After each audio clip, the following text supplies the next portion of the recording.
Coach Tucker actually asked me if I could tell some jokes in Russian. But seriously, Tucker, my family has always worshipped you. It's awesome that you came down from heaven to do Kilto. Winona Judd is here. Winona Judd once performed during the Super Bowl halftime show. Meanwhile, Redman was a ring girl for Battle Wives. Fucking pussy!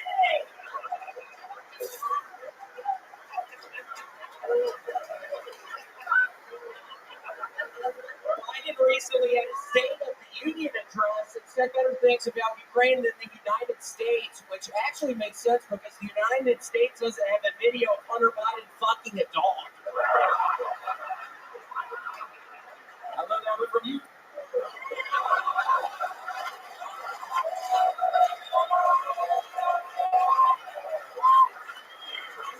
I'm going to get in a time machine and meet the first alcoholic. At what point were they like, somebody take the keys to his horse? Last week, a Boeing whistleblower was found dead in his car prior to testifying. Wait, did he work for Boeing or Hillary Clinton Airlines? Okay, that's my time. Thank you. My God, he's done it again.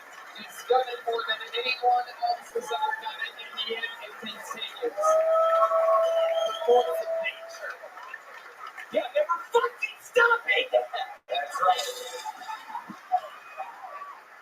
We want this to go on forever. It's a match made in heaven. William Montgomery and Kill Tony. What an unstoppable machine we are. Absolutely, like you said, your family, the opposite of Campfire's ex-grandmother. They love Tucker Carlson. How does it feel to be here in front of Tucker, Joe, and Jim? It really is a treat, Tucker. I genuinely have to ask you, did that one guy suck Obama's dick?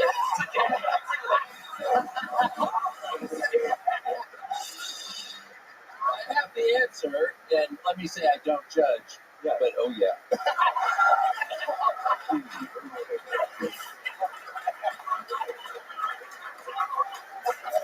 I've been wondering that, honestly. That's been something that I've been wondering. He told me on camera I actually did that. I was like, oh. Yeah, he did. Cool. Yeah, not kidding at all. But, yeah. Unbelievable. The question everyone wanted to ask Tucker, and it has been answered here on Kill Tony. The look on Joe Rogan's face says it all.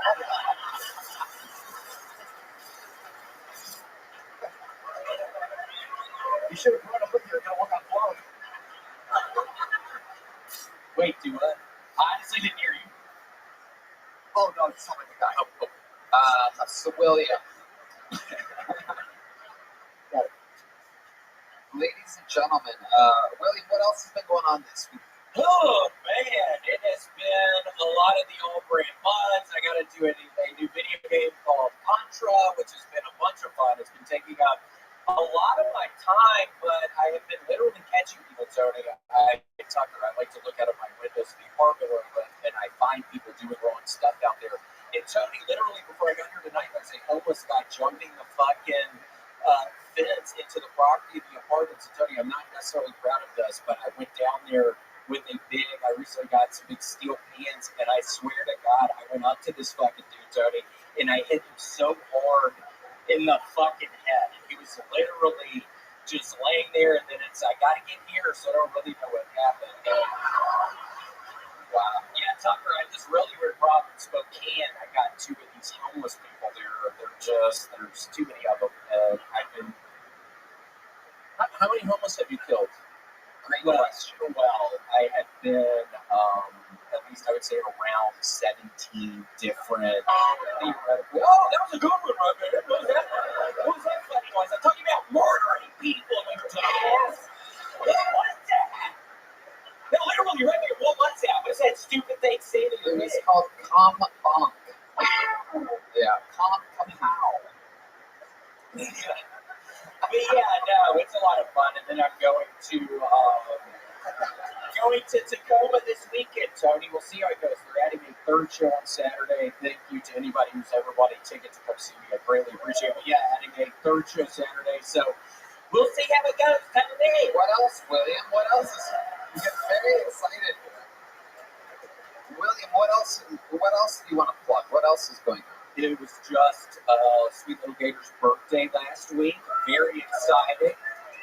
We got her a little ice cream cone dog treat, and she will not eat it, and she starts yapping at me when I get close to it. So now that's the thing going here. So I've been playing a bunch of video games. So,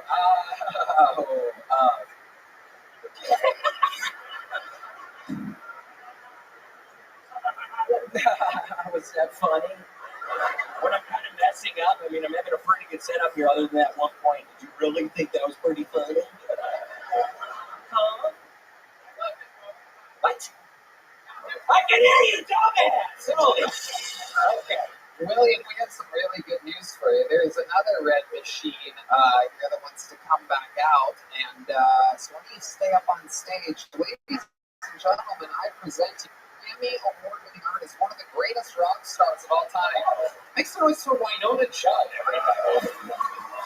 The real Winona Judd, ladies and gentlemen. 19 number one hits, Grammy Award-winning, looking at two beautiful red machines. Give it up to the microphone, William. Oh shit, shots are coming out with Winona Judd. This is how you know you're dealing with a fucking country music artist.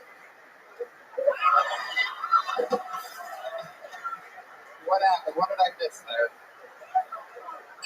Oh, you're trying to get me to drink alcohol? You stupid man! Hey, maybe this would be a good time to show your titties, man. Oh. How about I have for the great Winona Judd, everybody? Coming out here, getting us flickered up, being part of the goddamn festivities.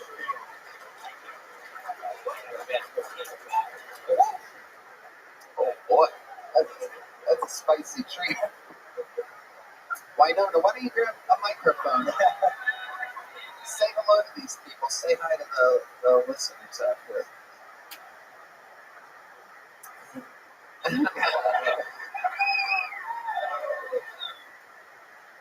You've been having fun? Winona, you've been watching the show from up on the balcony. What was the highlight of the show so far for you tonight? All the cussing. Oh, yeah. You will never cuss, ever. My mother said no. So when I hear you cuss, I'm like, wow. Well, yeah.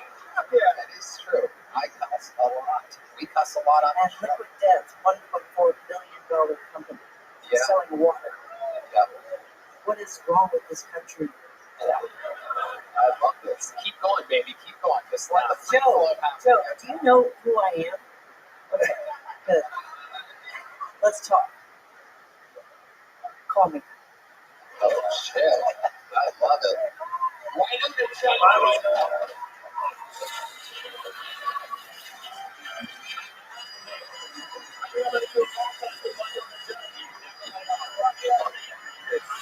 We were hanging out before the show. That is indeed one of the baddest bitches I've ever met in my fucking life. She is cool as fuck. Tony, I heard her just fall back there. No, she didn't. Stop it. That bitch awesome.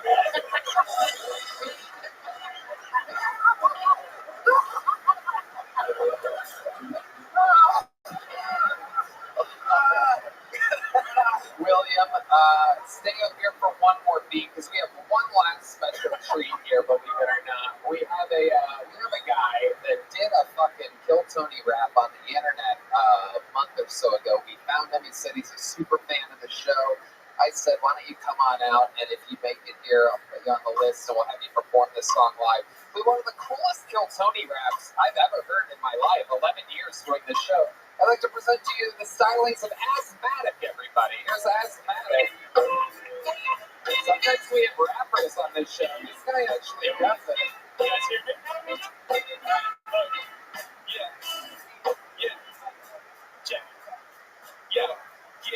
Let me tell you about my favorite show. It comes on Monday night. I don't stay up late, so Tuesday morning brings the light. It's Kill Tony. Never seen it, then you won't be. It's an open fight. Whoever it feels awfully lonely, yeah. Tony hates flip is in the Gwen Slim Jim. Every show opens with this guidelines Kim. Hit or miss, never quick to dismiss. Sometimes legs close, left keeps a funny premise. Bitch twitch like a Martin Phillips. I don't get it, he's a favorite, but William Montgomery is the illest. Never missing episode, ain't never gonna stop. Consuming the way David Lucas drinks pop. It's all day down the hallway, so don't look. If you bow, then you're gonna get a little joke book. Music, write jokes with the sharpened pencil. Ken Patterson has the most potential, he's elite. As long as his minute don't repeat. Go a mile from the man on the streets. Wanna pick the grimace out my pocket. Casey Rocket never made it as a wise man, so I'll stop it. I'm pumping in the making. Joker, go and dig it. I wanna see it live, but I can never get a ticket. What the fuck, man? I don't understand. I check screwball to see the best man in the land.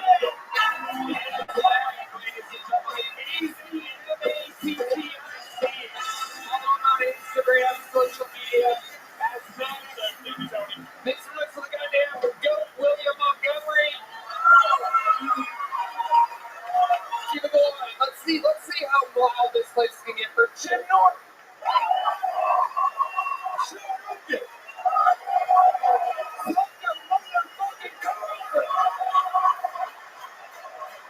And the best damn band in the land, Raul Vallejo, Carlos Sosa, Michael Gonzalez, Matt Muley, The Madness, unbelievable drawing from Ryan Bell said, let's see what Chris Rogers shoots tonight.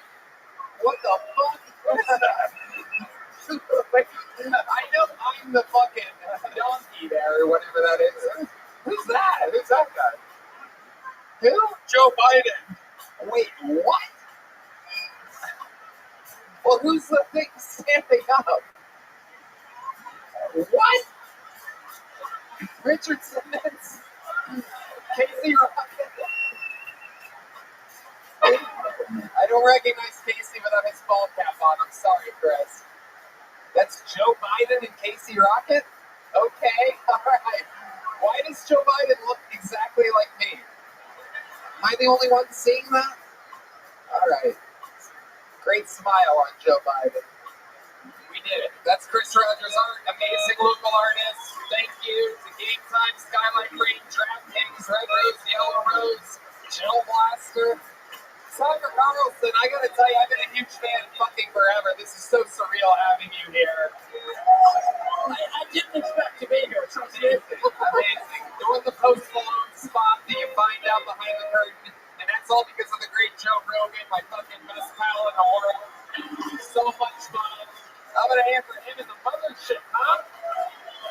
Number one comedy club on planet Earth. Thank you so much, Jim Norton, for joining the show again. Red Man. Check out the Joe Rogan Experience now on YouTube, guys. Check it out. For sure, he's back on YouTube. Very exciting stuff. Back everywhere. One more time for Asthmatic. Thank you guys so much. We love you. Good night, everybody.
The Sunset Strip Comedy Club in Austin, Texas is now open. Check out Red Band's secret show every Thursday. Go to sunsetstripaTX.com for tickets.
Tony Mothership here in Austin, Texas. For a brand new episode of Kill Tony, give it up for Tony and Steve!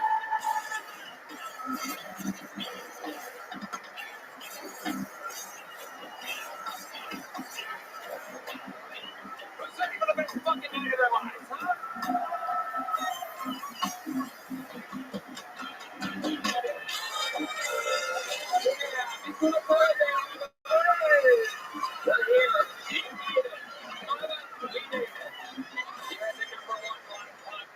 In the world, Kill Tony. Brought to you by some amazing sponsors, Yoni. I didn't get the three that I had to write down. How about one more time for the best damn band in the land, huh? On the horns, Carlos Sosa, Raul Vallejo, and Fernando Castillo. Michael Gonzalez on the drums. Nick Lewis joining us on the bass, or as I call him, Seat Madness, because he can see. Matt Muelling on the electric guitar, and our dear band leader, the great and powerful John Dees on the keys. These people finds the best musicians in the city for us to play with. So much fun. And truly, I always say this, but I fucking mean it. An action-packed show. Loaded up and ready to go tonight. Some very special appearances by very special people. It's all going to go down all at once. Before we get started, here's a little bit more from the amazing sponsors that made it all possible.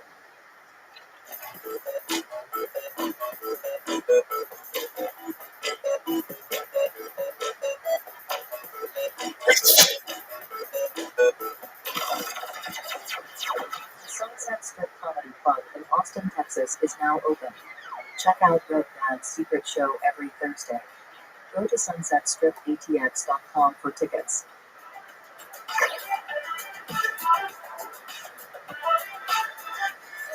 Are you guys ready to start tonight's episode? Well. This is one of those nights that will, I believe, live in Kill Tony history. Two unbelievable comedians. One of them I've been working with continuously for 17 years, a legend of the Comedy Store. One I just found here a few days ago.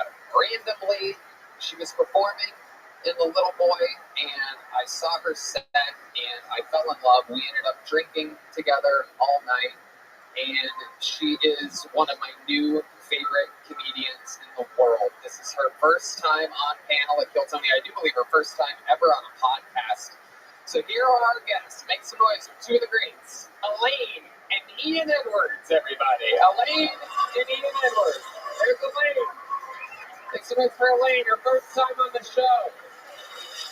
Oh, and nail just fell on. And nail, you lost a nail, Elaine. There you go. Who wants it? Come on, there you go. This little Mexican boy wants it. There you go. How about one more time for Ian Edwards, ladies and gentlemen, one of the greats. This episode brought to you by Skylight Frame and Game Time, by the way. For those of you wondering who our amazing sponsors are, Ian Edwards. What up, fam? My friend. How's it going? It's good to be here, man. It's a fun show to be at, sitting next to Elaine. I can smell how old she is. That's my pussy, which is the name of my documentary out on Hulu. That's My Pussy is the name of your documentary? Wow. Should it have been something else, Tony? I mean, I felt a fish. I will look into changing it. Okay. Red Man, nice to see you with your clothes on. I used to work at a massage parlor. Red Man would come in with his dick already out. And let's just say he thinks the butthole is the G-spot. All right, let's get it going.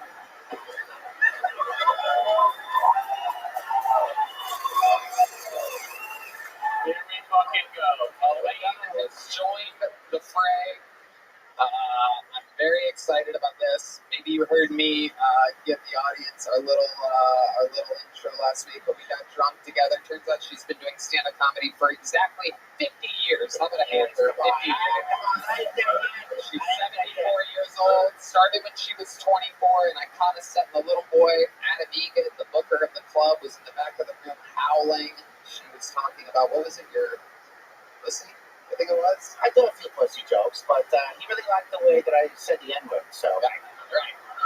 I'm just kidding. I said the whole thing. But no, it's you could say it back in the day. But I love the mothership, greatest club in the world, and this is as close as I'll ever get to superstardom. So here we go. I love it, Elaine. This is your first time on Keltoni, so you might not know that over 200 innocent souls signed up for tonight's show. Look at all those losers in there. Huh? Anything can happen. If I pull their name out, they get 60 seconds of stand-up comedy time, uninterrupted. You know their time is up. You hear the sound of a kitten. It means they have to wrap it up then, or else they bring out the angry West Hollywood Bear. And that cuts off their time. I interview them after that. Did that scare you a little bit? Let's just say some blood came out of. It scared me. Oh my goodness. But to get tonight's show started, I'm going to pre-pull a name. We'll grab that one too. I'll take that one. I'll trade you my meal for that. We'll load them up. This looks great. And we'll get both of those people wrangled up at the bar across the street, the 6th Street famous bar, Four Choices, which is a real scummy bar, by the way. But we love them. We love scummy bars. Vulcan Gas Company, Four Choices, Sunset Strip Comedy Club. We love shitty 6th Street bars. That's what we take. Austin takes pride. More bars per capita than any other city. It's incredible. Get $2 shots over at Four Choices anytime you want. But while we wrangle those comedians, some of you may know that we have a new regular that starts the show. Oh, the lovely Heidi. Listen to the crowd pop for Heidi, everybody. It's happening. Tony fame affects everybody. To get tonight's show started, a fucking force of nature, ladies and gentlemen. This guy's been filling in for the great Hans Kim for months while he prepares for his huge show at the Forum. The rematch between Hans Kim and Rick Diaz will be live streamed from the Forum. But filling in for him, the newest regular, an absolute sensation. This guy just did Beer with Me this weekend in San Jose. He crushes. Let's see a brand new minute from the one and only Casey Rocket.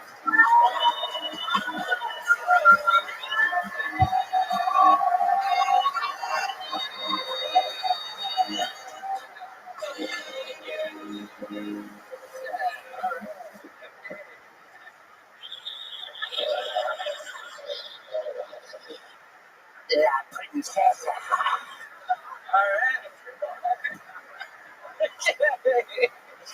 I gotta get out of here. I blacked out in Klonopin last night. Apparently, I kept making my girlfriend listen to pro-union coal mining music again. So it's just, which side are you on, Lord? You know, she's crying, metal chestnut. But when are you gonna get help? You know, that's all you need help. The coal miners, but that's fucking Biden's America. You know what I mean? I just pop it 1 second. All right. I wish all drugs gave you flashbacks. You know, people always say that about LSD, that it gets stored in your bones or whatever, which is such a scary thing to tell someone on LSD, right? You're like, yeah, white bones and loose bones. And I wish you could just be walking through the mall with your friends and just pop your hip, just get a ketamine flashback from Bonnaroo 2012. You know, you're just, oh, so they're called minions. Huh?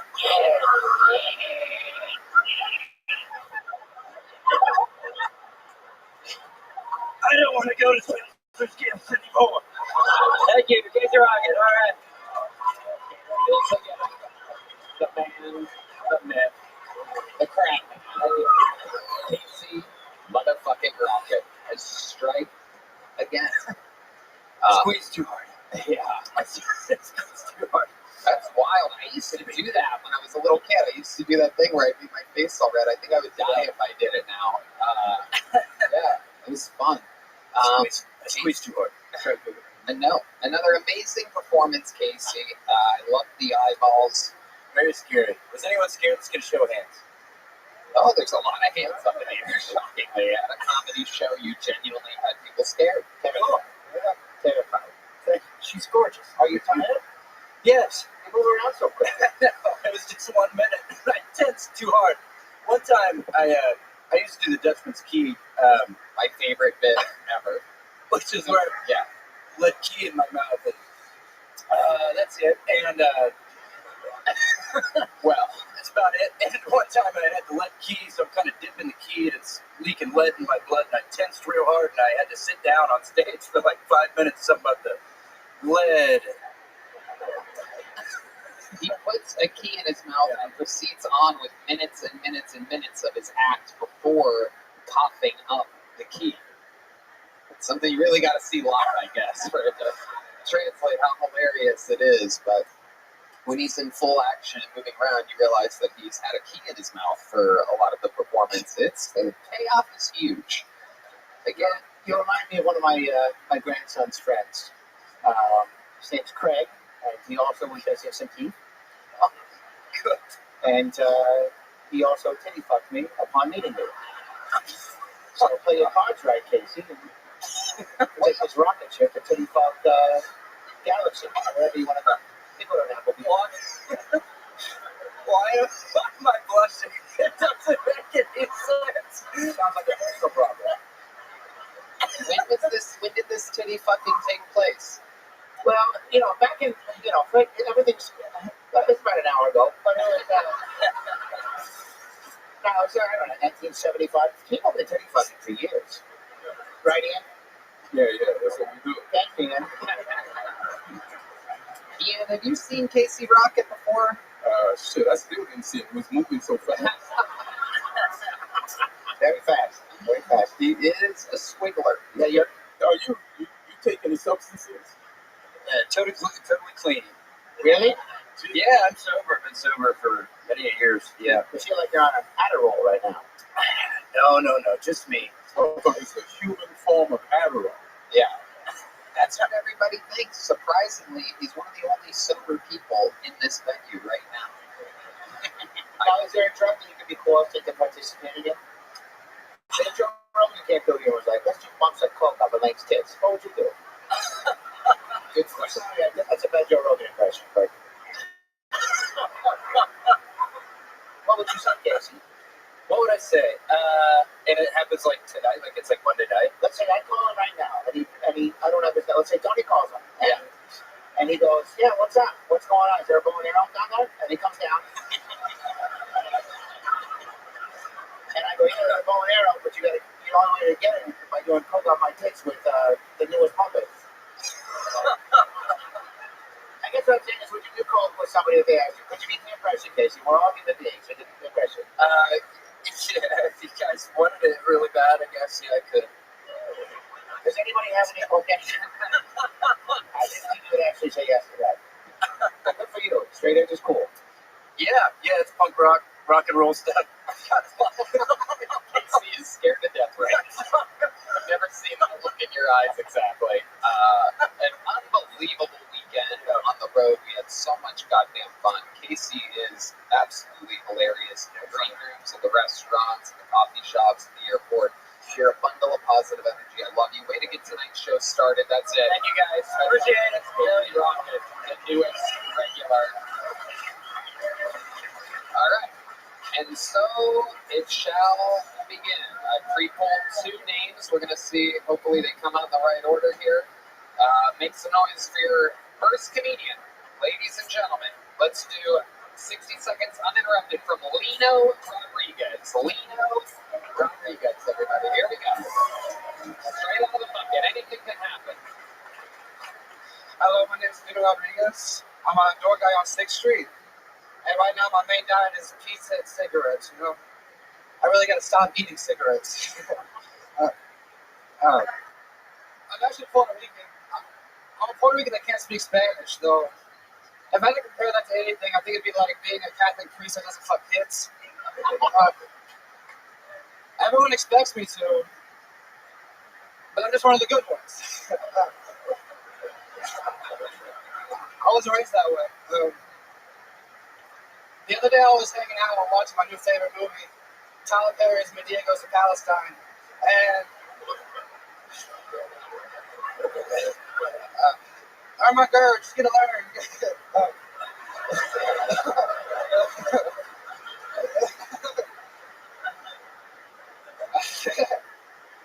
started to think about how I like to do Molly and compliment bald people on their eyebrows. You know, they don't really hear that anymore. I actually think they should start dyeing our heads like Easter eggs. That'd be fun. I'm Lino, thanks so much. Thank you. Lino Rodriguez, our first bucket full of the night. A slow start and a sluggish ending, but the middle was amazing.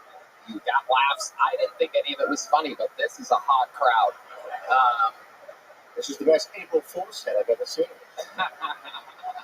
That's good. That's good. Ian Edwards? I mean, what's the irony of him with a Tyler Perry joke and I'm sitting next to White Medea?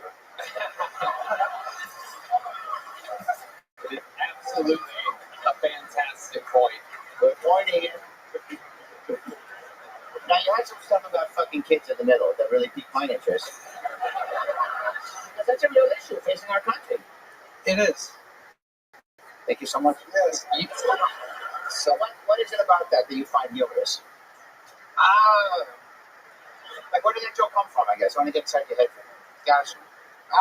It came just, everybody expects it to happen, you know, when you're brown or if you're a Catholic priest, either way. We got it. Okay, over here, Lino. How long have you been doing stand-up? I'm about 2-3 years now. Okay, where do you live here in Austin for how long? A year. Where did you live before that? I lived in New Orleans, and Some fans of New Orleans in the crowd. How do you think I got all these beats? That's right. Oh, wow. Something right there. Come on, there you go. Okay. I had 6 necklaces in his car. it's so hot. So, Lino, you're Puerto Rican. You can't speak Spanish. I've never seen a green Puerto Rican person before. What exactly is your diet? You made a joke about eating cigarettes that literally silenced every part of the city. I worked inside for a while, so I think it started to turn Greek after a while. I don't know. I work from home. And I work at night now, so I'm like a pay like a. What do you do from home during the day? I used to work on AI cars. I used to help program those AI cars? AV cars, like Google cars and things like that, self-driving cars. Okay. Shit, hook us up, man. Oh no, they didn't give me shit. But it was cool. Puerto Rican take that shit. So now you Like want when he steal real cars? I guess we haven't figured it out together. Hell yeah. Okay. That is the birth of crime, ladies and gentlemen. That's how it happens. A Puerto Rican and a black. That's my favorite Pornhub search. Hey, fellas. There it is. Little late. Like my period. Thanks, Red Man. Hit me. There it is. Hit me. That's also what Red Man asked me to do to him last night. Whoa. There's a lot to make him come. So how old are you? Did you say that already? I'm 27. 27. You look like you're 46. Yeah. What's it like being 27 in 2024? It's hard. Okay. All right. There's a Pornhub sound. A minute and a half after the Pornhub chip. Those of you keeping track of Red Man in the zone tonight already. Lino, have you been on this show before? Yes, I actually got on a couple of weeks ago. How did that go for you? Not as good. Not as good. Maybe for me. I don't know. It wasn't having a good time. So I'll go with that. Okay, don't do that. Don't do that. Yeah, Don't do that, Lino. Sorry. Ever again. So, Lino, what did we not find out about you in your last interview that would be interesting? What was the main frame of the interview last time you were on? What was the most interesting thing we found out about you? What did I be curious about talk about? You had a real kick about my dad getting murdered. You thought that was Oh, yeah. Oh, yeah.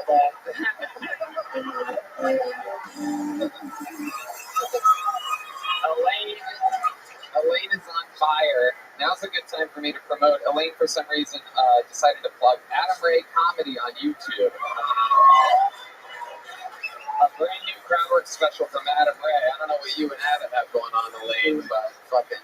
The way that Red Man is into the team as I'm into Jews. I love it. Now, do you mind me asking what happened? Is there some, I don't want to pour salt on a Band-Aid, but what What happened to your father? He got marked with a baseball bat. He got beat up by a couple of guys, but one of them had a bat. Right. And what did he hit him upside the head? Yeah, a couple of times. God damn it. You have the video? It's the actual, we have audio from the, there you go, there was a referee there. Why was there a referee there, my thing? It was also in a bowling alley. So, not a lot of people know that. Did you know that? Did you know that your father was murdered in a bowling alley? It's news to me. Okay. So, what did you probably went home that night thinking, wow, I probably should have brought up something else or talked about something else about my entire life. What do we not know about you, Lena? Oh, shit, man. What don't you know about me? Maybe you didn't think about it at No, all. I didn't. Actually, I've been in a car chase once. That was crazy. With the police? No, it was a hillbilly. Okay. What happened? Take us through it. What did you do? Well, my friends and I were out having a good time, and they decided, hey, I don't know the statute of limitations. How long is that? You're good. All right, cool. This guy insists on the interview being boring. I want to break the law now. And they decided to jump out the car and start hitting mailboxes. And then halfway through that, How old were you during this? I was like 16. Okay. And Dad's still alive? no, Right. he's been gone. There's no one to thank you. Just doing whatever you want in a fatherless fucking society. Typical Puerto Rican childhood. You want to feel my kids, Leo? Of course. I feel bad for you. Do you want to feel his? Yeah, we can. I feel bad for you. I just said, I'd love to. All right, let's do it. Let's finish up your story. Yeah. Let's hear about this car chase. And then halfway through, I heard this voice say, "You done sucked up now." Coming from like really far away from me. And then all of a sudden, the truck was on our ass. And I was in a Bronco, like an old 2002 Bronco, so I started whipping that bitch. And I got the fuck out. I drove as fast as I could through backwoods of Mississippi. And my friend said, hit a right. So I did. And then when I did, I sort of slid into it. Then I heard, and then they crashed into the woods. And I got the fuck out of it. Just to have this, I know it's Wow. I hope you understood what it says on that. I didn't realize Mississippi had Asian drivers. Okay. I'm going to go ahead and take back the kid off. Is that That's fine. Next story. I'm just saying completely. Lena, what is your love life like? The world wants to know. How's Lena's pussy game? You look like the guy that answers the door to a haunted Mexican restaurant. Very funny. I fall after. What I tell you, that was a really funny show. That's why it's your show. Yeah. It's been a weird year. I got married and divorced last year. How did that happen? Okay, there we go. Now we're getting somewhere. Let's try to Ian. He asked you 1 hour ago, has there anything happened that you didn't tell us from the last show? And now you just bring that shit up? Yeah. Thanks for that. I ran a red light with Forrest Gump bullshit. You got a divorce story. Just locked and loaded in those fucking Abercrombie pockets. We're finding out a lot more. There's a lot more. This is like a Puerto Rican Forrest Gump over here. I'm excited about that. So tell us about the marriage and divorce. Oh man, it was You met her. How'd you meet her? she saw me doing comedy once. Oh God. Was that when you got divorced? She liked my style. Oh boy. And then so we infatuated. Especially fat. So, and then I saw you do comedy. How long were you together before you decided to get married? Good question. about a year or so. Okay. Yeah, it was pretty fast. How did you propose to her? That's always something that the ladies care about. We want to be romanced and impressed. I was at an amusement park in Gatlinburg. Oh. In front of a Ferris wheel with the ring. That's how slavery ended. Yeah. I got put up in a Del Taco. Now, what did you say? You said what? You said, I love you. It's only been a year, but let's do this. What'd you say? basically, don't know, we were talking about it, she brought it up, I was into it, but anyway, that was all me, dude. I liked her. What made you want to get married, though? I don't know. That's a great question. Like, when you're in that shit, it just sort of happens. Okay. Yeah. Like some titty for them? Yeah. Okay. Hell yeah, dude. So how long were you married until divorce came on the table, and why was divorce imminent? It was 4 months we were married. And then what happened? It actually took a little longer for us to get married. Also, it took a little longer to get the answer to my fucking sorry. question. Jesus Christ. Sorry. The numbers don't matter. It blew up, toxic. How? What? So give us an example of the toxicity of your city. All right, finding out they're not faithful, or Was that what happened? yeah, cheating and shit. How did you find out that she was cheating on you? She was supposed to be on a trip in Hawaii, and she was in Texas. Okay. How did you find this out? Oh, dude. Did you have one of your cars follow her? No. Honey, I might have to plead the fifth on this one. Why would you plead the Didn't you? I had to plead the fifth. Why would you plead the fifth on this? On a podcast right now, where interviews happen. Because okay. Jesus Christ. All right. He's not going to save you All here. right. He doesn't have Wi-Fi up there. You're more nervous now than when you did your 1 minute.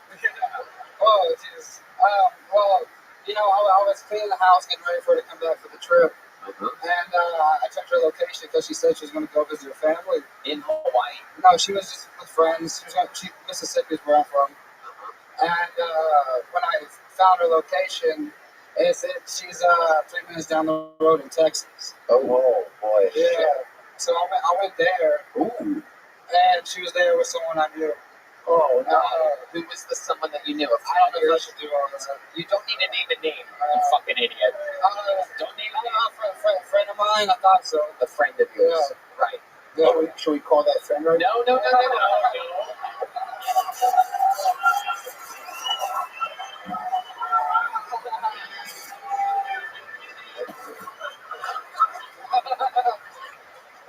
What I think? No. It's a bad idea because I just. Thank you, Elaine, so much. Well, I know who's going to pick up. It's going to be right there. So I want to avoid that. Well, I'm so sorry, but guess what? When you get cheated on, it makes you stronger. You learn about yourself. Yeah, I got laid last week. It was Last week. yes. I got with ladies last week. What happened there? We're going to go back to this, by the way. Elaine tried to bail you out with that bullshit. We're going back to it. But what happened last week? I met a nice lady. We went out. It was cool. So Okay. Fucking man. Good job. Great interview. I'm still going to squeeze you for this. We're on back. Here we go. Hey, over here, Leo. Stop making fucking noises with your mouth. Answer the questions that I asked you. Are you ready? yes, I'm ready. So, when you went to the house with your friend and your wife, Yeah. what exactly happened? Oh man. It's part two. I know. Just tell us what happened instead of all the prefacing shit. I know. Yeah. I walked up to the door and I looked in the window and they were on the couch together. What were they doing on the couch? They were hanging out on some blankets and shit. Under some blankets or on some blankets? Under. Under. Well, how did you know it was them under the blankets? How did you not know that? I could see them. Like it was. You could see their heads. Yeah. And they were watching a movie? What were they watching? Do they know? Elaine, I don't know if you know this. She's not good at answering questions. We're going to keep them one track at a time here. So then what happened? Did you knock on the door? Yeah. And then what happened? They said, I just said no to get. They said get out of here. They told you to get out of here? Yeah, get out of here. What are you doing here? Oh, you're trying to make jokes again. Wait, let's act this out. Keep the music on, Red Band. You be the guy, I'll be the spirit, okay?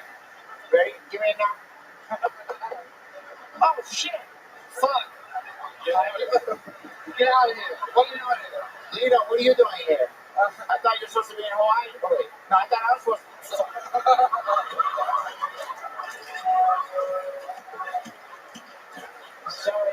Sorry, I'm not in the brown guys anymore. I'm in the black guys. Damn. What did you say? I said, what the fuck are you doing here? Why are you here? I thought you were in Hawaii. Well, our flight got changed. Okay, hold on. Elaine, what did she say when you said you're supposed to be in Hawaii? Oh, she ran off. Where did she run off to? The bedroom. Oh, back there where she was safe. Yeah. Did you chase her? No. No, that was it. No, but it was, it was bad. Did you and your buddy almost fight? Oh, not really. I was gonna fight him, but I was more concerned with the other bullshit that was going on. I didn't care about him. He's a fucking piece of shit, you know. Right. Yeah, so I was more worried about like what's happening, you know. Right. Never got an answer. But the divorce was quick and easy because you caught her cheating. Yeah. You didn't have to pay any of your door guy money or anything like that, right? No. That's ongoing bullshit, you know. But no, I'm still balling. Okay. All right. You got a little joke book last time? Yeah, I got a little joke. Such an interesting things about you, yet it's such a terrible interview. It's absolutely incredible. Wait, wait, some music real quick. Uh-oh. Elaine. Uh-oh.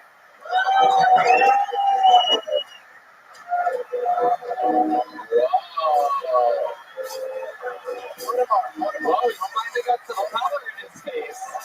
Whoa. Stop it. All right. I hope that makes up for your dead dad. Lino Rodriguez. There he goes, everybody. There he goes. Lino Rodriguez. Okay. And yet, it has begun. Hey, y'all. This podcast is sponsored by Game Time. Look, I'm in the business of selling tickets, and I want to make sure if you're buying a ticket to a live event, you're in good hands. You shouldn't have to worry when you buy tickets to your next big event. Game Time is the fast and easy way to buy tickets for all the sports, music, comedy, and theater events near you. With killer last-minute deals, all-in prices, views from your seat, and the lowest price guarantee, Game Time takes the guesswork out of buying tickets. Red Band. This app is so easy to use, Tony. They've got last-minute deals which can save you up to 60% off buying last minute for sports, concerts, comedy, and theater. It's also incredibly easy to find and buy tickets for every kind of event in your area. You can get panoramic views from your seat in the venue before you book. Ooh, amazing, Red Band. Game Time gives you the lowest price guarantee, or they will credit you 110% of the difference. Not to mention, your purchase is covered with the most flexible customer service policy in the ticketing industry. Take the guesswork out of buying tickets with Game Time. Download the Game Time app, create an account, use code KILLTONY for $20 off your first purchase. Terms apply. Again, create an account, redeem code KILLTONY for $20 off. That's why. Download the Game Time app today. Last minute tickets, lowest price, guaranteed. Hey, I'll ask any mom out there, running a busy household can be pure chaos and stressful for the whole family. Who has what when, what's for dinner, what we need from the grocery store, did someone feed the dog? The mental load can be hard to stay on top of. But there's a way to make it all easier for mom and the entire family. The Skylight Calendar, Red Band. The Skylight Calendar is a smart touchscreen calendar and organizer for all your chores, groceries, to-do-lists, and is a great way to manage appointments to make sure they never overlap and they're never missed. It helps keep busy households on track and everyone on the same page so families can get time back for moments that That's right, Red Band. I love this calendar, and I'm going to gift it to every mom I know for Mother's Day because that's the kind of guy I am. Skylight Calendar is super easy to set up. No more constant reminders, no more cluttered paper calendars, no more worrying that someone has forgotten something. When the calendar is not in use, you can turn it into a digital picture frame. That's what I have. 100% satisfaction guaranteed. If you don't love the Skylight Calendar, you'll receive a full refund. They even offer 120-day money-back guarantee free returns. This is a special limited-time offer for our listeners.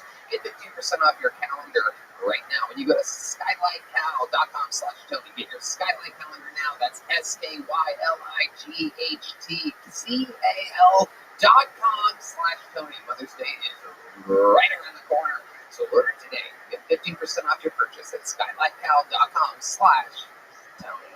So, here we go. Your next bucket poll, ladies and gentlemen, a minute uninterrupted, goes to Jerry Carlin, everybody. Here we go with Jerry Carlin.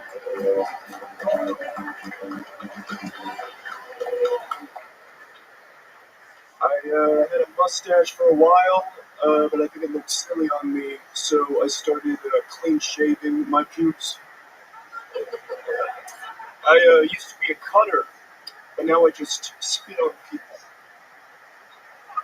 My grandpa is starting to lose his judgment. He can't really drive anymore, and there was a blackout in his neighborhood, and he almost shot the guy.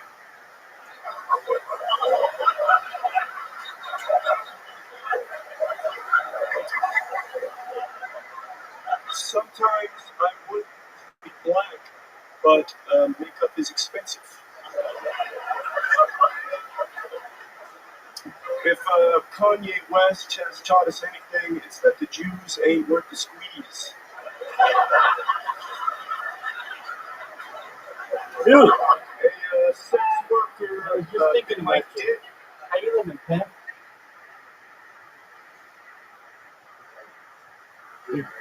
Did you just awake? Are you ready to leave? Oh, okay. Can you give me 2 minutes?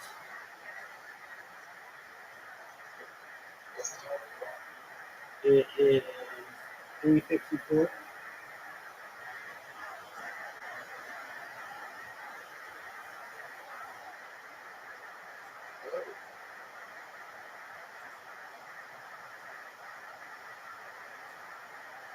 It's all relative.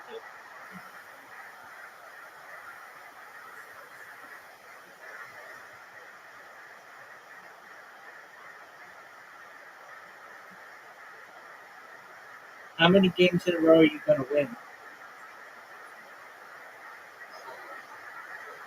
Okay.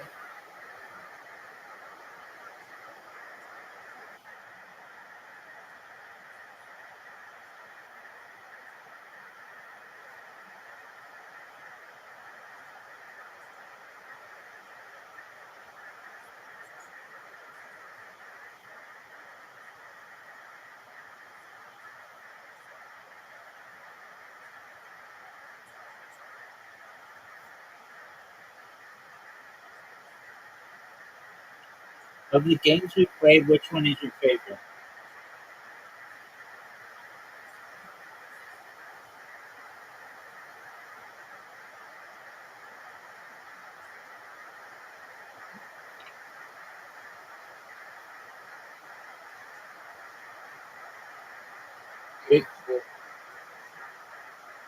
Do you like that game that much?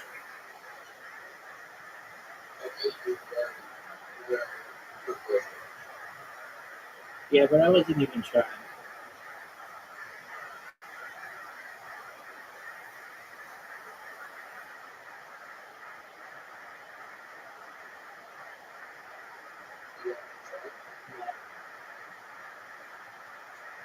I wanted to build your confidence in yourself and playing Connect Four.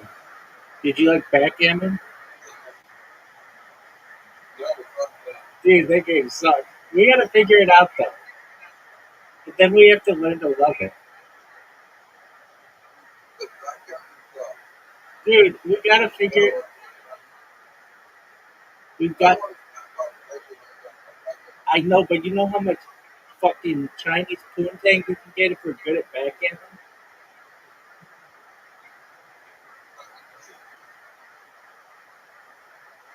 We need to learn backgammon. We need to learn backgammon, mahjong.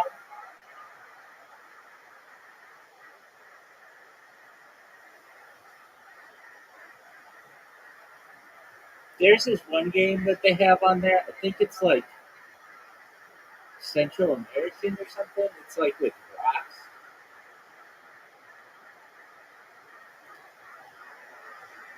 I'll show it to you. It sucks. You didn't beat me every time. And again, I let you win to build your confidence.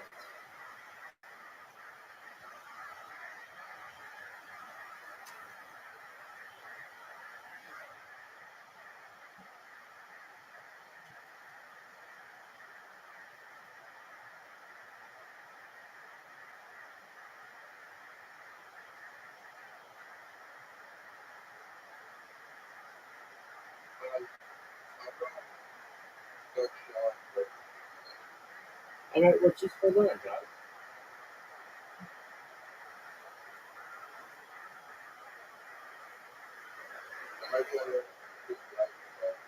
Yeah, you should do that.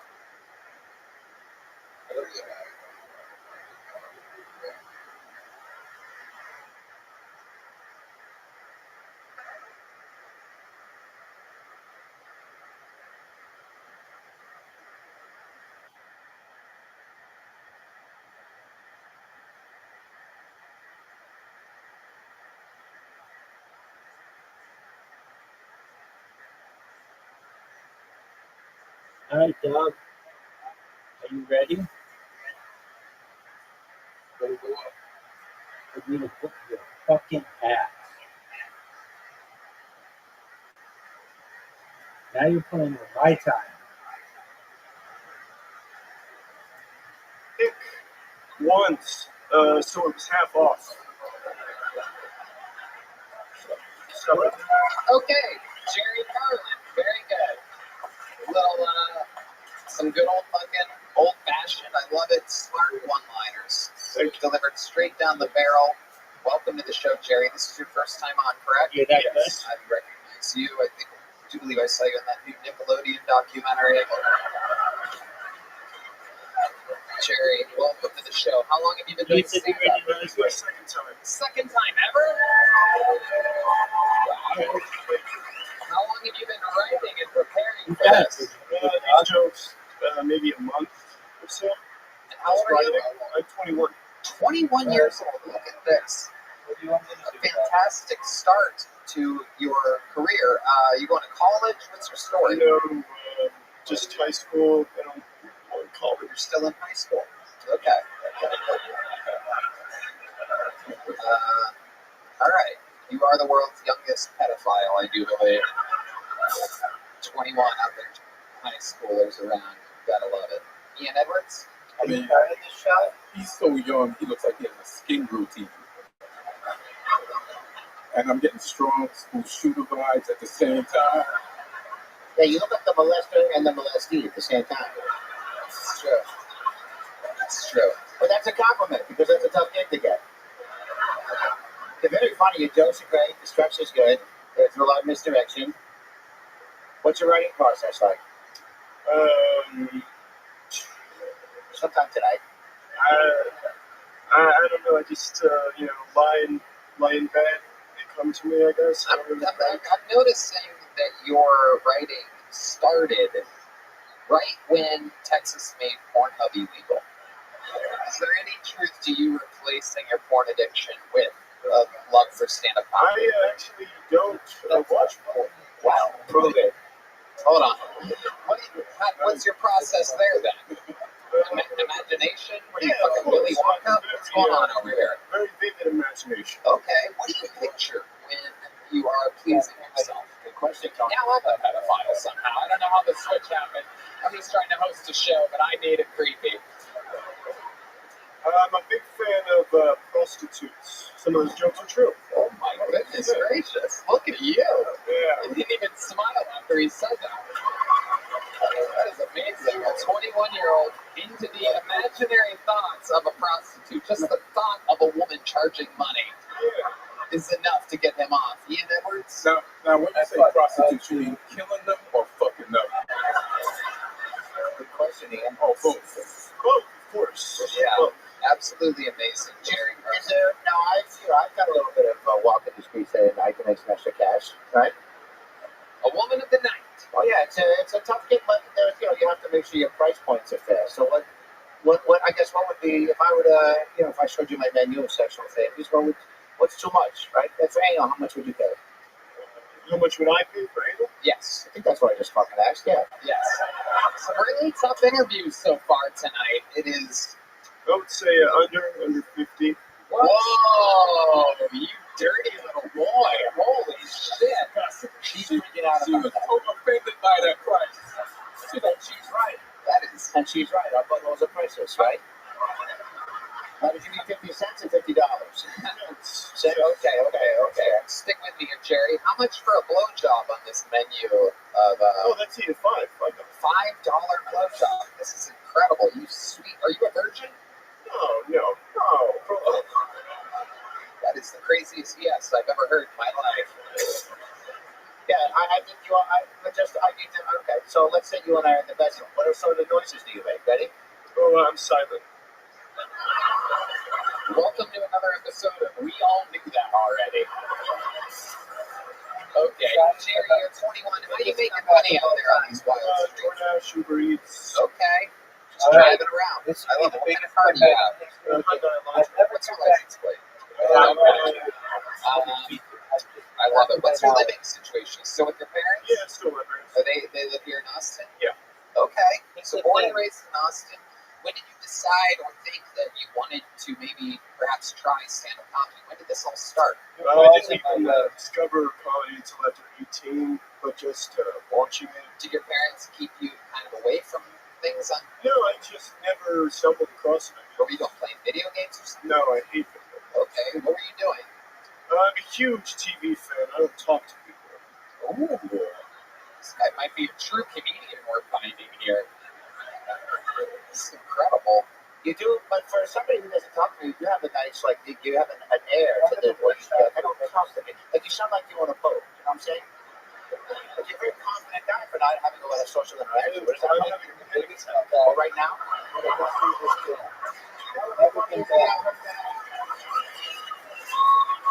Much more honest and giving than Lita Rodriguez's interview. He's actually being present, talking about how he feels in the moment.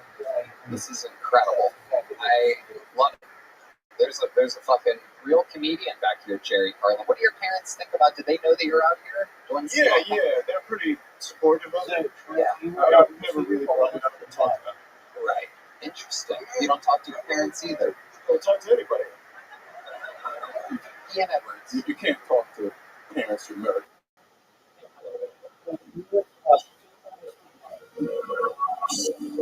This whole not talking to anybody thing, has this always been a thing of yours? No, just, out of high school, it's just hard to meet new people. After COVID, I kind of drifted apart from a lot of my friends. I only really have two good friends.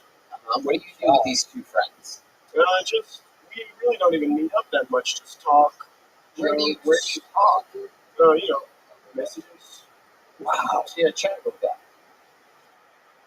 Sure. So, Jerry, if you're at the dinner table with your parents and you don't want to talk, but they're trying to start a conversation, like, so, Jerry, fucking any cool fours lately? Stop.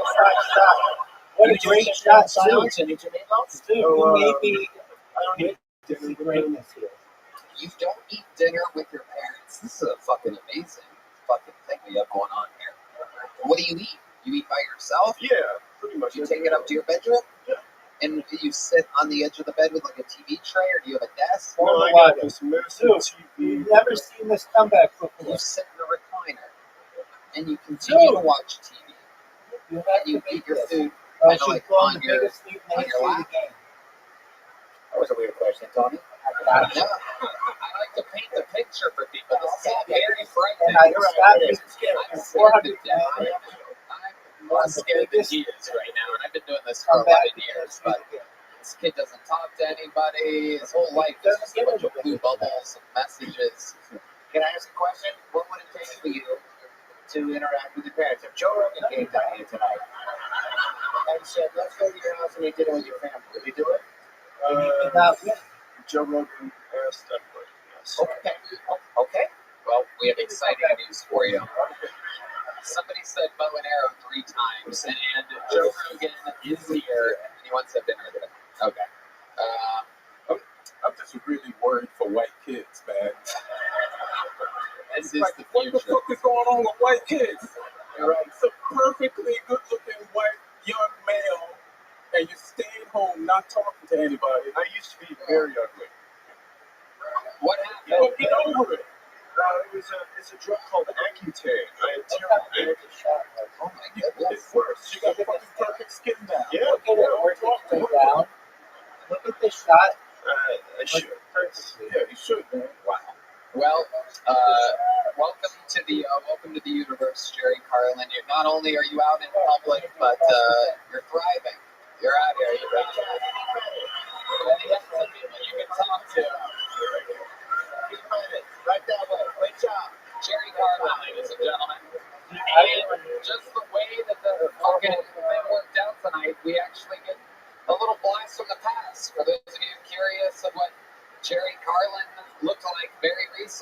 we have a golden ticket winner here that is ready to blast off with a brand new minute. Ladies and gentlemen, sensation. You know him, you love him, make some noise. This is a rare appearance by the great and powerful Heath Cordis, everybody.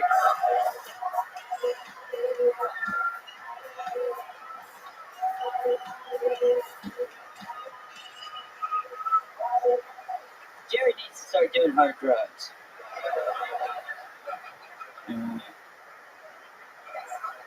Just got out of my first real toxic relationship. Come on. Yeah, it was great at first, but then it just got really needy, and I needed space, so I couldn't see her anymore. And that's why I said I hate to do this, but if you leave me, I'll kill your family. Burn your house down, shoot my brains out. I don't give a fuck. I'm an emotional wreck right now. Try me. Now I legally can't see her anymore. It's alright, I'm gonna fuck the shit out of a lady tonight. Woo! That's the end of my minute, thank you guys. Woo! 50 seconds from Heath Cordis. I love it. 50 seconds. You'll only need 22 at least we got. Yeah, that's right. You know it. Wing wing. This show, so far, this show is a pedophile's delight. This is incredible. We had a 21-year-old that said, I just recently got good looking just a moment ago. And here you are. Another 21-year-old back to back. Mm-hmm. But not really 21. That's just what I had to say to get this going. Wait, what do you mean? Yeah, you fucked up. You didn't do enough background. I checked your ID that night that we met. It's a good ID. Oh my God, you little son of a bitch. So how old are you really? I'll never tell. Oh, hell yeah. Why am I hard? Okay. Heath, let's get into it. You're a golden ticket winner here on Kiltony. How's life been going? How has your life changed? What's going on with you? Pretty good. I'm very happy. I got a DoorDash job at the mothership, so that's Congratulations. That's a big deal. Yeah, that's how I've been spending my time, just trying to get better. It's good to know security's real tight around here. Yeah. I laugh every time I see them pat someone down. It's like, right. Okay. It's ironic you're the golden ticket winner. You look like Charlie Butler with autism. Yeah. And this show is Willy Wonka with autism. So We have a stuff kid. Do you smoke? What kind of drugs do you do? all of them. Because you told Keith is a wild boy. I will tell you that he is one of the lightest people yet heaviest drinkers here at the mothership. He actually got shit-faced last Thursday. Yeah, missed your flight. You fucked up. Who's fucking up now, huh? Yeah, I fucked up. You did. And I was going to take him to do sold-out theaters in Boston and Baltimore, and he slept through his flights. Yeah. To the point to where, a little fun fact is, we were on the plane, and it's about to close up here in Austin, Texas, and they came over the loudspeaker and said, if there's a Heath Cordis, please ring your ringer. And so, of course, I messaged the whole fucking crew. I go, is Heath? And has anyone seen Heath? No.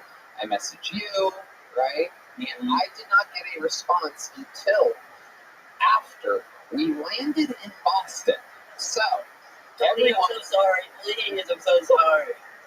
You said. That's right, via text message. Via text message. So it didn't really translate. No, but that's how I felt. Of course, I do believe that. But just to take you guys there, I was about 85% sure when we landed in Boston, heard nothing back. That is when we went to the next level of who are his roommates, can we reach out to them? Because we thought he was dead, everybody. We literally thought that your condition, fucking whatever's wrong with you, went into overdrive and fucking... So we got at least 3 more months. So who woke you up out of your race car bed? Who told you that? Who told you it was time to perform?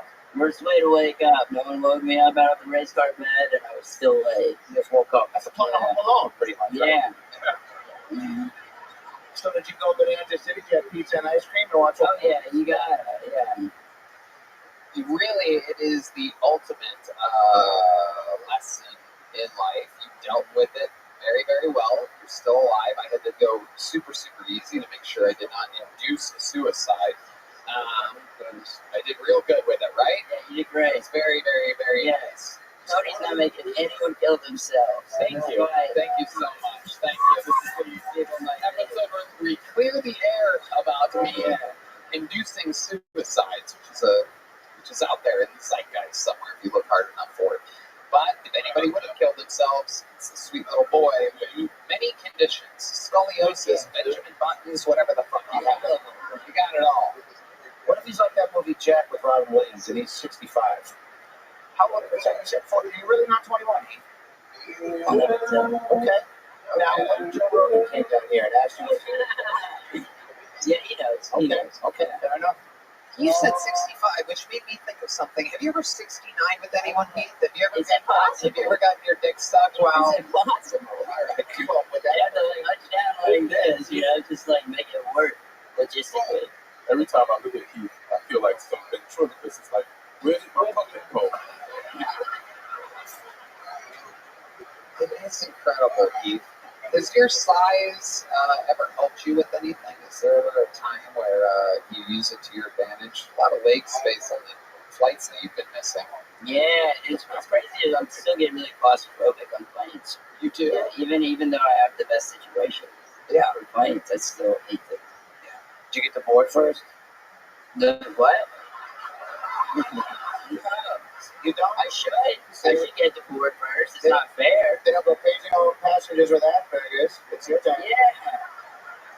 I don't know if it's Asperger's. I think he has Asperger's. It's a little bit smaller than a burger. That's funny, dude.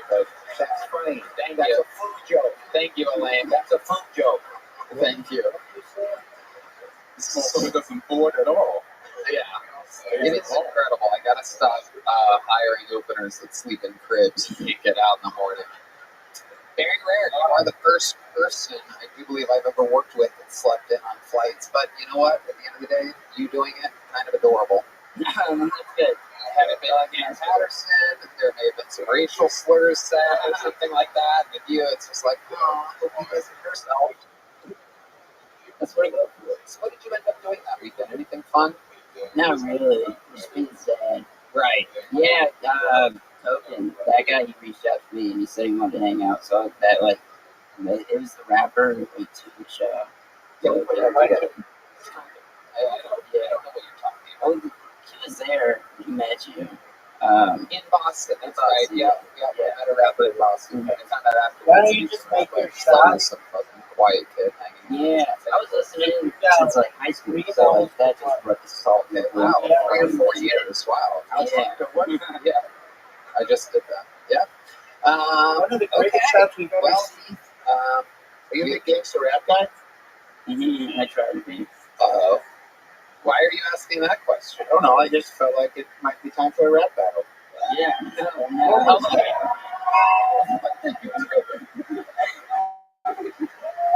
You're going to have him rap? Newsflash, this ain't Gatorade. I just feel like if you're a fan of rap at some point, if you have No. and you missed a flight, I'm such a fan of rap that I'm not going to rap on stage right now. Boston. Okay, well, you could have just. Good move. Great move. Exactly. Great move. Well, Heath, another fun 50 seconds. You know, writing is not easy. You wait. You use your golden ticket wisely and only come in when you're ready for it. And I love it. And you're a very promising young buck. Congratulations. 21-year-old Heath Cordes, ladies and gentlemen. I'll see you tonight. No condoms necessary. Way to fuck up, dude. See ya! Oh my goodness, thank you so much. I need that. Alright, pull another name out of the bucket. Here we go. 60 seconds uninterrupted from Andrew Ginsberg. Andrew Ginsburg, everybody. Here he is. Come on, make me a great, everyone. Yeah, I got called for jury duty last week. I haven't done that in a while. I was a little nervous. I'm not doing a bit. I don't know anything about the justice system. I've seen 895 episodes of Judge Judy, but that's it, so I didn't know what to expect. You know what I mean? But my friends told me, don't worry, there's a really long orientation before they start, so they'll teach you everything you need to know about sending somebody to jail. But they didn't tell us anything about that for 30 minutes. Like, behind the counter, all she told us about was about the address section of the juror form. The whole time I was there, the whole time she was just like, if you live in a house, you're not going to put an apartment number on the form. You live in a house. Sir, why are you putting an apartment number on the form? You live in a house. It's been on for 30 fucking minutes. Yeah. And I'm saying to myself, why are they telling us about this instead of anything about the justice system? Why are they telling us about this address form? It dawned on me. The other people in my group, they couldn't fill out the address form. They're struggling with it. It just got me thinking, like, these are your peers. This is the jury. If you commit a crime, these fucking people are going to sentence you to prison. They can't even fill out the fucking address form. There's a lady in my group in a Klondike bar at 9:30 in the morning. You fucking kidding me? You eat ice cream before lunch, you're not qualified to send somebody to prison. I'm sorry. That's how I feel about that, you know? Started taking my anger out of the judge. I was like, dude, you studied law for what, 20 years? You come from 30 random fucking weirdos. Let me make a decision. Get it together. Use your brain. You're a lawyer. So I went to the doctor. He was like, I can get that. Good Lord Almighty, Andrew. Jesus Christ. Holy shit. Well, there's someone who's not going to get a titty fuck. Oh my God. What the fuck was that? Hi, Andrew. How long have you been doing stand-up for? 6 years. Oh boy. Sorry. What was that? I'll tell you the truth. Yeah, please do. I haven't texted yet, but my friends are saying if you down to sort of do something that you're excited about, that's today, just to transfer. Oh wow, your friends fucked you. Yeah. Your friends hate you, Andrew Ginsburg. They sure do. Why don't you give us an example? 6 years in the game, why don't you do your best trick? Okay. Yeah. I just turned 35 recently. Thank you. Yeah. Yep. Now I'm hanging out with all 25-year-olds now. I realized, all my real friends got married and moved to the suburbs, had kids, so I had to regroup. I'm hanging out with 25-year-olds, you know. Oh, shit. No. I'm not done. Oh, shit. Maybe I will give you that 35. Oh, shit. I'm just You live in New York? Yeah. You know how I know? Yeah. You do that. New Yorkers do that, and they do this. Then they keep an eye on. They can't fucking help it. Another thing. It's fucking terrible. You make up for a lack of everything with all this fucking. You need one of those shots in the street. No, yeah. You can't help yourself. Just bombing and fucking moving. I'm like, hey, you can't tell I'm bombing. Look over here. Fucking New York trips. Ian, am I correct? You've seen this before, right? Yeah. Listen, man, the only way you can save the rest of your time up here is if your dad got killed by a bunch of baseball Go bats. to the gym. And if you call your girlfriend cheating, you better have some tragedy. Yeah, Ginsburg, we got to get into it. You got to save this with an interview to each one the double hand thing doesn't even know it. I could go on and on, people. I study this art form. I've known it. By the way, Shane and Attell do the double hand thing, but they can get away with it. It's their thing. That's why the rest of them are doing it. Anyway, just got to get that disclaimer out there before everybody fucking loses their minds. You suck. Let's get into it. 6 years, your new minute sucks, your best joke sucks. Well, I tripped on that. I'm sorry. Okay. Apologies don't work here, but it's so tell us what's like good stuff that's happening from you doing stand-up comedy. Why do you continue to do this to yourself? Well, normally I get laughs. I know that seems unbelievable right now. Let me tell you something. Because I mentioned this earlier, it's a hot crowd. Yeah. I can't believe the stuff that I've heard them laugh at tonight. I know. I'm honestly proud of them and staying solid for your wretched set. Because I'm like, wow, normally they laugh on cadence alone, kind of, like where there should be a laugh, but they fucking they kept it real on this one. They realized, like, oh shit, we're going to watch an actual bombing here today. Yeah. I would have rather you queefed into the microphone. Me too. Yeah. Me too. If you could do that, that would be amazing. I can do that. But you are, like, nerves is a part of it, right? I'm nervous. I don't feel that great, to be honest with you. Okay. Hold on. I'm sorry to interrupt the lady. Why don't you feel great? Well, to be honest with you, Tony, the pollen in the house is killing me, and I'm just not.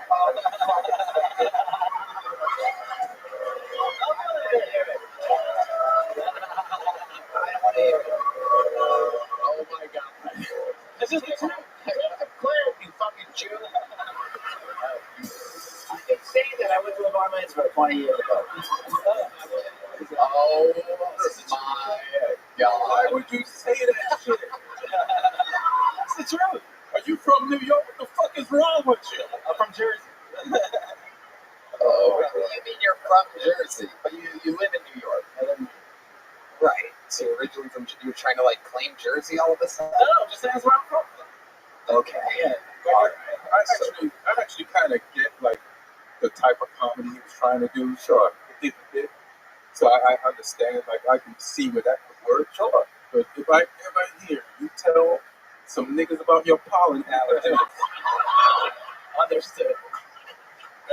like everybody that booed you were on fucking point. Yeah. It is something else. The pollen has gotten the best of you. When did you arrive here to Austin, Texas, a place that naturally is pushing you away? Thursday night. Thursday night, and the pollen just started flying up in your nostrils, and you're like, "Oy vey!" Pretty much. I mean, that's Wow. Well, you have to rise above it. You know, there's going to be other hardships that come your way, right? I'll take that as a note. Joe Rogan fights through pollen. That's true. I like that nature tried to stop this set. Exactly.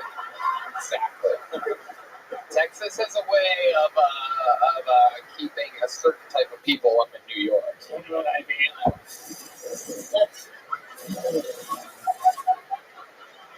Do your allergies affect you in other places? We do have allergies here. People get them.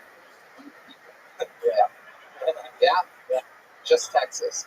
No, they affect both places. Right. Tell us some more just super Jewy things about it. Well, I'm only half Jewish. My mom's Italian. Oh, wow. You know those Italians and their allergies. So I'm not all the way. All right. Well, okay. I wanted to just tell you about that too. Oh, you always say, I'm going to be honest. I'm going to tell you the truth. I'm going to be honest here, Tony. I'm going to tell you the truth. You're a little liar, aren't you? No, not about this. Now, riddle me this. Yes. Get through to your last name. What's your first name? Andrew. Andrew, if you were to tell a lie that was funnier than the truth, Yeah. like what would it, since we're not pollen, what could you come up with that might be funny to say instead of I'm allergic to fucking flowers? Yeah, I was doing meth till 9:30 in the morning. I'm sorry. You know? It's all right. I'll tell you the truth, Elaine. I'm allergic to Palestine. That's funny. That is. Now, how do you write? Do you write? Do you write? I do write, yes. Yeah. In an unfunny chamber? I mean, I write as much as I can. Give us your second best. I want to hear your second best joke. We've been doing 30 minutes, 25. For a reason, we still think they cut that in. 6 years in the game. Let's hear your second best joke. Let's see where Take a deep breath first. Yeah, well, that's just going to put more pollen in his nasal passage. We're going to give you a fucking, what's that shot? We're going to give you a epinephrine or something. Okay, here we go. His second best joke, 6 years. I'll tell you the truth. Here he goes. I'm going to be... I just found out that my cat has diabetes. Ah. Just strange. I never had a cat before. It's kind of like having a girlfriend again. I just follow around my apartment saying I'm sorry when she hates me so much. It turns to the same thing. And I came home the other day and she's in the corner of my apartment. She's peeing. She's crying. I'm like, first of all, this is New York. Pay rent. That's my corner for peeing and crying. But I took her to the vet. The vet said she has diabetes. Like, how does a cat get diabetes? Well, my friend's like, when you feed your cat, when you give the cat food, my cat can't speak. I don't know, my cat's in pain. My mom has diabetes, and that makes more sense because I call her every Sunday, and I'm like, Mom, what are you making for dinner? And she's like, I'm having a nice healthy cake. Okay, yeah, well, you have diabetes. That makes sense. My cat doesn't want.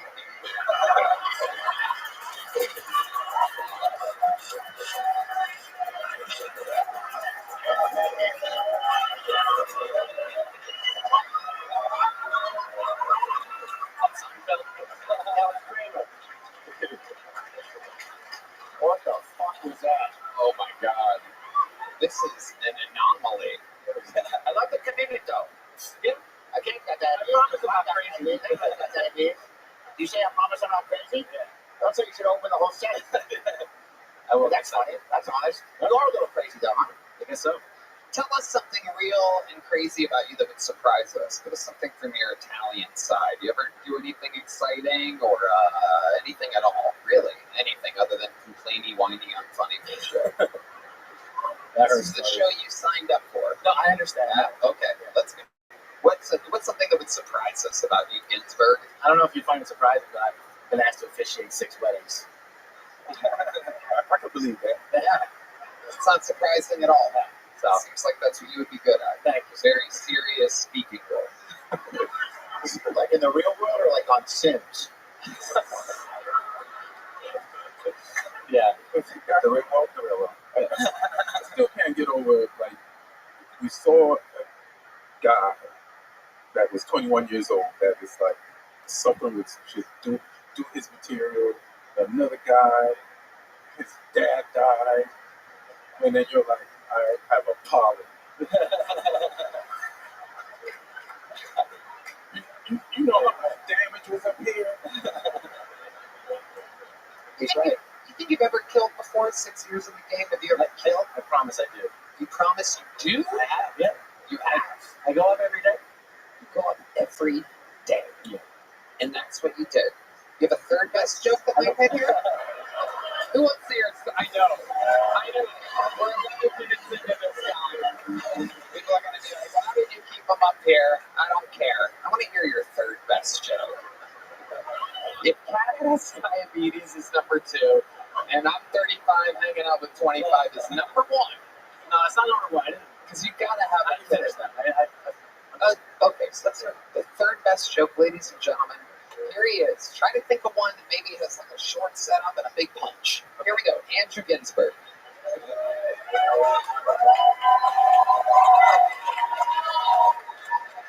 6 years of New York comedy. Supposedly the comedy capital of the world. And here is Andrew Ginsburg. 6 years into being a New York comedian. New Jersey. No. No, he's been doing it in New York, originally from New Jersey. But here he is, New York comedian, everybody. Andrew Ginsburg. Yeah, we already did this. Go ahead and do it. Well, I'll be honest. Okay, go ahead. I was saying to my friends, I feel like I'm like a raging alcoholic. You know what I mean? They're like, God, it makes you say that Ginsburg, you're not partying that hard. I'm like, I don't know.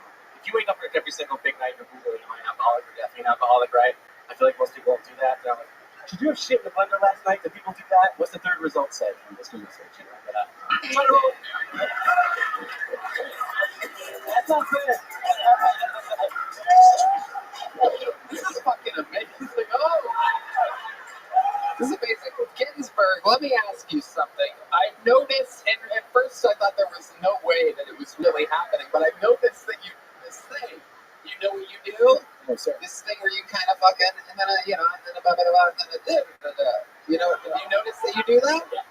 What is that? That's some Jersey shit. Jersey shit. Again, no, he's a New York comedian. I want those New York comics to see one of their own out here just fucking, you're on lineups out there, right? Yep. Yeah, up there with everybody else. What's going on in New York comedy right now, right? It's not my best night.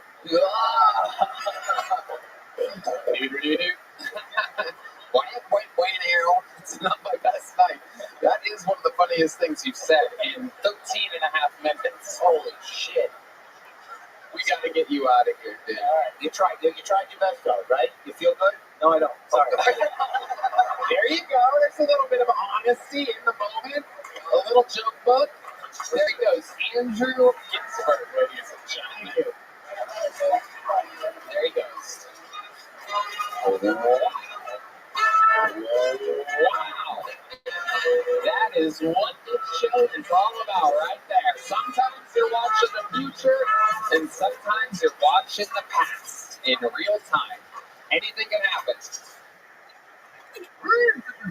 What's up, horse heads? The Kentucky Derby is returning to Churchill Downs for an unforgettable day of the races. That's right, in celebration of the 150th race.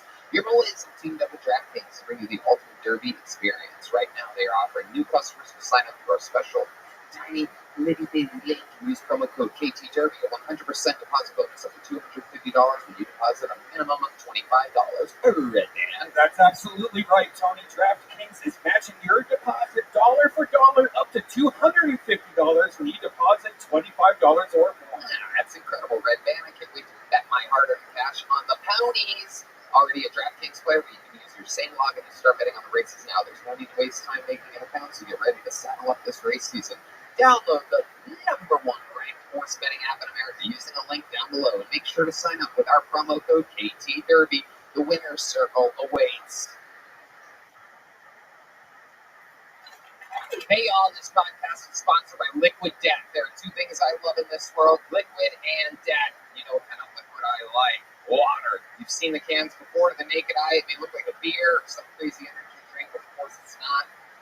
It is delicious water. Maybe you've noticed a coworker cracking a tall boy in your 9 a.m. meeting and thought they were dirty alcoholic, but you were wrong because they were drinking Liquid Death. Liquid Death is actually a healthy beverage brand that makes mountain spring water, low sugar sodas, and low sugar iced teas too. I bet you're wondering why a health beverage should be called Liquid Death. It is better than that than Red, man. Well, Tony, that's because Liquid Death will brutally murder your thirst, and their infinitely recyclable cans are helping to bring death to single-use plastic bottles. Liquid Death also donates a portion of profits from every can sold to help kill plastic pollution. Well put, Red Man. My favorite flavor is convicted melon, and I drink it every time I need a cold, refreshing beverage. It's also super fun to drink in public because people think it's a beer, and beer makes you look like cool. You know what else is cool? Staying hydrated.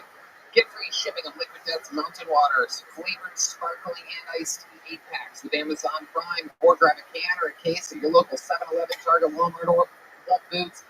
Guys, a lot of options to get things. Go to liquiddeath.com/Tony to check out all their healthy, infinitely recyclable beverages and find your closest retailer. That's liquiddeath.com/Tony. Liquiddeath.com/Tony. Put your hands together. Another bucket full. 60 seconds uninterrupted for Matt Sturm, everybody. Here we go. Matt Sturm.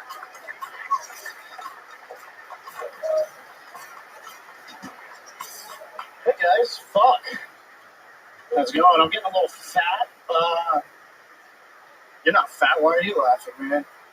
You're a little fat. You are, you piece of... No, you're good guy. I'm getting a little fat, guys. I was with a girl recently. She tried to titty fuck me. Yeah, you ever have that happen to you? She was starting to milk me like a fucking ravaging beast. She was fucking throwing my tits and shit. I'm mad, by the way. I'm German and Jewish, so I want to kill myself. You know? Yeah, it's not a joke.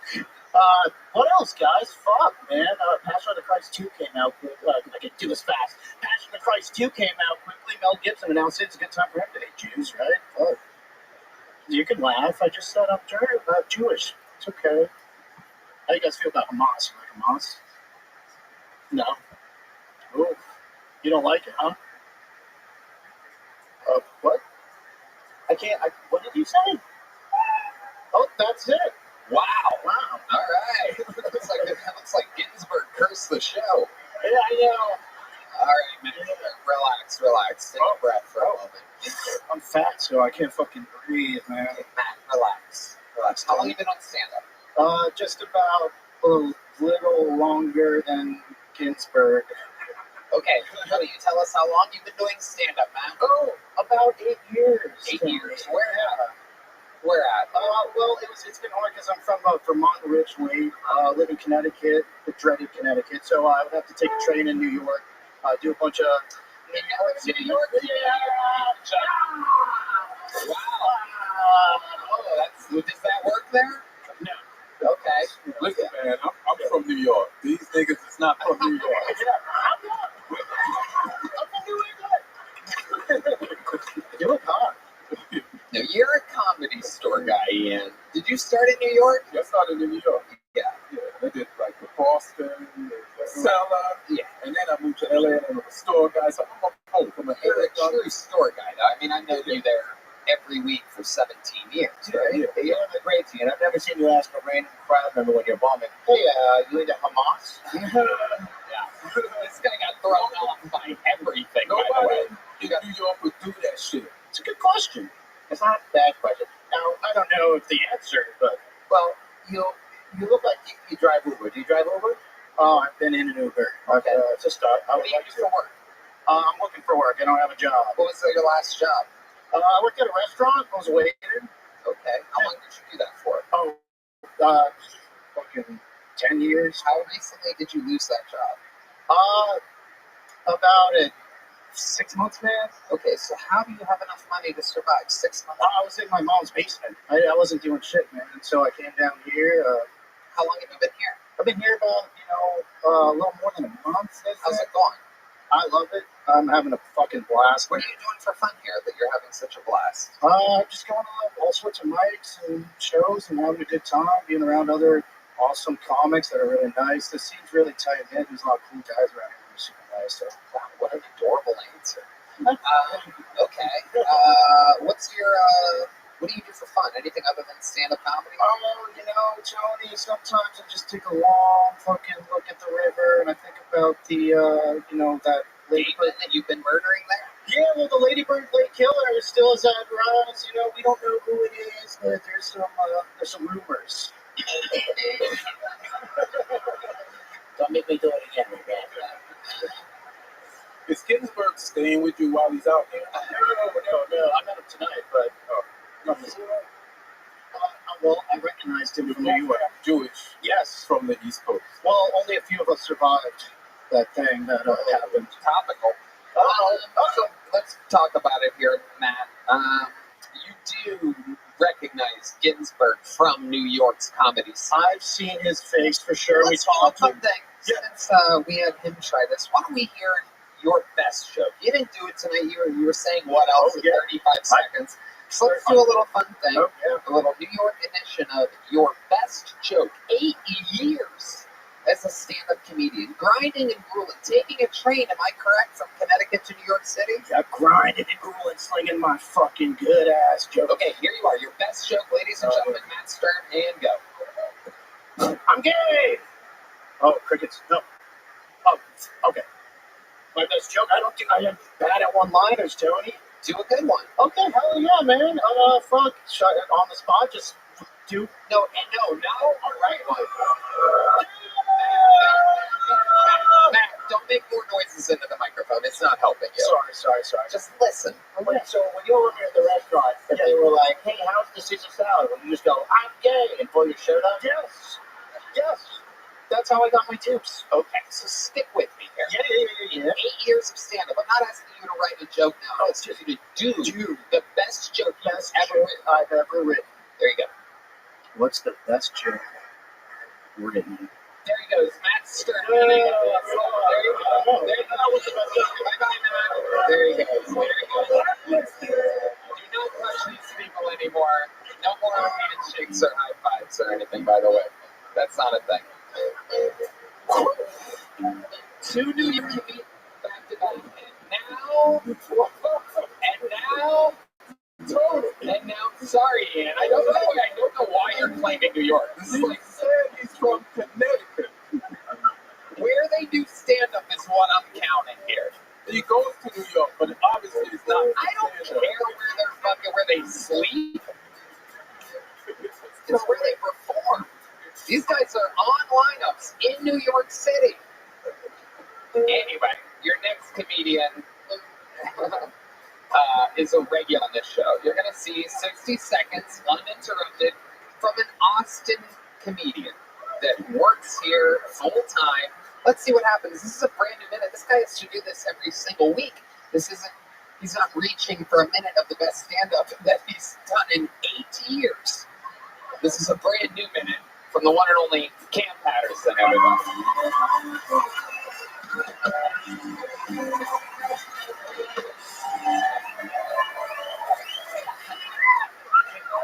Hey, them last niggas was terrible, dog. We was recently in Utah, and usually when I go to a state that usually got most white people, I look up on the internet what side of the Civil War they was on, and because you have to be safe as a black man, right? And Utah wasn't even a state when the Civil War was going on, but whoever the fuck was in Utah sided with the Union, and that's cool, that's great, good team, I fuck with them, you know what I'm saying? I like that a lot, but I will tell you that the population of Utah of black people is 1.6. So even though they were like, we don't fuck with slavery, they also were like, we don't want you niggas over here neither. Stay the fuck out of Utah, bitch. I will tell you, I like Utah because they got mountains, dog. And like, I never thought I was gonna be able to see Mount Everest that close. You feel me? What's so fucking funny, dog? I'm from Florida. Every mountain to me is Mount Everest, bitch. I only know 3 mountains: Mount Everest, Mount Kilimanjaro, big word, and it's flat. There's no dumbass. 1 minute, 9 seconds from a man that has to write a new minute every week in front of 1 million people. Cam Patterson. I don't know how this turned into a New York versus Austin fucking Harlem Globetrotters game, but I love it. Come on, man. This This is what we do, man. is a professional balling all over white nerds. Hey, the last nigga before Heath. Yeah. Terry, y'all let that nigga go home? What do you mean? He's a fucking serial killer, Yeah. dog. Oh, I know. Nobody stop. I talk to nobody. Somebody arrest this nigga, dog. He kills people. He fucking murders people, man. It's fucked up how they wait to find the body. Yeah, he right here. Just kill him. Yeah, man. He gets rid of the bodies. Not only does he seem like a murderer, but he also seems like the guy that knows the chemical compound to put it in a barrel, to put the body into the barrel, for the body to disintegrate completely. I've never seen anybody look more like a sniper. Bro, Yeah. you kept asking, you was like, so who do you talk to? I don't talk to nobody. What about your parents? What parents? But that nigga terrified the fuck out of me, dog. I was in bed like, nobody sees this nigga. Nobody sees Jeffrey Dahmer reincarnated, dude. This shit pissed me off, man.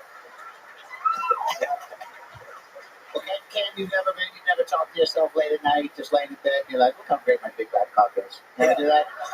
You know, I talk to myself, I can name one thunder, but you're right, his is a little crazier. remember the first time I met you? Yes. You do? Yes, at Applebee's. No, you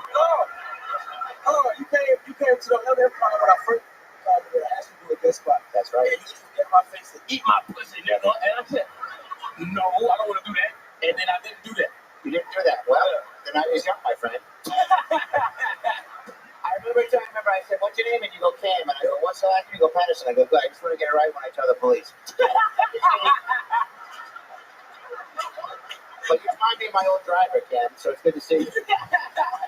Like driving Miss Daisy, nigga. I know that movie. Yeah, okay. It's a Denzel was in it. yeah. Wasn't he in it? Wasn't Denzel in that movie? Yeah, I think so, yeah. It's never been free. Damn. The white people got me, dog. I'm forgetting black people now. I'm fucking up. That looked really fun. You guys having a good time. Now, you were crushing at the Orlando Improv. That was great. Look at you now. You're grinding. It's good for you. Yeah. Very proud of you. We're gonna ask about my team. Good for you. Yeah, good for you. You crushed harder than Leno's Dan with that bet. But there's a joke there somewhere. But yeah, you're murdering today. That's what I'm saying. I killed his dad. Okay. I don't know why I said that. Take that out, please. Cam, you definitely you don't waste your words. Is what I appreciate. You get it tighter with your jokes. Thank you. A very natural editor. It's very, very visible on these shows that we're doing on the road in massive theaters. Cam has a brand new tour coming up. Where are those tickets at? CamSoFunny.com. I printed it. Is that like Cam? One is so funny. Two O's. Cam So Funny. Oh God. Yeah. Oh, that's terrible. I made that shit. Do you hate selling tickets? You'd be better with so like SEW. But somebody tell my dad that nigga, he don't know the Oh, difference. your dad that literally can't spell. Oh, you gotta be kidding me. Your dad came up with your website? Hey, great guys. We put two O's on He it. literally thought he was spelling it correctly. This is where having a father hurts you. Cam, you're absolutely killing it. Thank you for reminding everybody how good the second D on this show. She's in the game, by the way. Cam Patterson. 2 years. So, you see what's going on. Hey, this podcast is sponsored by Mood. You know, Red Band, I'm going to celebrate 420 this year by doing a show at the Comedy Mothership with the great Joe Rogan and some very special guests who we all know. But most importantly, I'm going to vibe out with some Mood products. Browse by different moods and get 20% off your first order and a free THCA pre-roll. Promo code KILL Tony at hellonude.com. Ooh, advanced. Tony, ILOVE, some THC. You sure do. It's KFC too. I think it's the base. The Mood products are fantastic. I love their vapes and gummies the most. They make me feel nice and relaxed when I'm hanging out with all my friends. What I love even more is how quickly it was delivered. Introducing THCA flower, Mood's latest and most potent breakthrough in the world of legal cannabis. When you eat THCA, it changes into THC, and that's what causes the classic high feeling. And Mood has 10 high-inducing strains, the most potent they've ever offered. There are different strains for specific moods, from euphoric to energized, creative to chill, and plenty of versatile products that go with whatever mood you're going for. Celebrate 420 exactly how you want with Mood. Get 20% off your first order, plus a free THCA pre-roll at hellomood.com with promo code KILLTONY. Have an infinitely good time. That's hello, MOOD.com, code KILLTONY. We're back to the bucket, ladies and gentlemen. Let's see what happens here. You've seen how crazy it can get. This is 60 Seconds Uninterrupted by Davey Jackson. The Kill Tony debut. We're hearing some Davey Jackson. So I've been trying out some new jerk-off techniques. Actually invented a couple of new techniques, not to brag, but one of them is very similar to The Stranger. I feel like the Kill Tony universe is pretty familiar with The Stranger. All right. Yeah, for those of you that don't know, it's a jerk-off technique where you sit on your own hand until it goes numb, and then you jerk off, and it feels like a stranger's jerking you off. Yeah, pretty cool technique. I can't take credit for that one. I did not invent it, but the one I invented is actually very similar, though. It's called the reverse stranger. That's right. It's where you sit on your own dick.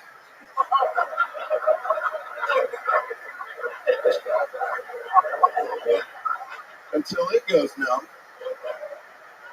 Then you jerk off, and it feels like you're jerking off a stranger. Pretty fucking cool, guys. That's a good one. Not a bad technique. Yeah. That's a good one. This final technique is the one I'm most excited about. I've been trying it out a lot. It's where you sit on someone else's dick until it goes numb. And that is actually just gay. It's very, very gay. Been going through a lot. Pretty confused. I'm Davey Jackson. Thank you. There you go, Davey Jackson. Welcome back. You've been on this show before. Yes, sir. I remember you well. So welcome back. Thank you. How's life going for you? It's good, man. I got too confident and put my hair in a ponytail tonight, which I felt good about, but then one of my friends told me I look like a founding father. I thought about that. Hell yeah. Hell yeah. Forefathers? I'm trying to fuck them with no fathers. You know? Wow. Look at this. He was ready for an interview on Kill Tony. This is incredible. Almost someone that seemed like they wanted to be on a comedy show. How's the pollen affecting you today? Bro, I don't know what that's in reference to, but I've been snorting a lot of coke, so I don't know if it's pollen or... Very good. Where's the craziest place you've done cocaine at? Off of Miss Doubtflamer's tits, I guess. Down Flamer. Now, was Down Flamer, was that a joke or was that a slip-up? I think he's calling you a gay Mrs. Doubtfire. Okay, fair enough. Well, you just talked yourself out of a titty fuck, my friend. So the joke's on you. Sit on your own dick again, huh?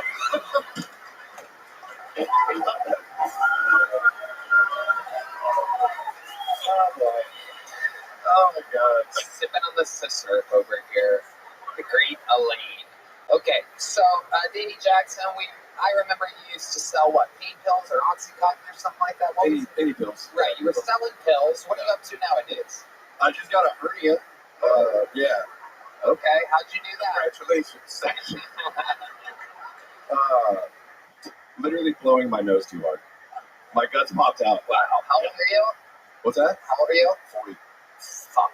God, that's scary. Oh my God. Yeah, just wait till you get my age. Your clit starts growing pubic hairs.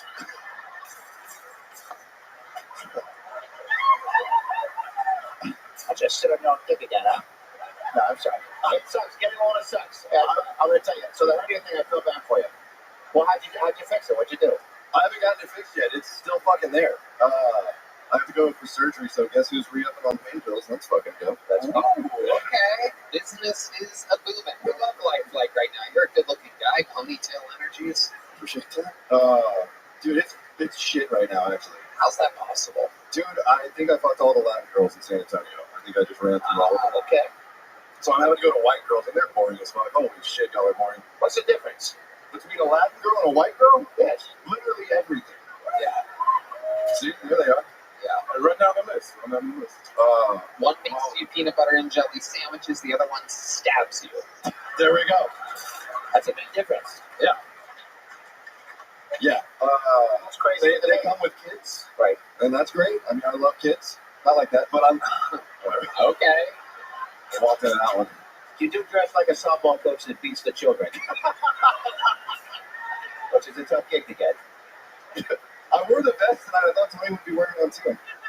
I am a big supporter of the vest as of late. For Just sure. got a new one this week, and my friend gave me a new vest. I'm excited about it. It's got a fur interior. You'll probably see it on the next episode of Kill Time. Vests are fun. When I first got here, I started dressing like a cowboy for a while, and then I'm looking out, and like the real cowboys wear vests. Like, you're from Texas? Yeah, exactly. See what I mean? Like, and I'm like, wait, what's the thing with the vest? I'm like, it's weird because your arms are gonna get chilly and your body's gonna be warm. I don't get it. And then I tried it. Fucking unbelievable. It looks so cool. It's unbelievable. It's a fucking no-brainer. It's also a fanny pack, a purse, you name it. And it's everything. Instead of having a big bundle of keys, you know what I mean? For all the natural amenities that you have in your life, you know what I mean? In your pocket, you have them in your vest pocket. He's talking about drugs, people. What the fuck? Do you wear a condom when you fuck? Oh, Well, when he's with a Latina chick, yes. I try to. I really do try to. But it's actually the Latin girls. They just it's coming off every time. Yeah. Do they take it off, or do you take it off, or is it It's a joint effort, I think. to just disappear from wishful thinking? They just snatch it up in their pussy. Oh, okay. I didn't even like that the way you said that. Yeah, that was. And I've been out for enough free titty fucks, but that was crossing the line. So, Davey, you already have a big joke book, right? I do, yes. Well, we're just gonna red band. I would like to have you on the secret set for this. Wow. On the real show. A real setup, a real punchline, a real 60 seconds from Davey Jackson. This handwriting is pretty bad, but I'm gonna try this anyway. It's Jose. Oh, how about a hand for the lovely Heidi, everybody? Make sure you follow her. Gina with 3A's.ag or something like that. I don't know. CamSoFunny.com. Figure it out. All right, this last name is a tough one. His is out of the bucket. Make some noise for Jose Veneas, or Venelas, or Oineas. Here he is. Jose, everybody. Make some noise for Jose. These people wait all day for this. I used to weigh well over 300 pounds. Yeah, doctors kept calling me weird names like severely unhealthy, morbidly obese. I just thought I was round and lovable. I also suffered from what I believe a lot of people also struggle with in this room. It's called being stupid. I only say I was stupid because I let my mom do my back-to-school shopping at Tractor Supply. And she got me a shirt, had a picture of a barn on it. It said, and I quote, "What happens in the barn stays in the barn." That's bestiality 101, guys. I don't know what to tell you. I don't know. All right, before I go, I have a buddy. His name's Nick. Every time I see him, I go, "Hey, Nick, Nickelodeon." You guys get it? It's because he's a pedophile. Wow. All right. Okay. Jose, how do you say that last name? Ornelas. Ornelas. Wow. Okay. Hi, Jose. How long have you been with stand-up in New York?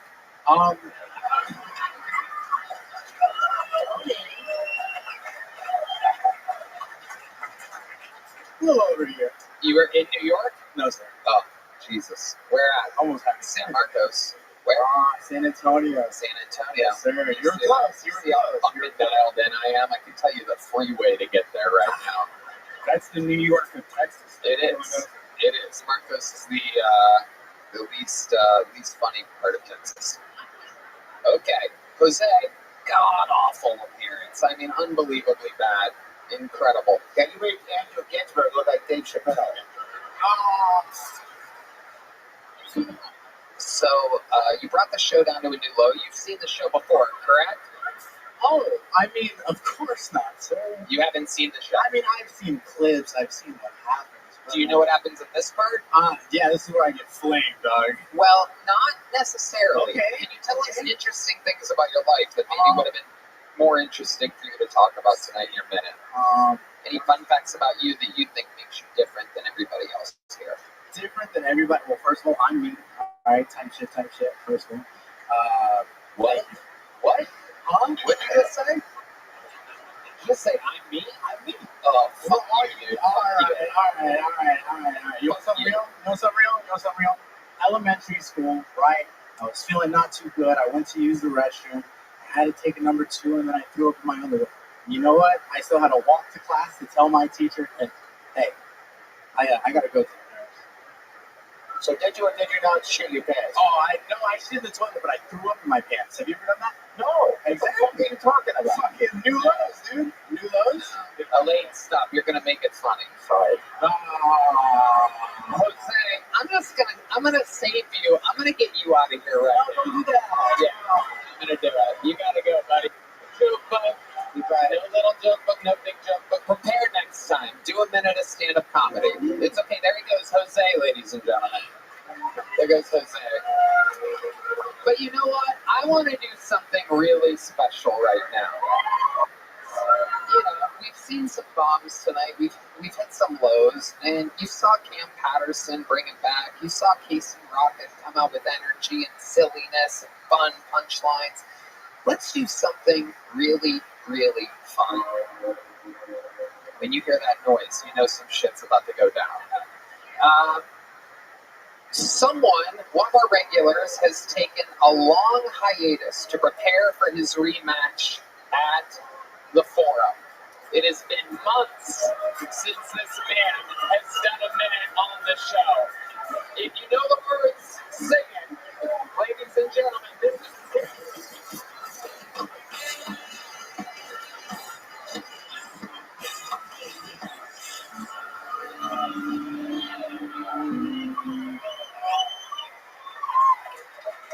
Told you it's not easy.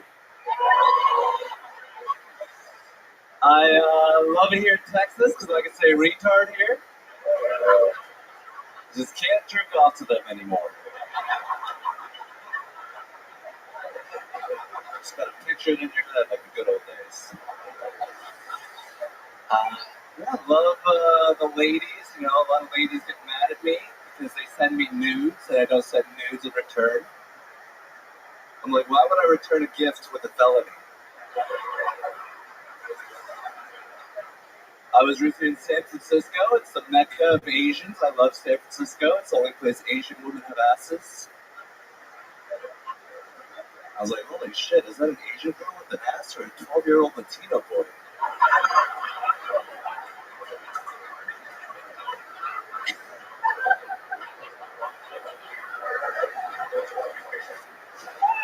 Hey, I missed you, buddy. I miss you too, Tony. Wow. The pop from the crowd was insane. The return of one of the all-time greats. You've watched him write and perform hundreds and hundreds of minutes on the show, and here he is, back, better than ever, still Asian. You can tell that he's coming off a weekend with me in Utah, which keeps being a running theme on the show because I did take him and Cam Patterson and Casey Rocket to Utah. And Hans is the only one baller enough to go straight to the airport and buy a shirt. Try to get the people on his side right from the arrival. How did you end up with a Utah hoodie like that? I didn't check the weather. I thought it'd be like Texas, beautiful and habitable to human beings. Unless you're allergic to pollen. Boy, it makes you unfunny.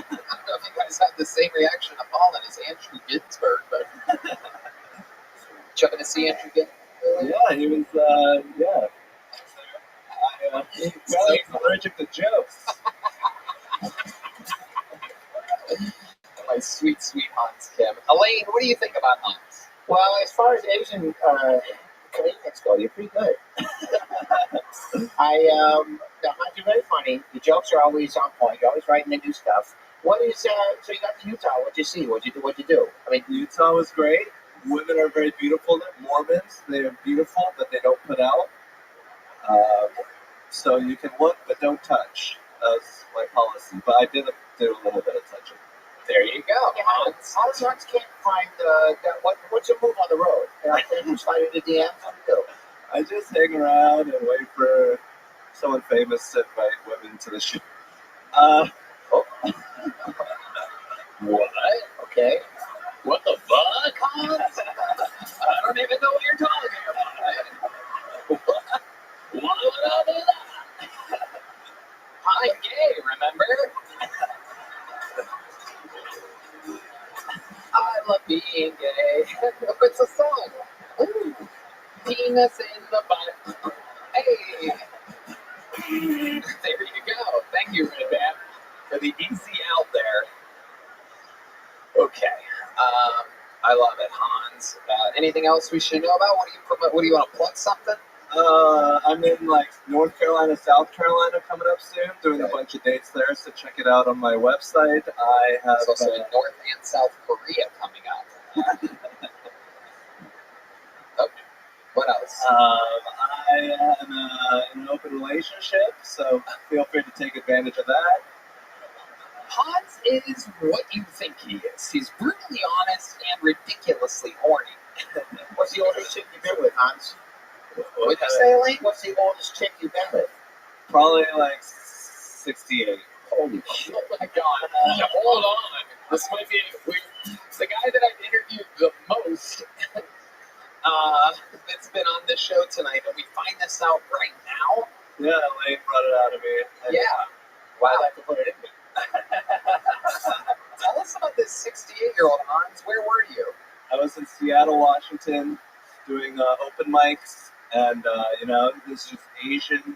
She was a grandmother, or no, she was just a mother. I guess she had a really young daughter.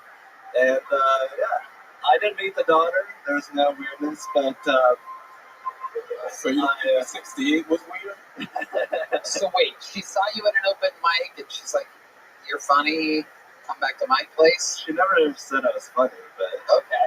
I pictured it in my head. You went back to her place? Yes, Okay, tell us how this goes down exactly. it was great. She actually did this thing where I was a missionary, and then she put her legs in between mine, and she squeezed, and it was like a 49-year-old vagina. Wow. Wow. Elaine, do you know about this move? Well, I do know that if you're 69 to 68-year-old, you get a free bowl of chicken fried rice. If it's Asian on Asian, which sounds like it was, yeah? Yeah. Now, are you only attracted to old Asians, or is there an old white to sneak in there?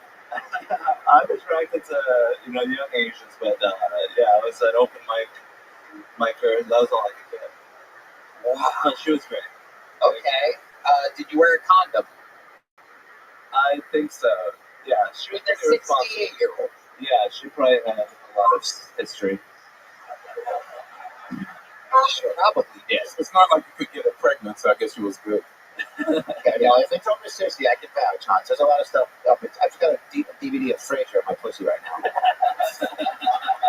So I can confirm. I see the corner of it hanging out. There really is a DVD of Frasier in Elaine's pussy right now. Right, man? What was she wearing? Was she sweatpants? She had 2 bags? She had a samurai sword on her or something like that? Some type of, what does she have, Hans? was she wearing a Asian takeout box?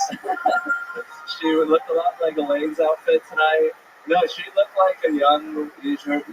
Everything looked great until the face was a little old. But other than that, it looked like it wasn't what I was doing.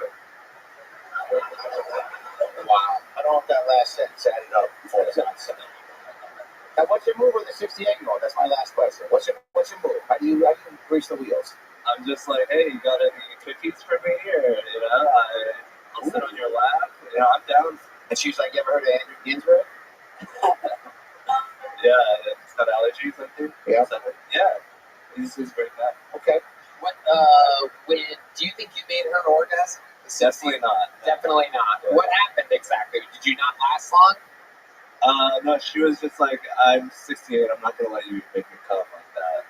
Wow, she told you that? Yeah. God, see how asking another question sometimes gets you to the fucking end zone? She told you specifically that you weren't going to make her come. Yeah. She could tell. She's like, you're not good enough.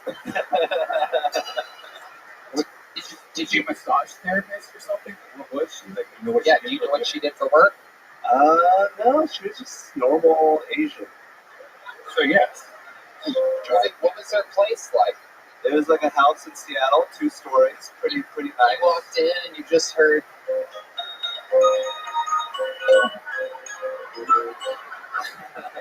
I actually know that song. Did you just play that? Yeah, that's me. John, stop. Let me shine for a second. Oh. I'm backwards. That's pretty good. I'm trying my best. Other way! Shut up, you old! You ate a hamburger during sound check, you fucking faggot!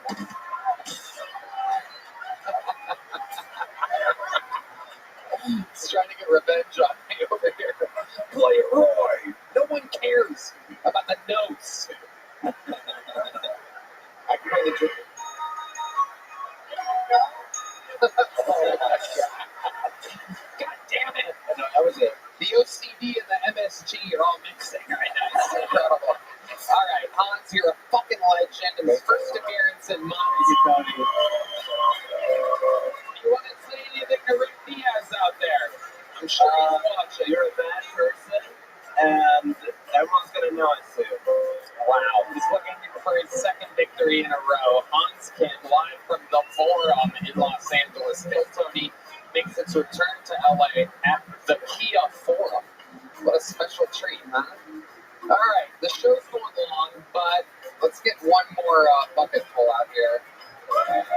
Make some noise for your next comedian. 60 seconds with Maddie G, everybody. Maddie G.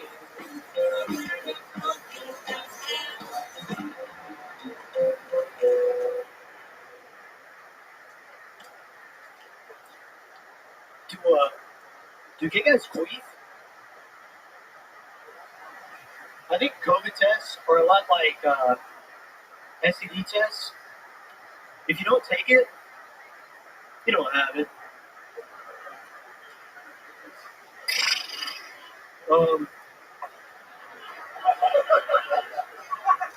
I've been taking biotin to grow out all my facial hair.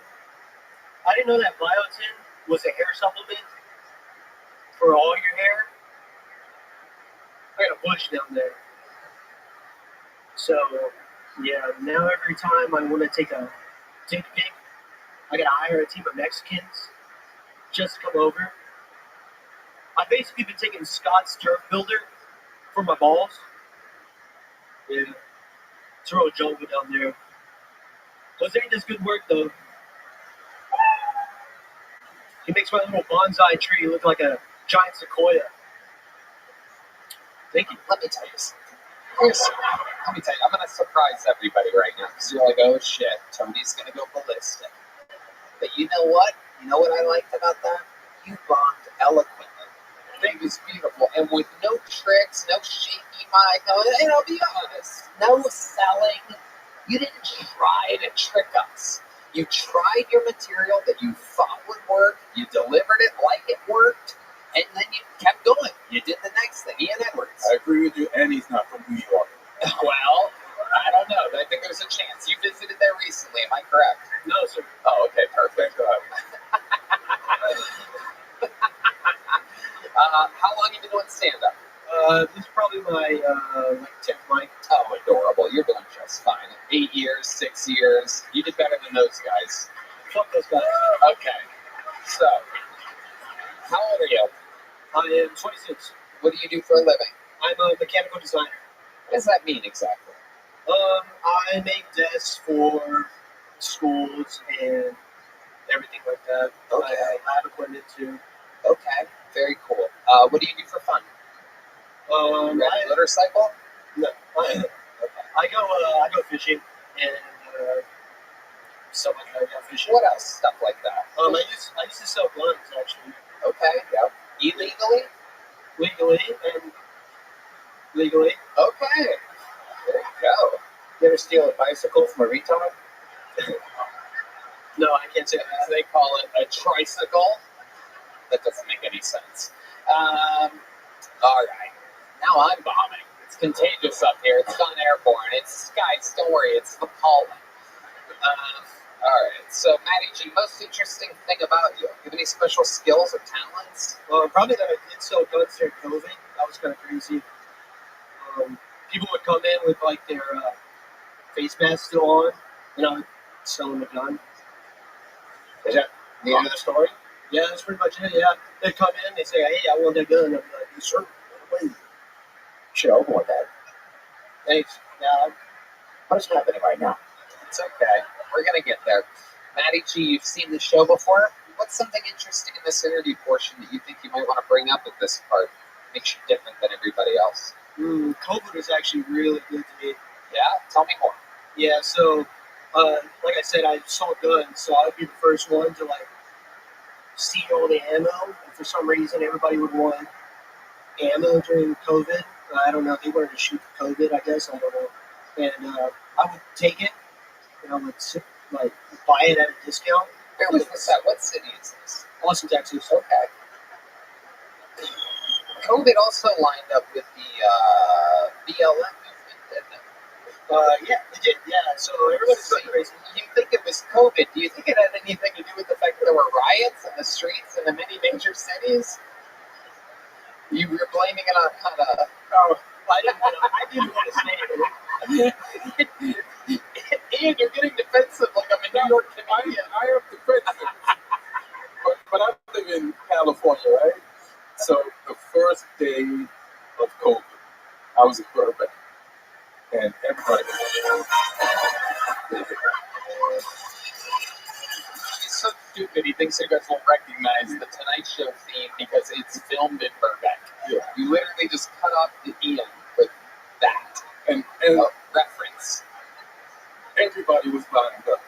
They were. Everybody. It was- Okay. I didn't even know they had gun shops in Burbank Yeah. until that. They have that one across from like the Costco or something. It's a big one. But there's like more than you could like. I'm Yeah. just driving down the street. I see line there. I don't know what people thought was going to happen during COVID, but when he says he works in a gun shop, he sold a lot of guns. I get it.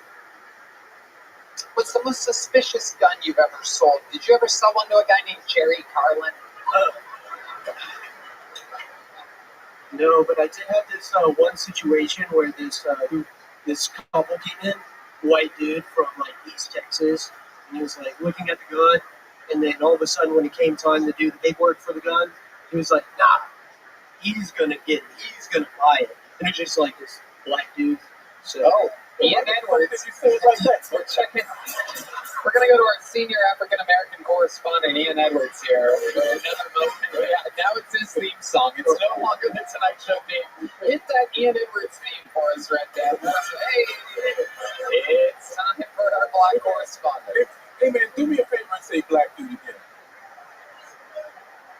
Black dude.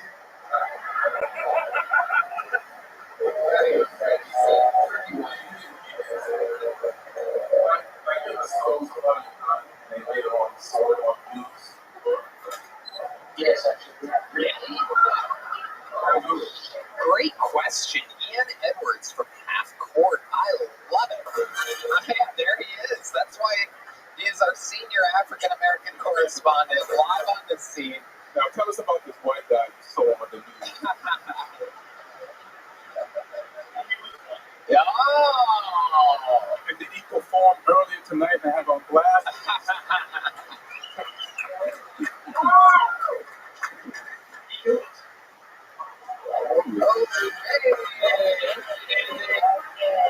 Thanks for coming. Oh my God. All right. Maddie, here's a little joke. Good stuff, buddy. Get out of here. Go sell guns. What's up, guys? Show's going too long. We're in overtime right now. But I realized we needed a female stand-up comedian tonight, so in order to make up for that, I pulled out of the bucket until I got a lady. You guys ready for your final bucket pull of the night? 60 seconds uninterrupted for Kelly Quinn, everybody. Kelly Quinn.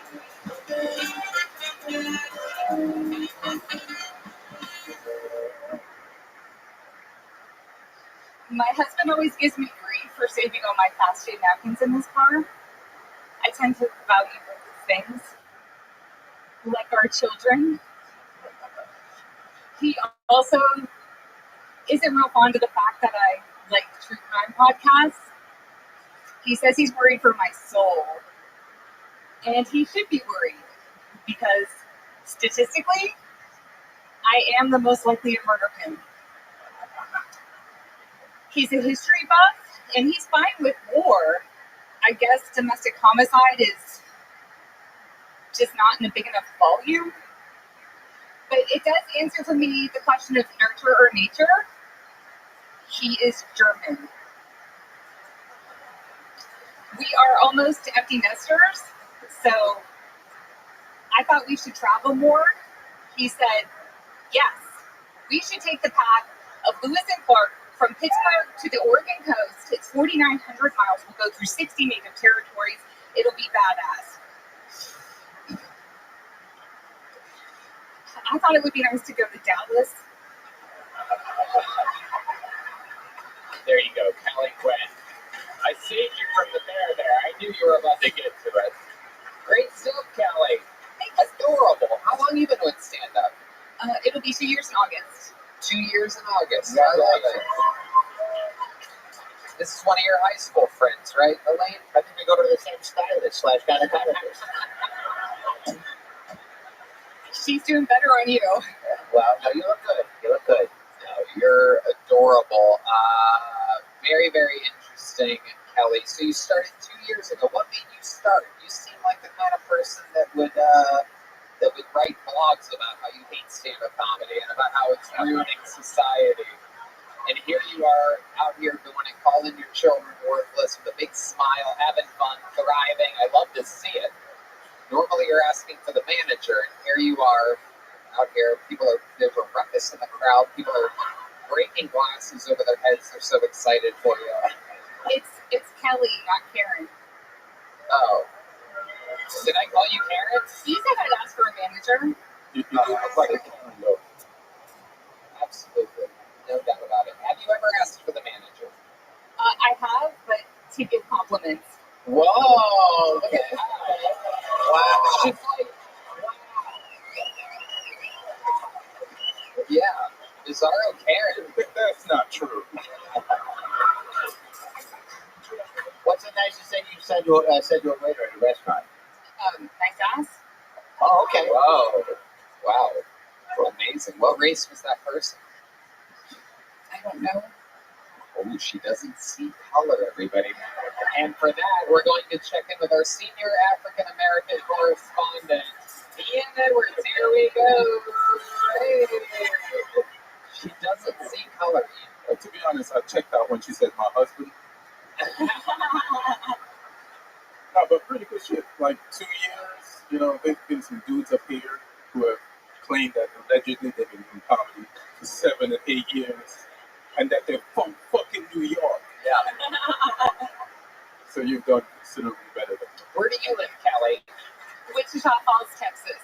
Wichita Falls. Ooh, a big pop from the crowd. Where is that? It's like 5 hours some which way. I don't know. North? Ish. It's Yeah. like almost Oklahoma. Okay, yeah, that would be north. Yep. They've got a Dairy Queen there, right? Several. Several Dairy Queens. Are you a fan of Dairy Queen? I am.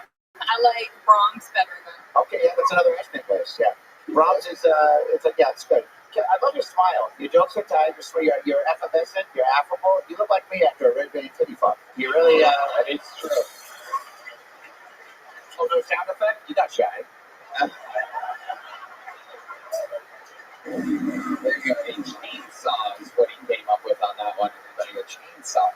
Okay, so Kelly, did you used to have a job? You have a job? I have a job. I'm not that old. What do you do? I'm a classic rock DJ. Are you serious? On like an FM radio station? Yes, real terrestrial radio. Wow. Do you have a special DJ name? Kelly Quinn. Kelly Quinn in the afternoons, mornings? 9 to 2, so midday. So you play a lot of Bare Naked Ladies and Sugar Ray? No. No, it's classic rock. It's not shit radio. Okay. Right.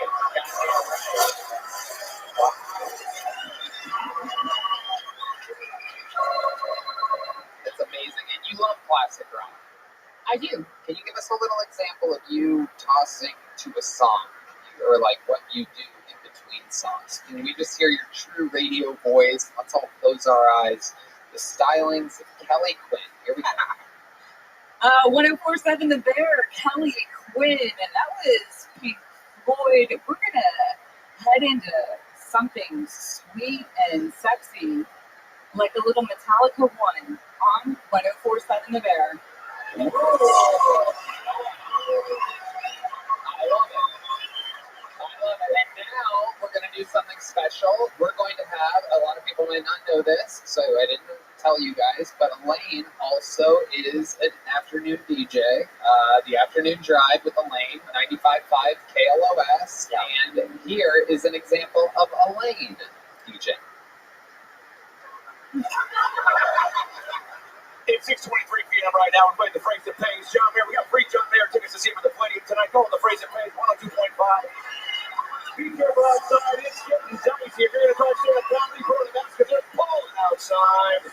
You don't want to fuck up your one chance on Kill Tony. Call it right now, 421-1015. Get two free John Mayer. Don't forget to take that call right now. Hello? Yeah, hi, it's me, Red Band. I'm looking for a pity vote.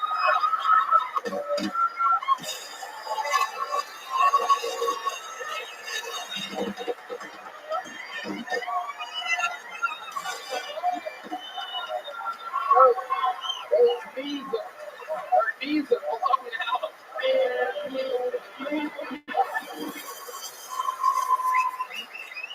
She's gonna need to hit up Dr. Phil, take care of those knees after that.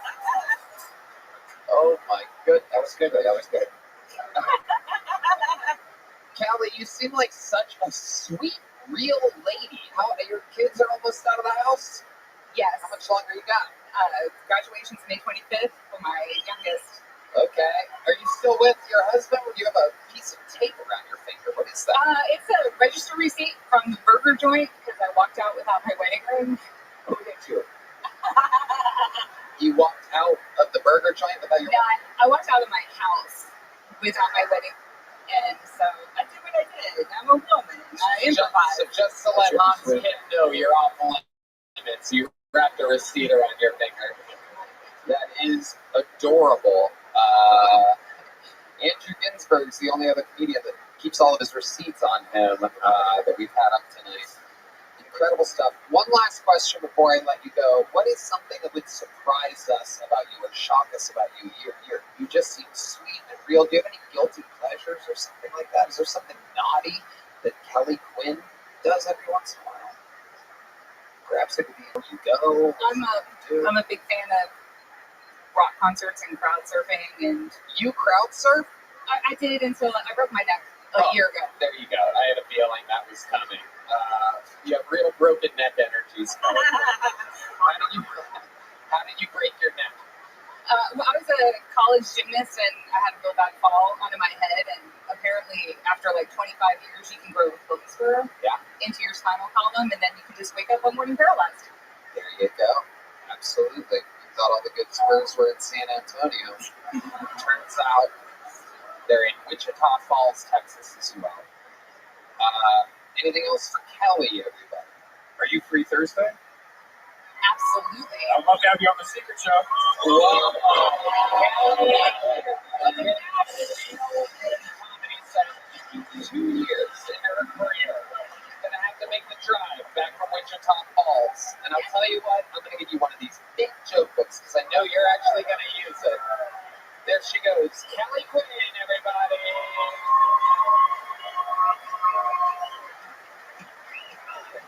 Look at them, two best friends. Look at the shoulders on Elaine.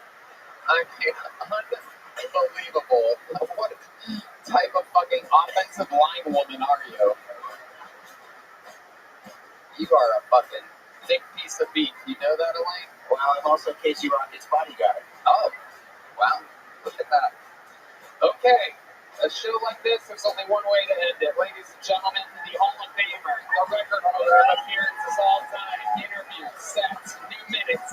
This is him, the Wichita Falls Willy Wobbler, the Memphis Strangler, the Manila Gorilla. This is the Big Red Machine, William Montgomery.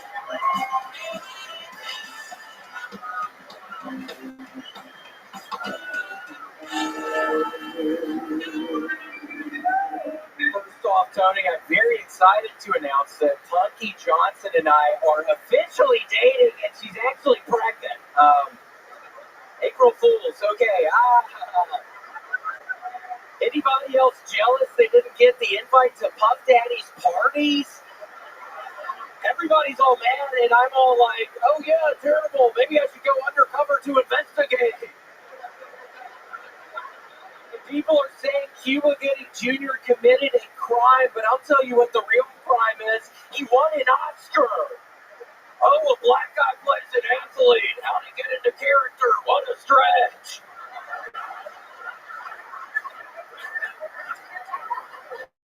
As a defense attorney, I must advise that admitting to shooting the sheriff, but then claiming you didn't shoot the deputy is a bad legal defense.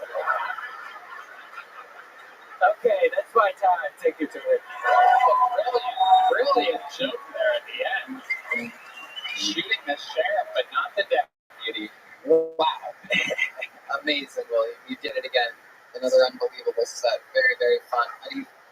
I feel pretty good other than the fact that there is now a dead squirrel up in our chimney, and it has been smelling like death for the past 3 days now, Tony. And I actually had an exterminator man come by today and start telling me, oh, I can't go up on the roof. If I go up on the roof this one way, I'm going to roll off and die. If I go off the other way, I'm going to roll off and die. And I'm like, dude, you're not just a friend. I'm trying to fucking pay you money to get rid of this fucking thing. Why are you just giving me excuses, you dumb piece of shit? This is why you're fucking getting dead squirrels out of people's fucking chimneys, because you're a dumbass, you motherfucker. He's giving me all these excuses, Tony, and I just want the smell gone, but it's going to be Wednesday, so I have to live with it for another couple days. That's what happens when you exterminate. His last name is Ginsburg.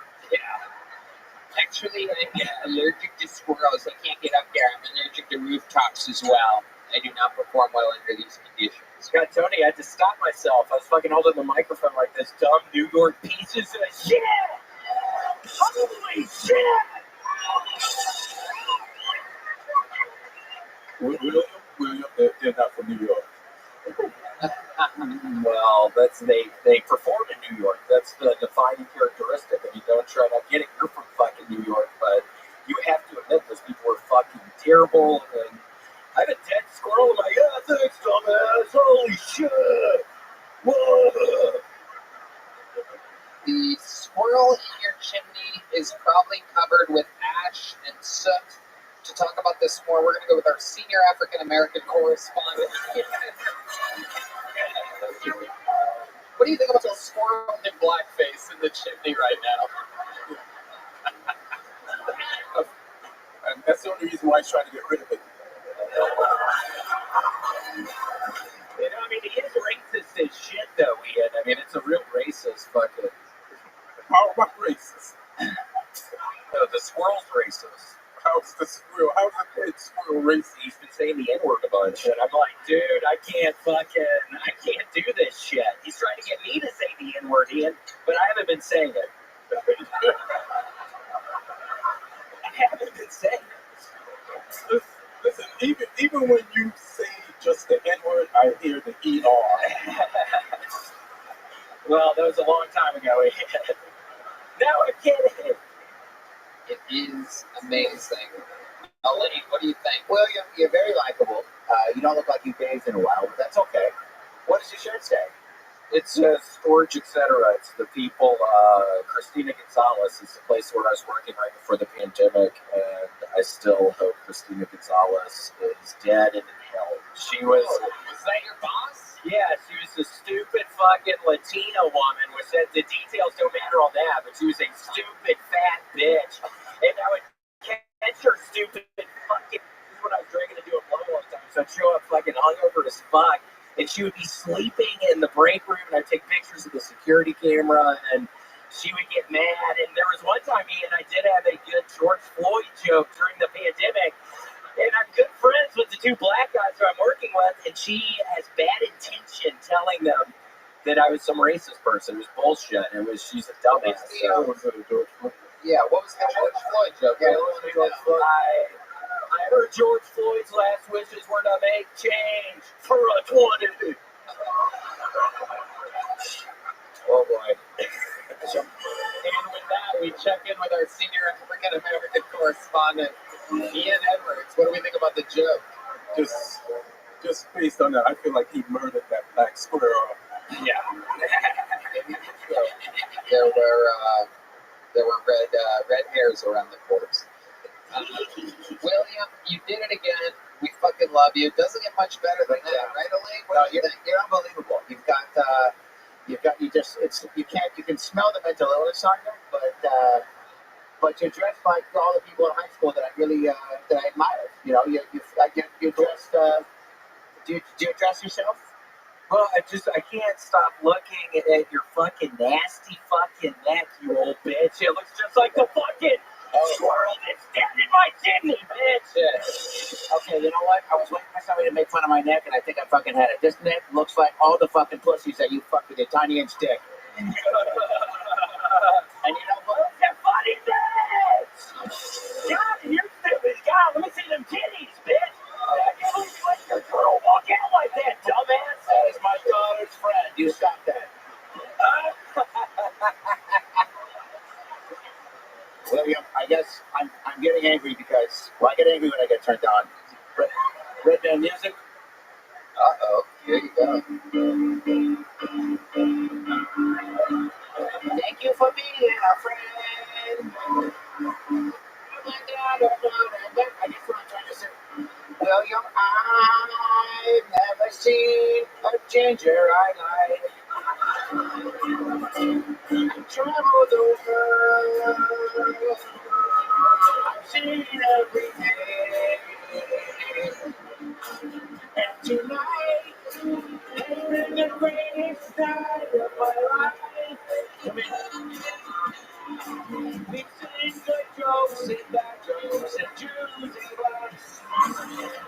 And that fair guy almost had a heart attack tonight. And that's what you do. When you sign up for your calling, you try your best.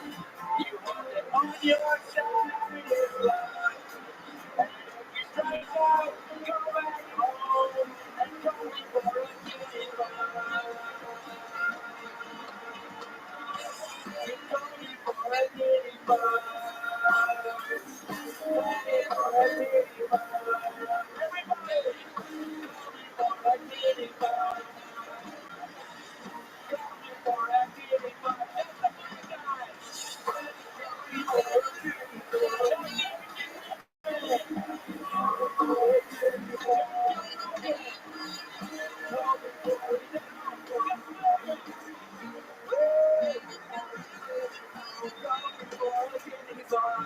There you go. Powerful. Wow. Ladies and gentlemen, slightly break game time. If they're still sponsors, we'd like to thank them. I'm almost done with the great William Montgomery. I don't think there's a comedian in the world that can possibly do better than that. Wait, I wrote a couple jokes down. Wait a second. Ladies and gentlemen, That's it. Just keep the music on. thank you for Elaine, everybody. So I met Tony a couple weeks ago, and he said, "You come by the Midas Champagne, try it." And this is real honest. It's my favorite show in the entire world. So thank you so much. We're gonna make me a part of the Midas Show. I heard a couple jokes real quick. Hans doesn't believe in God, but he believes in Godzilla. Shit. If Ken Patterson's here, who's punching women in the streets of New York? I don't know. Casey Rocket looks like the first person to own, cookies. Hans Cam, you look like an Asian Disney character named Goofy. What else? Okay, Cam likes rocks, Casey smokes rocks. Casey, you look like the dollar store version of Kyle Rittenhouse. Comedy hasn't come easy to Hans. It takes a lot of drive, which is hard when you're Asian. Oh boy, and then I just got some pickup lines from Red Band that he texted me late in the middle of the night. Are you Hurricane Katrina? Because you're blowing me away with your hot fits. Can I come on your back? What else? Cam looks like his first special was released on a Ring doorbell camera. Coming for the titty bar.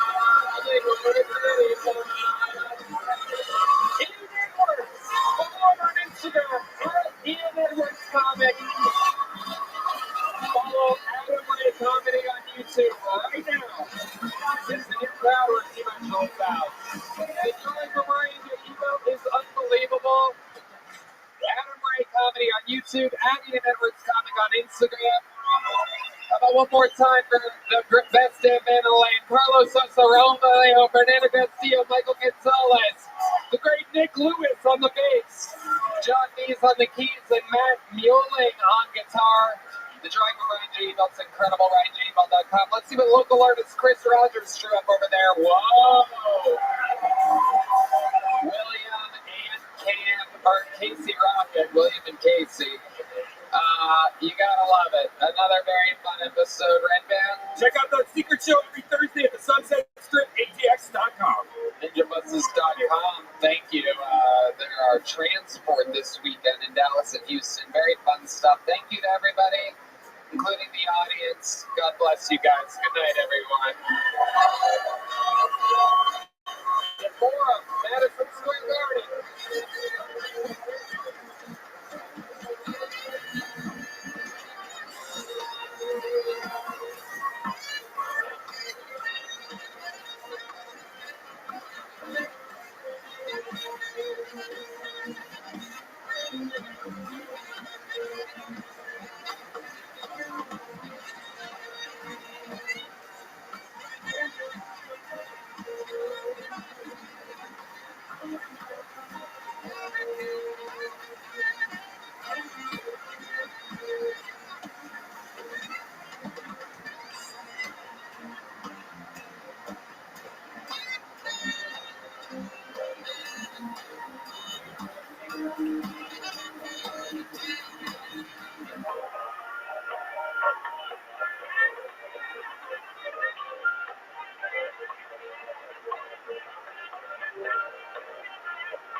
The Sunset Strip Comedy Club in Austin, Texas is now open. Check out Red Band's secret show every Thursday. Go to sunsetstripatx.com for tickets.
Who's ready for the best fucking night of their lives, huh?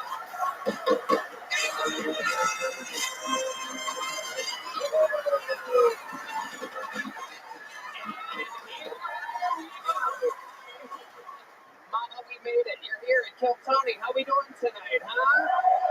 Brought to you by ZipRecruiter and Shopify. Make some noise for the great Brian Red Band, everybody. And how about one more time for the best damn band in the land, huh? Carlos Sosa, Raul Vallejo, Michael Gonzalez. This is Steve Agnes on the bass guitar. John B's on the keys and Sean Greenberg joining us on the electric guitar tonight for the first time ever. So much fun stuff planned. Before we get started, here's a little bit more from the amazing sponsors who made it all possible.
The Sunset Strip Comedy Club in Austin, Texas is now open.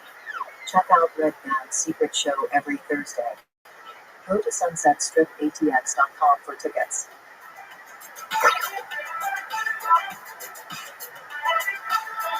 You guys ready to start tonight's episode? Oh boy, here we go. Where do I begin? Ladies and gentlemen, this is the return of the man who people are saying is the 2024 guest of the year. The return of one of the great comedians from New York with a brand new special coming out. And the greatest skateboarder of all time. I present to you Harlan Williams.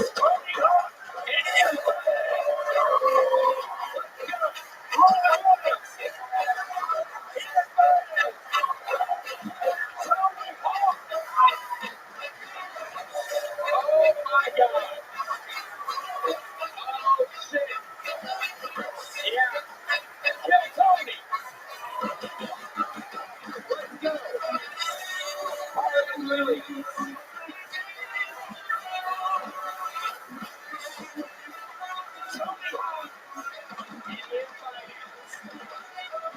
Ian Finance's special Wild, Happy, and Free out April 21st at YouTube/BeAnIan Pod. Welcome back, Ian. How are you? Hey, all right. I'm happy to be here, Tony. Thanks for having me. Fuck yeah. The great and powerful Tony Hawk's first appearance on the show.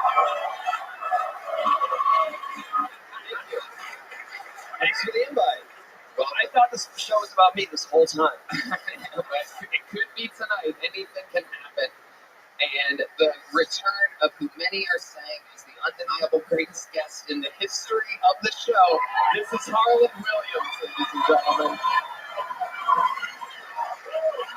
I'm going to throw up. Oh, no. Oh, no.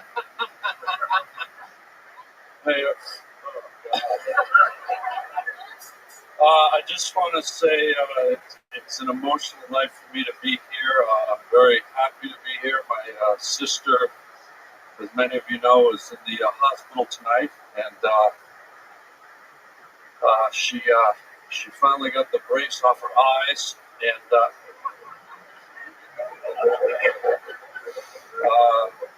She was born, as we know, her eyes were really far apart, like a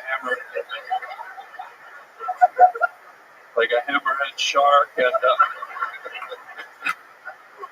well, maybe somebody better get on the fuck off bus.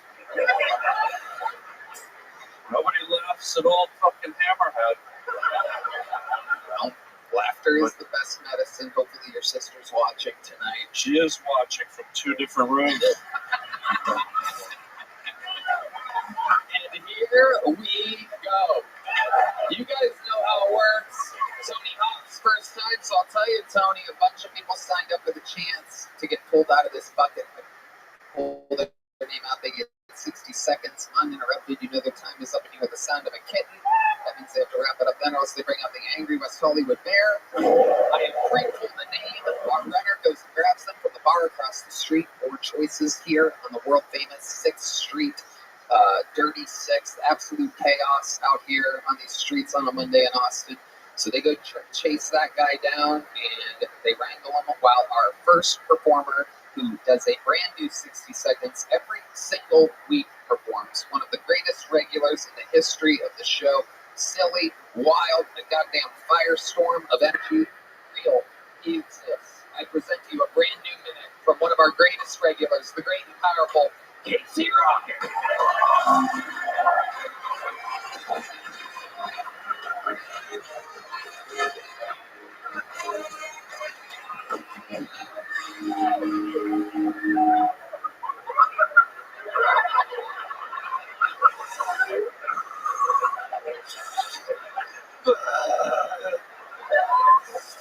All right, I'll talk about it.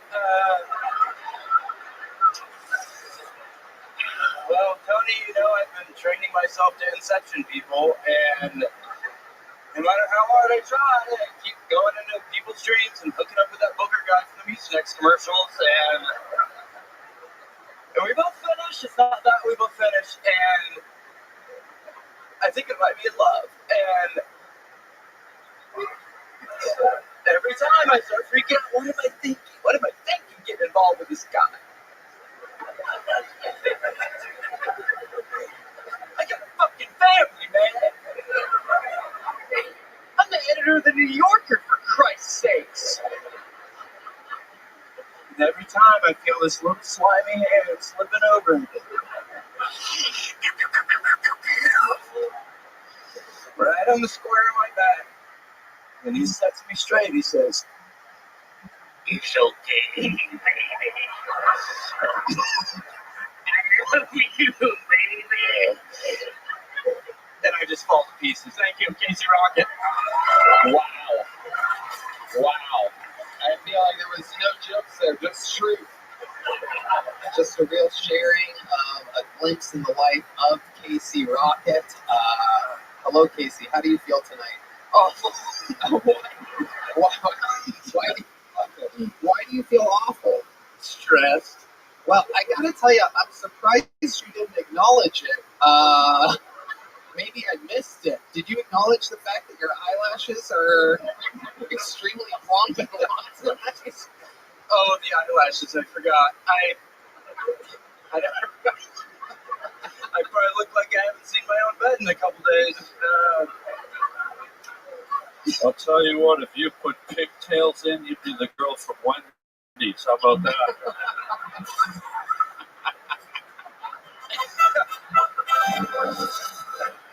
We also Fucking around. No, it's true. That's for real. I see it. Been an awful week. I stopped being a door guy here. I graduated from being a door guy. That's true. That's true. The second ever door guy to retire with grace, following in the footsteps of the great Cam Patterson. Yes. Every other door guy is still waiting and hoping to figure out how to graduate from such a system. You know what I'm a bit mystified about, though, Tony? As a door guy, and this may be a fault in your set, as a door guy, I didn't hear one fucking knock-knock joke.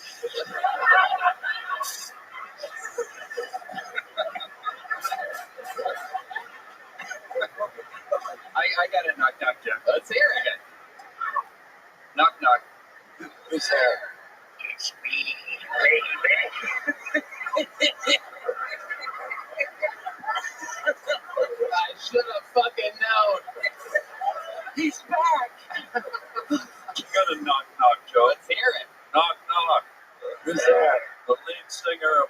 Speedwagon's hair.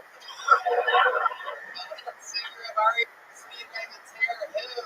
Well, there's no ending. I'm not a. What am I, a door guy? Fuck off. Do you think this crowd actually knows REO Speedwagon? We're very old, Harlan. Well, I did though. So you did? yeah, you nailed it. Yeah, you guys were around when Speedwagons was the best way to travel. So Casey, here you are, staring down with long eyelashes, pure retirement of door guyism. And what are your plans moving forward? What are you going to do with all the free time that you have for yourself? That's a good question. Well, I thought of a couple things.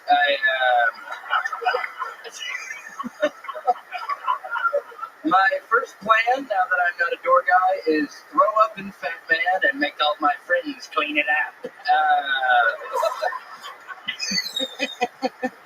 My second plan, clear Chris Benoit's name by finding the real killer. He's out there. Third plan, find the lead singer of The Chicks, convince them to change their name back to the Dixie Chicks, then assassinate her for being racist. And my final plan, impress Jodie Foster by assassinating the guy who tried to assassinate Ronald Reagan to impress her.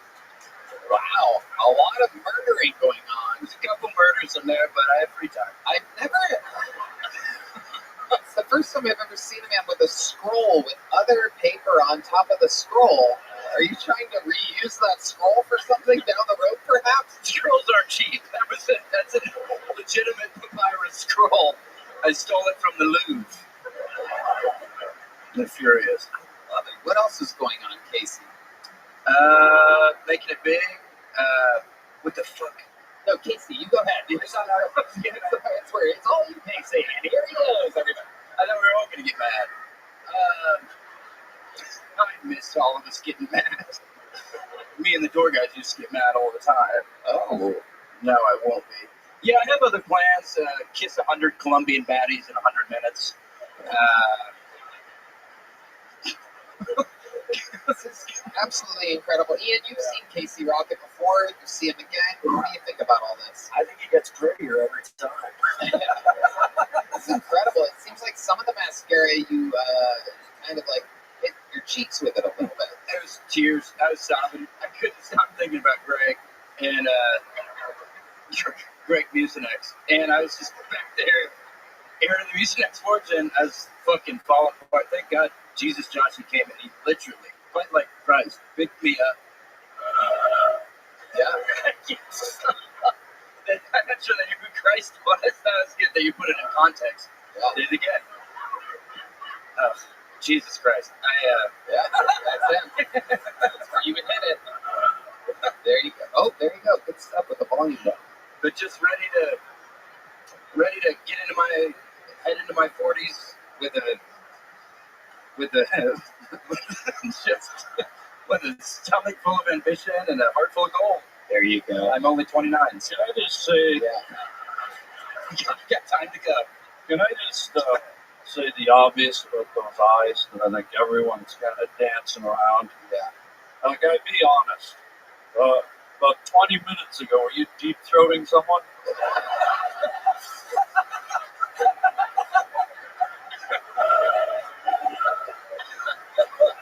I don't have to answer that. You don't have to answer that. And in 20 minutes, do you want to be? But you have made your eyes very, very pretty. Maybe perhaps you can help Harlan's sister figure out what to do post-op. You know, I am this close to grinding a P.F. Chang lettuce wrap into your clit. Whoa! Someone knows how to get me fucking hot and heavy. I love that. P.F. Chang. All right. Casey, you're an unbelievable way to start the show. What a special treat every goddamn week. Creative, wild, we love you. There he is. Thank you, regular. And now, and only now, do we go to the bucket.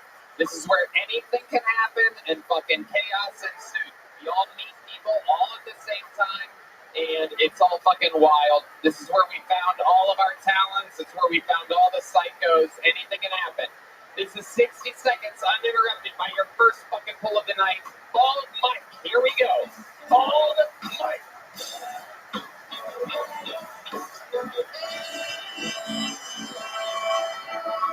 How we doing, mothership? Yeah, we're keeping it right, huh? All right, well, yeah, they call me Bald Mike. It's not because I have cancer. I ain't dying. Don't worry. I just got a little alopecia, you know what I mean? A little bit of that Jada Pinkett. And it's come in handy sometimes. I got it when I was young, so I had like patches of hair and it got all frizzy. It looked horrible. But it really came in handy when my grandma died, of all times.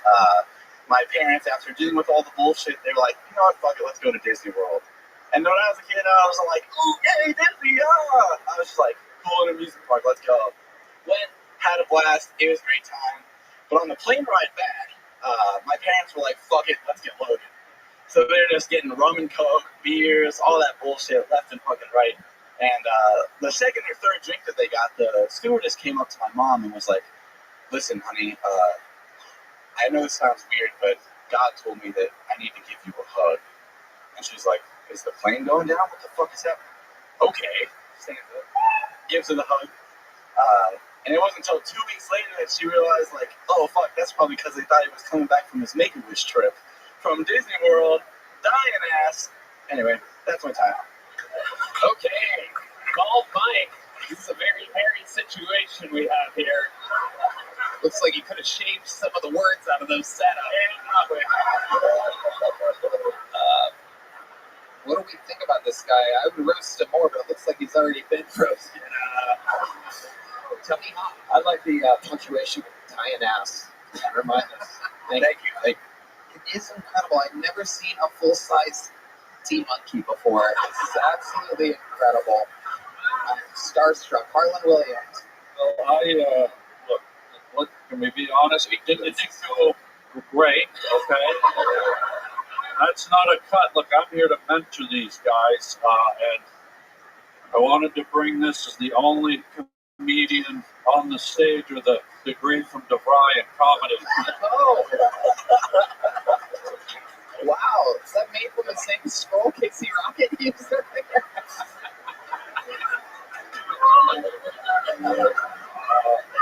Sometimes there are little things you can do, and I'm going to mentor this kid here. Yeah.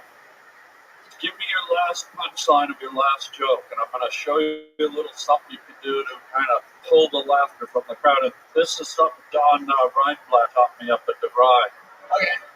Well, admittedly, I'm not a comic. I don't really have a ton of jokes. I just had that story, and of course I ran it long. Just tell me the last sentence. Yeah. He doesn't do comedy. He doesn't do improv very much. I had a punchline that was fat people architecture, but I couldn't figure out how to word it into a joke. If you can help me out. What? You say the last sentence of the story you just... Yeah, just say the last sentence of what you said. We are aware it wasn't funny. Say it again. Gotcha. It wasn't until 2 weeks later that she realized that, oh shit, that might have been because they thought he was on his Make-A-Wish trip back from Disney World. Okay, now watch what I'm going to do for you here. And this is something I learned up at the night school at DeVry. It does say DeVry Night School, August 11, 2014. Don Reinblatt signed it. Here he is, Harlan Williams, fixing Bald Mike's non-existent punchline. So sometimes when things are so silent, you can hear two crickets sniffing a cornbread fart. What you do, and this is what they taught me, you pull a goofy face. So I'm going to do your last line and watch. So my parents said this might be my takeaway trip to Disneyland.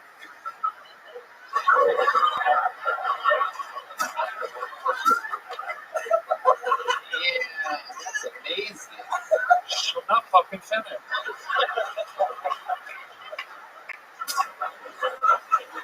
So do you get it now, you little whore? I love it.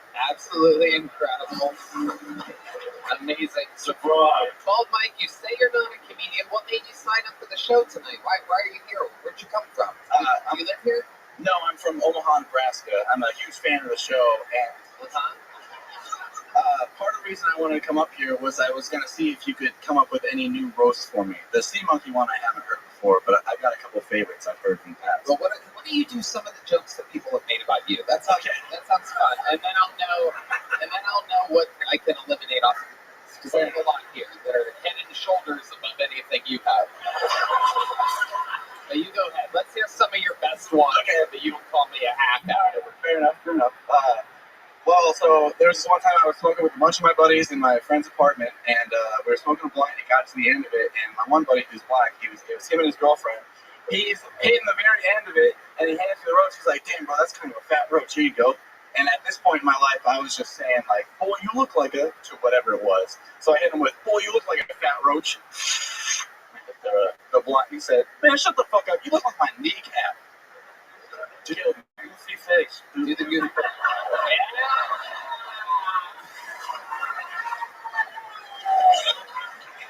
That is hard, ladies and gentlemen, to fry. You are a career. 10 years in running. Yeah. The Rye Comedy Night School. Yeah. I'm just glad I can help. Your black friend said you look like his kneecap. Yeah. Were you more tan? Maybe the bottom of his foot. His palm, maybe. So this is something you've always wanted to do, just come out and bomb on Kill Tony. What do you do for a living? I do screen printing, so I put shit like this on a t-shirt. Okay. You have a face for screen printing, that's for sure. No doubt about it. He looks like a hairless cat you wish would be over his 9 lives. It is incredible. Has anybody ever Sharpied eyebrows on you? Can I? Can I do that? Is that okay? Oh, you do it.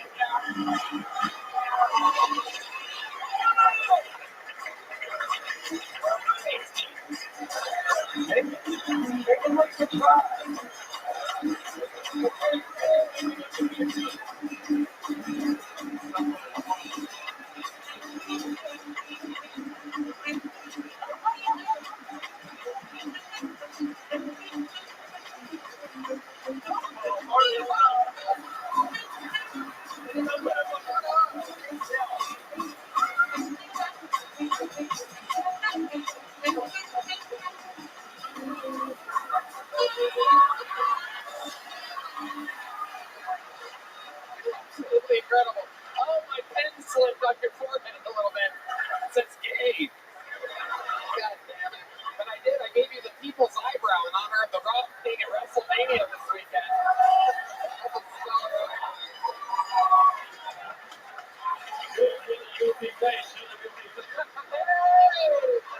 It's much harder now. Let's go. Goofy gay right there.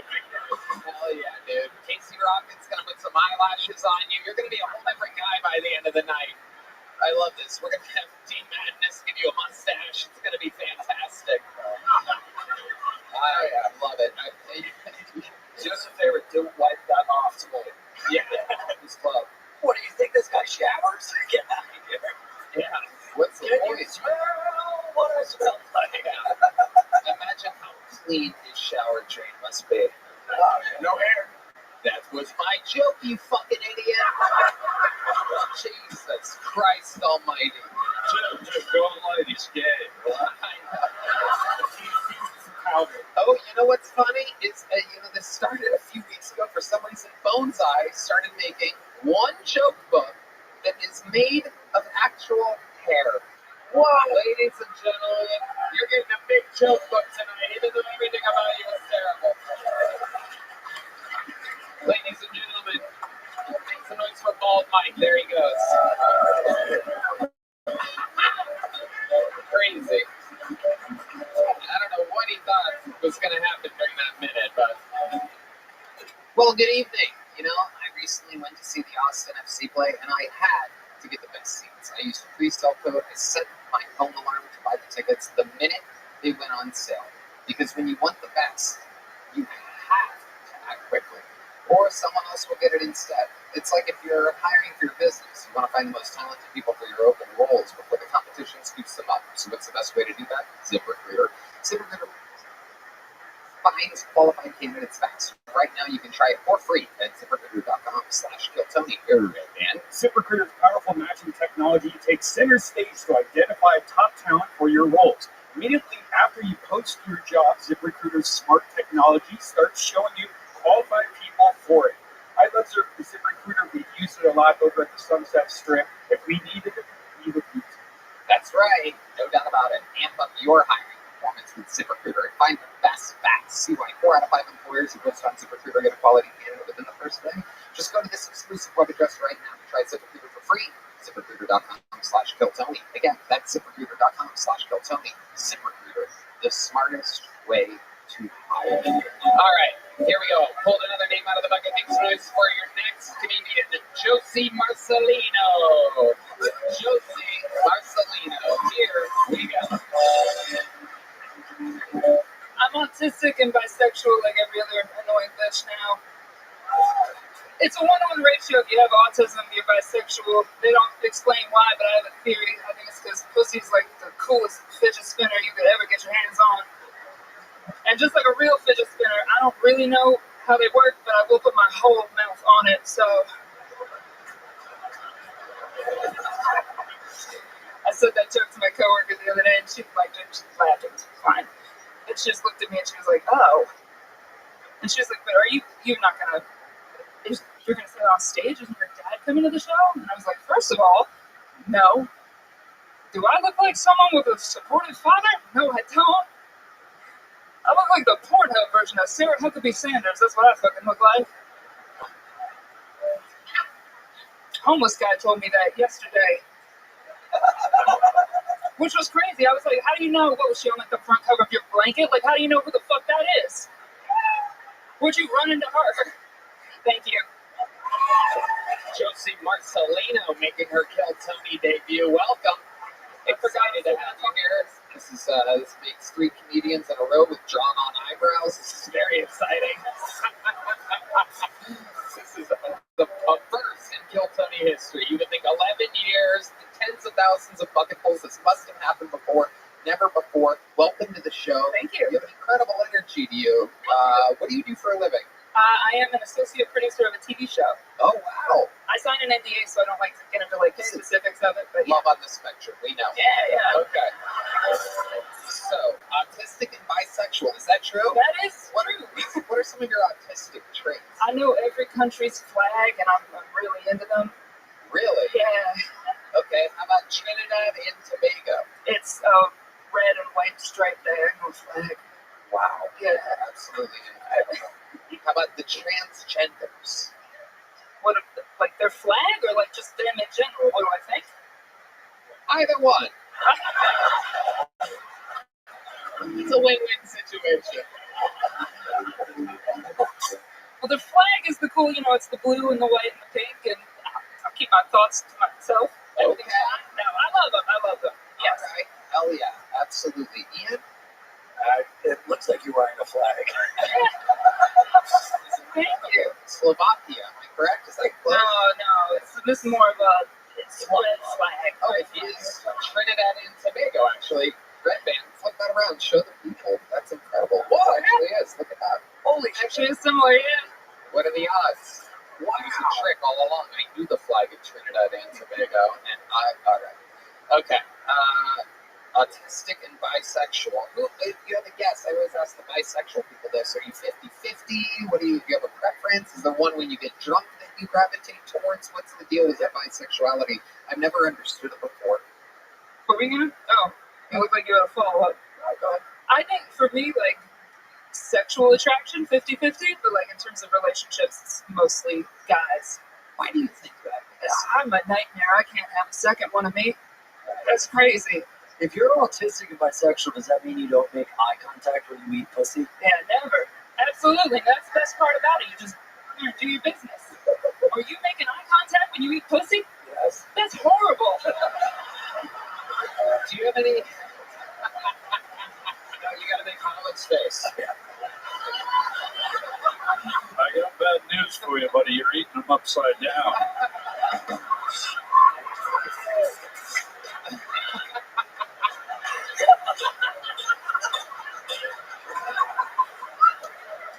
What? Well, if you're gonna laugh, as an autistic, and I hope some of you have seen any of your works anywhere. No, that's artistic. Yeah, I don't know.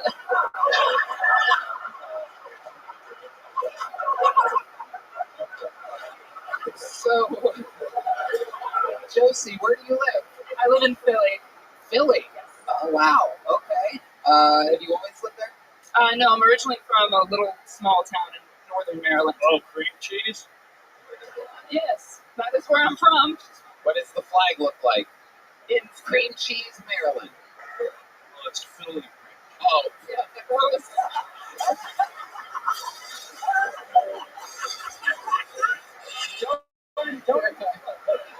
I need to go to DeVry Night School. Face to the Okay. I love it. So what do you, how long have you been with St. About 18 months total. 18 months, okay. You count it off like it's a baby or something Yeah. like that. It is my baby. Okay, you love it. I do. You do it a lot? Yes. All right. What's the most exciting thing you've ever done in your entire 18-month career? What's your, like, night of success? Like, what happened? What was your favorite night of comedy ever? What happened? I mean, I've done the last 2 Skankfests, and that was really fun. Both those shows were amazing, so had a lot of fun there. Yeah, I've also, there's just different clubs in like DC, Maryland, and Philly, and those are the places I've been. So I love it. yeah, I love it. Absolutely. You have any special skills or talents other than stand-up? I make costumes, Oh. like a lot of them. Like I do like 31 every year for Halloween. Is that fucking Tony Hawk? Whoa! You are on Ted Post! Holy shit!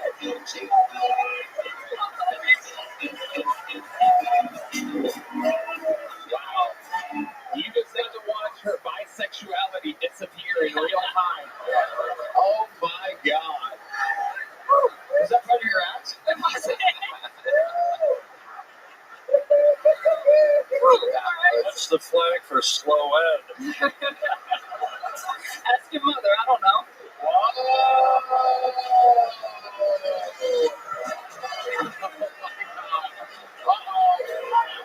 I don't know what's happening. Shit, from Philadelphia. I too am autistic, and you just made me have an orgasm. Fuck yeah. Josie, what's something we would be shocked to know about you, about your entire life? Anything crazy?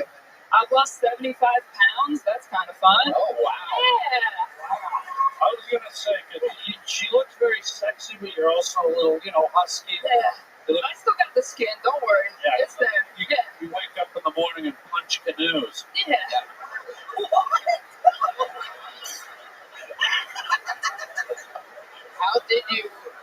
How did you lose the weight, Josie? I just put down the fork. Oh, wow. Yeah. That's all it is. You just count your calories and eat less than you burn. Counting calories is easy when you're autistic. Yeah, exactly. Okay. Josie, anything else crazy we should know about you before we let You and I have the same birthday. Oh, wow. Me and Kanye West then. Yeah, June 8th. Absolutely. Gemini, the twins. There you go. Yeah. No doubt about it. You look like you were eaten by your twin in the womb. Okay. All right, bitch. Whoa. For someone that lost a lot of weight, she sure is hungry for more. Yeah. I love it. Can I ask one question? Because I'm an ink guy. I love ink, Tony. I love. Do you have tattoos? Well, I didn't ask to see. I fully thought you meant pens when you said ink. I was like, oh, somebody else is autistic too. That's cool. Well, I just told you it was when I had an orgasm 30 seconds ago. Keep talking. There's a second one on the way. Can I change seats? What I noticed noticed you have a little tattoo on your arm there, my love. What I is did. the significance of it? We're all curious. It's a stand-up tattoo. I got it done at Skankfest. They have like tattoo artists there, and so I got that done this year. What is it though? It's a very The odd. stool and the mic. Oh, it's a stool and mic. Isn't that funny when people want to hear shit talk? Oh, stool. Okay. Mike. Stool and my look, right. Fuck off. Josie Marcelino, very fun stuff. A good enough set for a big joke book, I do believe. A fun interview. Congratulations. There you go, Josie Marcelino. All right, you get it. We're in it now. Our third bucket poll of the night has been told a one-word name. Always interesting. Let's see what happens here. Ooh, I love it. Hell yeah. How about the name of the band again, huh? And also make some notes for your next comedian. 60 seconds from Helena, everybody. Helena is next on Kill Tony, live here in Austin, Texas.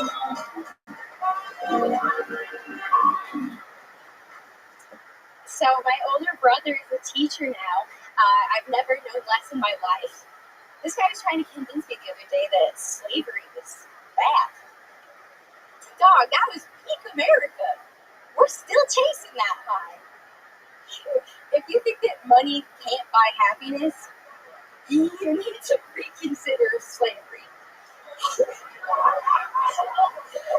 Imagine having the fattest stack of greenbacks at the auction. They bring out David Lucas, the biggest 3-5 anyone's ever fucking seen. I mean, I would buy the hell out of that guy in the old days.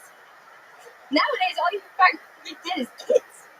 But all the cute colors are always sold out. Thanks, Obama.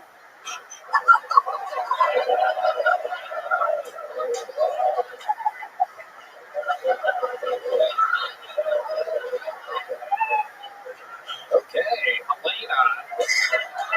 Helena, thank you for joining us. Must have been a long trip to get here from the Civil War. What the fuck? How did you get here? Via REO Speedwagon? It's a real highbrow comedy there. As we continue the streak, thanks, Obama.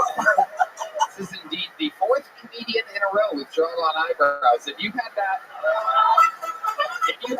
on your Kill Tony bingo card, if you bet at DraftKings, the sportsbook app, if you bet $1 on 4 comedians in a row with drawn-on eyebrows, you just won $3.5 billion. All you need was $1 to win $3.5 billion. That's a DraftKings sportsbook app now. Holy shit! Okay, Harley, go ahead. Oh, it's refreshing to see comedy with a KKK. She looks like she got dragged here through the Underground Railroad. It is incredible. Where are you visiting us from, Helena? And that dress made of cotton. Yeah. Oh, Deep Madness is seen enough. Okay, so let's talk about it. Helena, have you ever done stand-up comedy before? Yeah. Okay, so what made you want to do it here tonight on this show? The crystal meth made you do it. No, I'm like kind of delusional. This is just what I've decided to do. When did you decide to do this? What made you do it? Yeah, sure, anything, yeah. Like a year ago. You said this is your first time signing up? No, I signed up like early February. And you didn't get up. No. And here you are. And this is what you prepared for. This is what I prepared for, yes. Okay. I'm just curious, why do the questions keep coming after she said she was delusional? That's good. Just trying to squeeze a dry orange over here, it appears. Helena, what do you do for a living? I'm an electrician. Orange.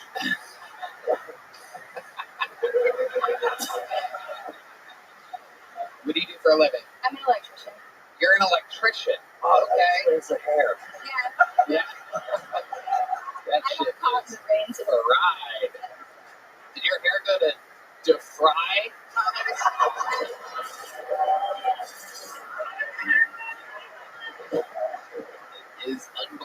you are an electrician, obviously, not that great at your job.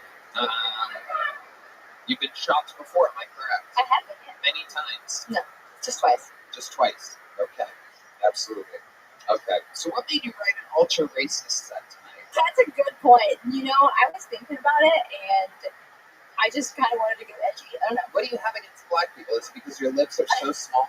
Yes. It is a little bit of the envy aspect, I would say. I also have the flattest ass that there is. Yeah. So, yeah. Dude, it's so you look like the Wicked Witch of the West Side. Have you ever been with a black man? No. Have you ever been on a date with a black man? No. Have you ever even said hello to a black man? I have. Yes. While not working? Yes, I have. Do you have any black friends? Yes, I do. Name your black friends. First names only. Go ahead. Starting now. Erwin. He's my brother. Oh, that doesn't count. Actual friends, not relatives. Nice and easy on the music so that we can hear. Go ahead. Rattle them off. Here we go. All your black friends. Helena's. Welcome to another episode of Helena's Black Friends. And go. Maceo. Black friend. That's a really good question. No, black people don't like me. There you go. I wonder why that is. No. You should never call Maceo and say those jokes to him on the phone. How do you know Maceo? Huh? How do you know Maceo? I went to elementary and like all through. When's the last time you talked to Maceo? Honestly, like a few years ago. Like 4 or 5 years ago. This is incredible. Dude, yeah, we're not tired. I'm from Utah. What? I just moved here from Utah. Okay. That's why I'm not, there's just not that many black people. Utah famously light on the black people, 1.6% black people in Utah. I know this. We looked it up. Cam Patterson wrote a joke about it. It's funny. Completely. I don't know anything about funny, so. I know. Very good. Helena, before I let you go, what's the most interesting thing about you or your life that would surprise us or we would find interesting at all? I think probably the most interesting thing about my life is I go back to the same place in my dreams like 80 to 90% of the time. Oh. Is it a Proud Boys meeting?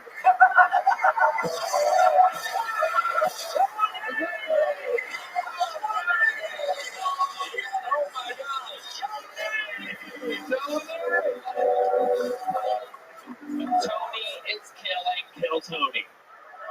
So here we go. What is that dream? I don't know, dude. I honestly, like 2 years ago is when I started having these dreams, and they just kind of started like showing up more. Can't describe it at all?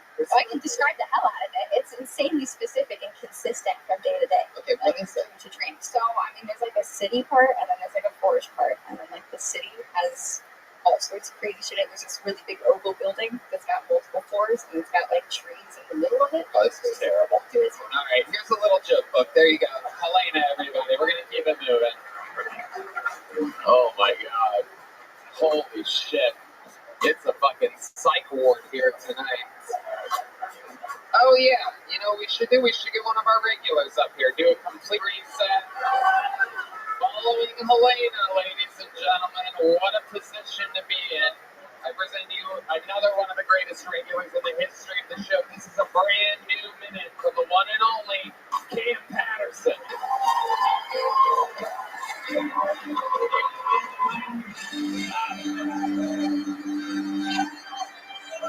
I was taking the shit and I just ran up here. I'm out of breath and tired.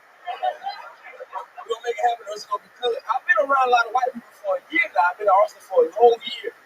A whole year, dog. Y'all changed how I think about shit. I say how I think about everything. Like, I used to steal shit when I was a kid. I still got shit. And now when I see something I can steal, I can afford, I can buy it and then write it off on my taxes.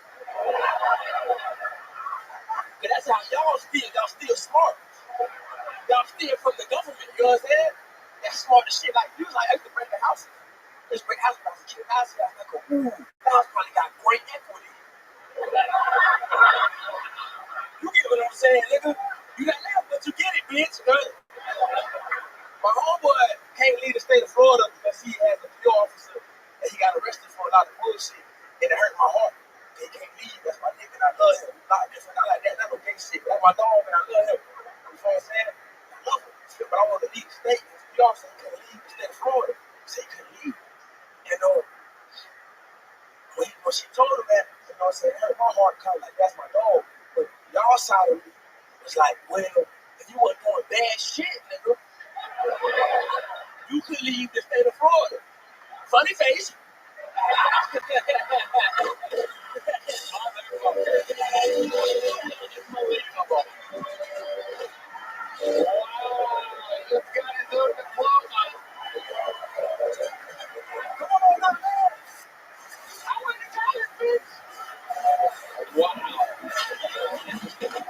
Wow. Night school, meet night school. This is incredible. Wow.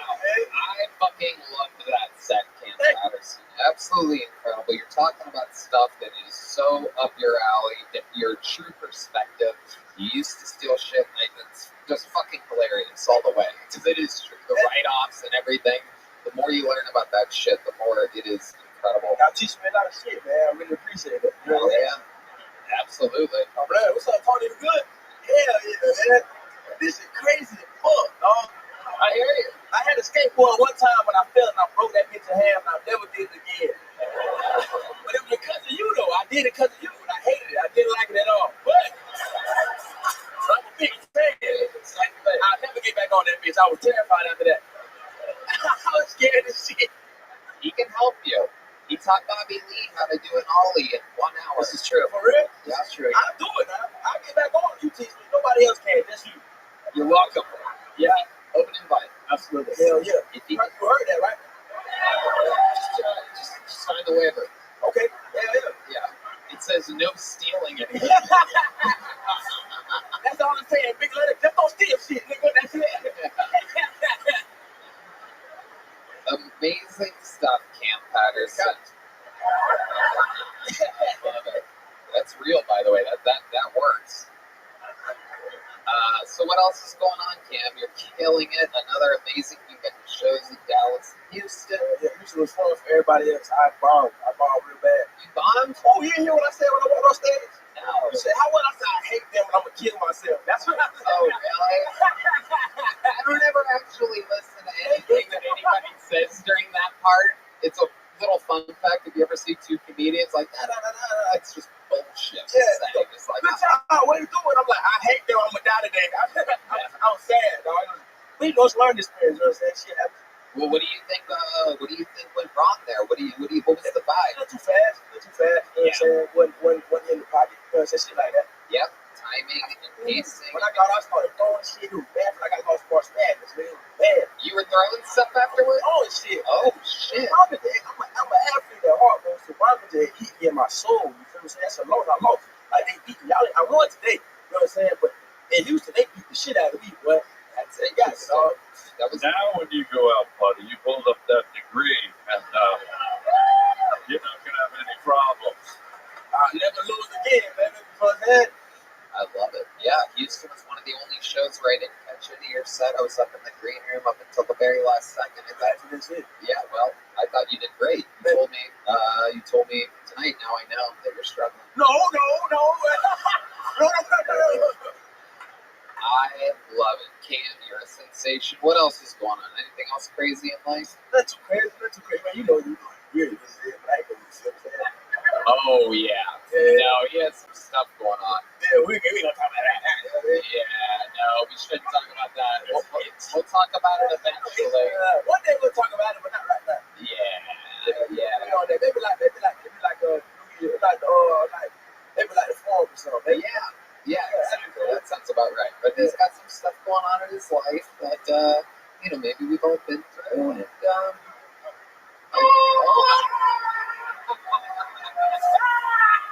no, it's okay. It'll be all gone in a week. Do you have a toilet flush? We have a toilet flush? There you go. But I got a ticket to Six Flags.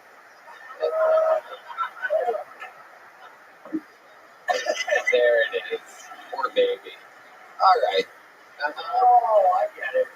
There are other things. Other states survive. All right. That's not the thing. That's not it. Well, Cam, one door closes, another one opens.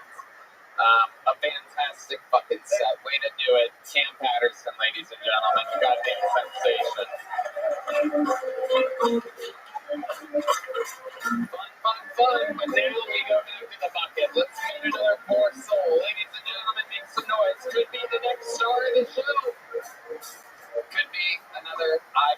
this human being. Make some noise. Oh, it's the lovely Heidi, everybody.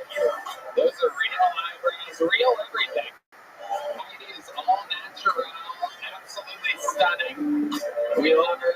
Gina with 3 A's, .hg, is that right? Something like that? Oh my God, thank you so much. How about a hand for Heidi, everybody? This podcast is sponsored by Shopify. Abbott, Costello, Michael Jordan, Scottie Pippen, Willie Nelson, and that sweet Mary Jane. These dudes got it done. But what about the perfect duo when it comes to growing your business? That's you and Shopify. Shopify is the global commerce platform that helps you sell at every stage of your business, from launch your own online shop stage to the first real-life store stage, all the way to the "did we just hit 1 million orders" stage. Shopify is there to help you grow. Whether you're selling scented soap or offering outdoor outfits, Shopify helps you sell everywhere. From their all-in-one e-commerce platform to their in-person POS system, wherever and whatever you're selling, Shopify has you covered. You know who else has me covered? Rabbi. I love Shopify so much. I've used it in the past for my own merchandise. Sometimes I'll just go to their homepage for hours and look at it, Tony. Shopify helps you turn browsers into buyers with the internet's best converting checkout, up to 36% better compared to other e-commerce platforms. Did you know Shopify powers 10% of all e-commerce in the U.S.? And Shopify is the global force behind Allbirds, Rothy's, and Brooklyn, and millions of other entrepreneurs of every size across 175 countries. I did not know that, Red Band, but thank you for telling me. Shopify's extensive help resources that are support your success every step of the way. Your business is a grow with Shopify. Sign up for a $1 per month trial period at shopify.com/Philtony. All lowercase. Go to shopify.com/Philtony now to grow your business, no matter what stage you're in. Shopify.com/Philtony. And with that, make some noise for your next bucket full. 60 seconds uninterrupted for Sean Vance. Here we go, Sean Vance.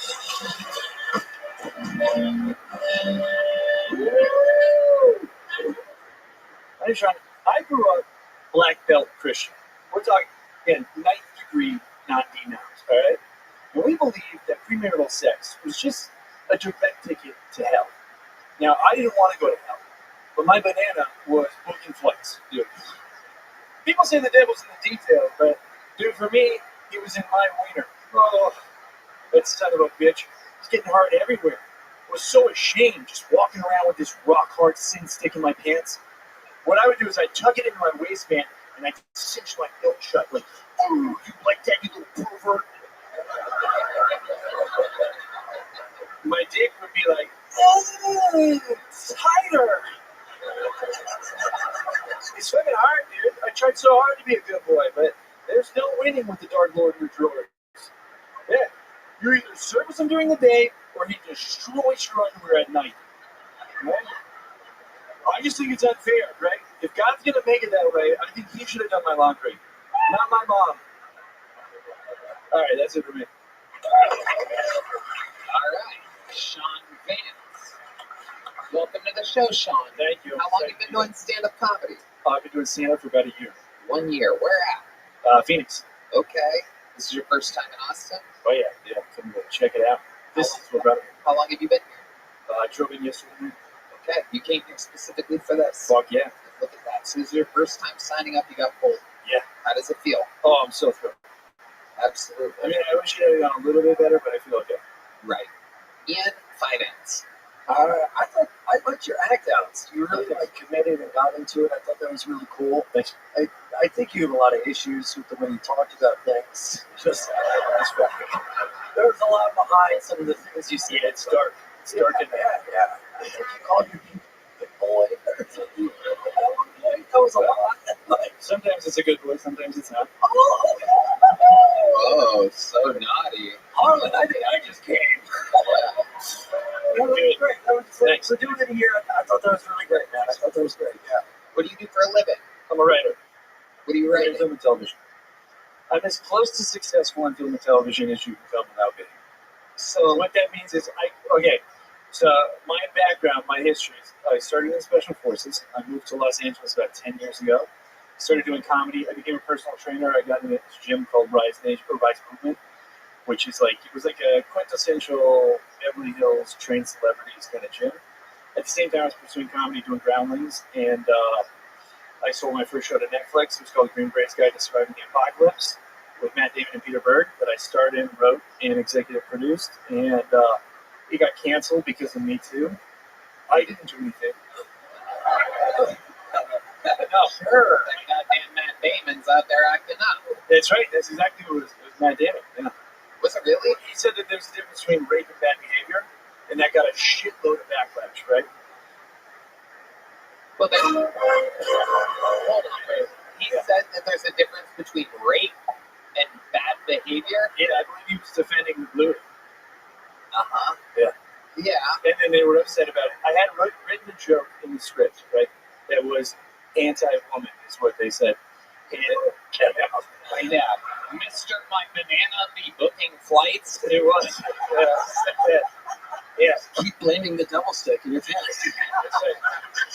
That goddamn son of a bitch. Does that all come from a real place? You're a hard and horny guy? Well, growing up especially, yeah. Well, what about nowadays? What's going on nowadays? Well, I'm married, and we bang all the time. Really? Yeah. Cool. Fuck yeah, dude, I'm in that pussy. Okay. Jesus. Okay.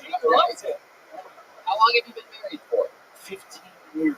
Let me explain to these people and everybody here how you keep it exciting in the bedroom after 15 years. Well, a lot of people think that it goes down, but for me, it has gone only up. And the key to marriage is MDMA. I don't know if you guys have done it. It's not a joke. It's not a joke. Dude. If you do MDMA with your partner and you really open up, like you share your soul, you let her in, dude, by the end of the night, she'll let you come on her face. It's, I mean, we tried anal, dude. It was fucking, She did not like it. So. Wow. What in the hell is MDMA? You having sex next to Sesame Street? What the fuck? That's what I thought at first. No. You get a girl that knows how to smell there, guy. What's a MIPA? MIPA, yeah. Molly, ecstasy. On the street, they call it ecstasy. When you do it therapeutically, it's called MDMA. It's the pure one. Yeah. I did it for trauma, not just for the sex. Okay. That was mostly for the sex. You ever do angel dust and go to Staples and fucking inkjet printer? Not yet. You know what they say, one in the inkjet, two in the stinkjet. And that's why this is the #1 live comedy podcast. I love it.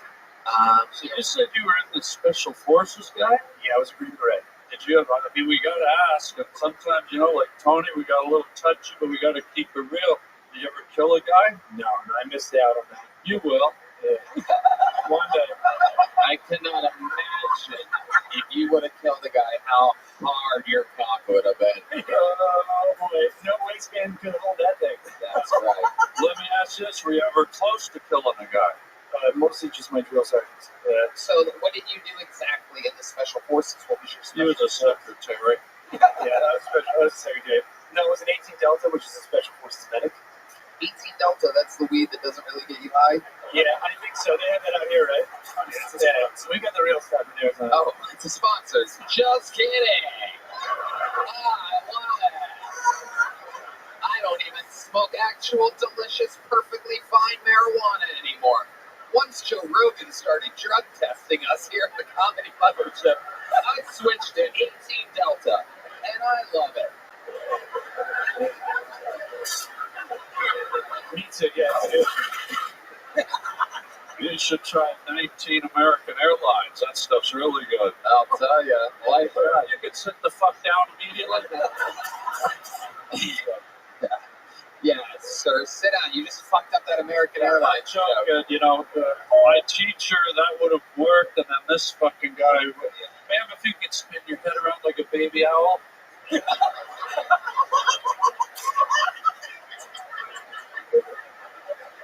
Sir, if you could close your legs, it smells.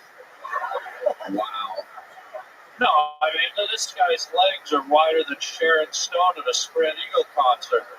Oh my goodness. You are just flexing some of Don Reinblatt's best teachings on us.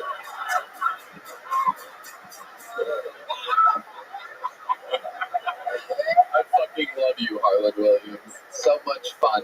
Tell us the craziest thing about your life, Sean, because there's a lot of crazy behind those eyes. I know you keep it together pretty well, but tell us the really in real life the wildest thing about you.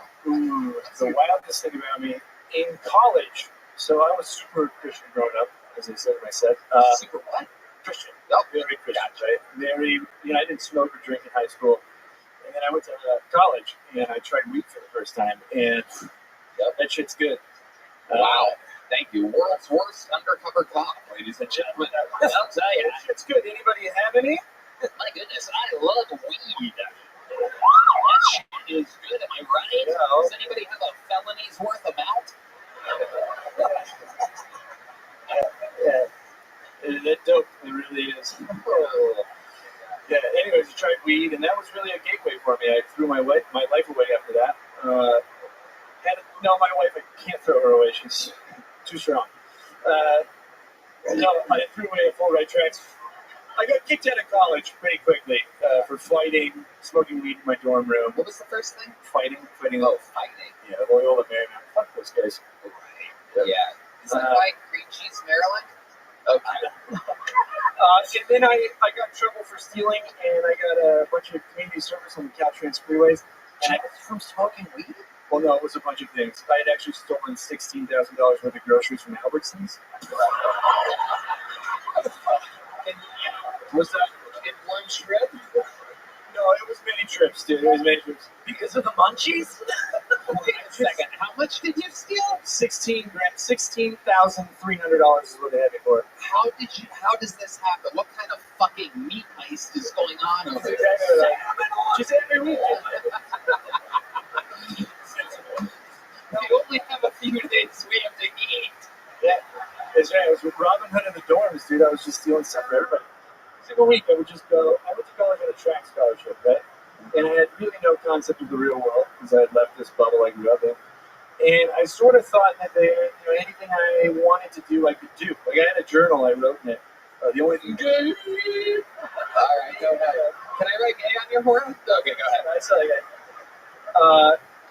That's crazy because lots of things can stop you, not just fear, but freeway meth, which is what stopped me. You tried it? After I got in trouble for the stealing, I had to pick up the freeway, like Caltrans, and I found Wait, you had to pick on a trans freeway? What does that mean? Does it go both ways? It used to be a residential road, but now it's saying a freeway. Freeway. Okay. There you go. All right. So the E stands for is PTSD. Yeah.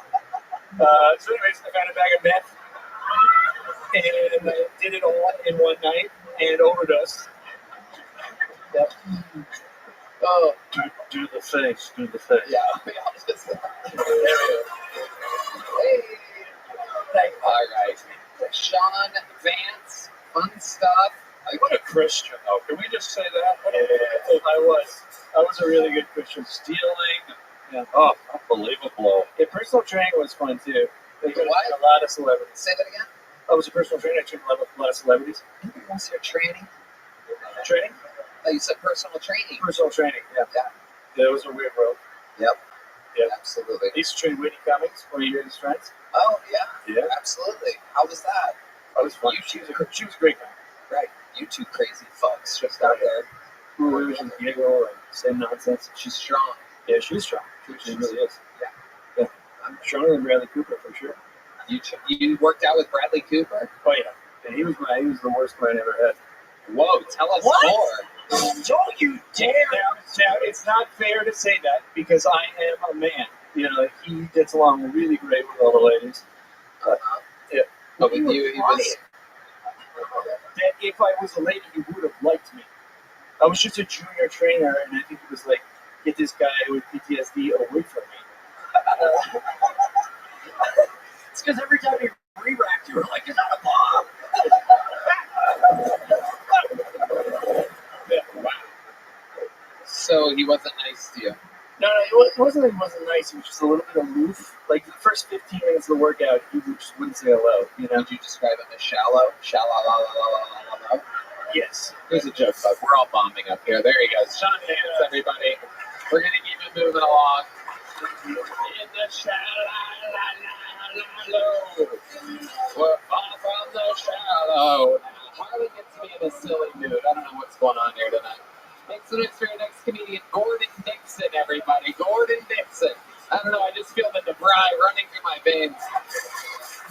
Officer Gordon, everybody. What's up, Austin? Make some noise! There you go. Hell yeah. I just moved here from Florida. Hooked up with Florida in the building. Hooked up with an Austin Cougar last night. You know what I'm saying? Sister Elder was an amazing woman, man. She was amazing. She was 88, so it was a definitely past Cougar. She was Triceratops, bitch. That's what that was. Just extra old. She had one of them old 1930s bushes that started at the top of the belly button, right? And it went all the way down up the back into a fade. It was a strong bush. I called it Bush Gardens. That's how I think it was. It was roller coasters and shit. It was a great time. She was an old man. She's like, I want all holes filled, even the one in her neck, because she was a smoker. So, you know. But I just put the tip in. I didn't want to kill the bitch. I love her. You know what I'm saying? She got dementia. She forgot about me 5 minutes later. Anyway, so I was like, just the tip, Sister Elder. Let's go. She died today, so I was fucked up. I went to her graveside and just let a pack of menthols and sprinkle some nut on it, just to be like, I miss you, Sister Elder. Right, that's my time. I'm Gordon Dixon. Gordon Dixon, everybody, making his Kill Tony debut. Hi, Gordon. How you doing, man? How you doing? Fun, fun, fun. Is any of that true? Yes, but it's not true here. That was in Florida, but yes, it is. She was 68. She wasn't 88, but she was. Okay. She was old. Did you really jizz on her grave? No, just the menthols. I leave it. Yeah. No, she's not dead, right? No. Okay, so she might be dead. How long have you been doing stand-up, Gordon? I've been doing it 4.5 years. 4.5 years. Where? What city exactly? Tampa, Florida. Okay, very good. What do you do for a living? I quit my job. Well, I got fired from my job, and my girlfriend left. You got fired from installing cable for Time Warner. Yes, exactly. Yeah, no, seriously. For Diddy, I installed cable for Diddy, and then. No, tell the truth. I didn't suck the whole dick, and he was like, "Just the tip now, bro." Okay. This part, during the interview part, we just told the truth. So, what did you really get fired from? No, I was a recycling truck driver for the city of Clearwater, and I failed my drug test. So they were like, "You gotta go." What was the drug that got you pumped? It was edible. It was a good ass edible. Oh shit. Yeah, but I had a drug test 6 months before that, so I was like, I wasn't. Normally, it's like a year later you'll get drug tested, and yeah, they got me. I was a half black, and they're like, "You're gonna get that." How long ago did you get fired? It's been about 4 months now. So December. So how have you been surviving? I had a pension. I cashed that up, and then I was like, how much was the pension for? Let's just say the actual honest answer. 15,000. Okay, that is fucking good for a recycling company. Hell yeah. Okay. All right. So, what do you do for fun? Florida people tend to be wild. Tell the truth. Right now, for fun, meth off of homeless people's backs. Let's do it. Again, do you hear the response that not honest answers? Just comedy. I just moved it, so just comedy. I'm trying to get moved to Austin. I just moved to Austin. Okay, beautiful. How long ago? 2 weeks ago. Sweet. Here you are. You're on the show. Yep. And how's it been going for you here now? It's a struggle, man. It's a struggle. Tell us more about what you mean by it's a struggle. It's a struggle. Well, you go to a mic and it's 800 comics, and then you got to wait in line and get up on that stage. And fuck it, whoever's there, y'all gonna get these jokes however you gonna get it. That's right. I didn't move out here for nothing, so fuck it. I'm gonna get on stage wherever I can. That's right. I mean, that's how it, was in LA and New York just a few years ago. You featured open micers everywhere. Go ahead. I don't mean to steer away from your origins and what you're doing, but I told you I'm an ink guy. I love tattoos, and I know you have some on your inner arm there. What are those? So, all right, everybody's like, I'm like, this is faith and love in Japanese. Wow, I used to be a Jehovah's Witness, so I was like, I'm gonna get out of that, and I'm gonna get a tattoo, and then that's what I did. Do you read Japanese? Yeah, no, I don't. Okay, well, I do, and that's a dinner number 4. Okay, I'll take it, bro. I'll take it. You better get your ass up to the I'll be back, bro. What other tattoos do you have? I have both my grandmothers on my arms here. Oh, wow. My dad's mother and my mom's mother on these sides. Are they alive or dead? They're both dead. They both passed away. Oh, There you go again. Tony, you can take this one. Tony, oh, shit, bro. Shit. I prefer not to. I feel like not even the face is going to save this one. Well, the good news is we're tracking down where your grandmothers are buried, and we're going to jizz on their grave. Hell yeah. They would love it. They would love it. They would love it. You would resurrect them. Gordon, Do you have any special skills or talents other than stand-up comedy? You good at I anything? used to sing a little bit in my You used dad's to band. sing? Used to sing a little bit. What kind of band were you in? My dad did like, Motown shit, so I was like a backup singer with him. Me and my brother. Okay. All right. What was the name of the band? It was JWs. We were Jehovah's Witnesses, so yeah. Whoa, really? Yeah. The name of the band was the JWs? We did the dances and everything, man. Yeah. What was one of the songs that you used to do back then? We would do like Temptations. Hallelujah. Yeah. After we got fucked. Yeah, exactly. Yeah. Okay. But what was one of the songs the JWs used to do? We did like old town stuff, Temptations. You know what I mean? Like what? Like what? Do any originals? Oh, no, they didn't. No, they just did covers. Like what? Can you name one cover? One cover we did, Celebration. Celebration. Yeah.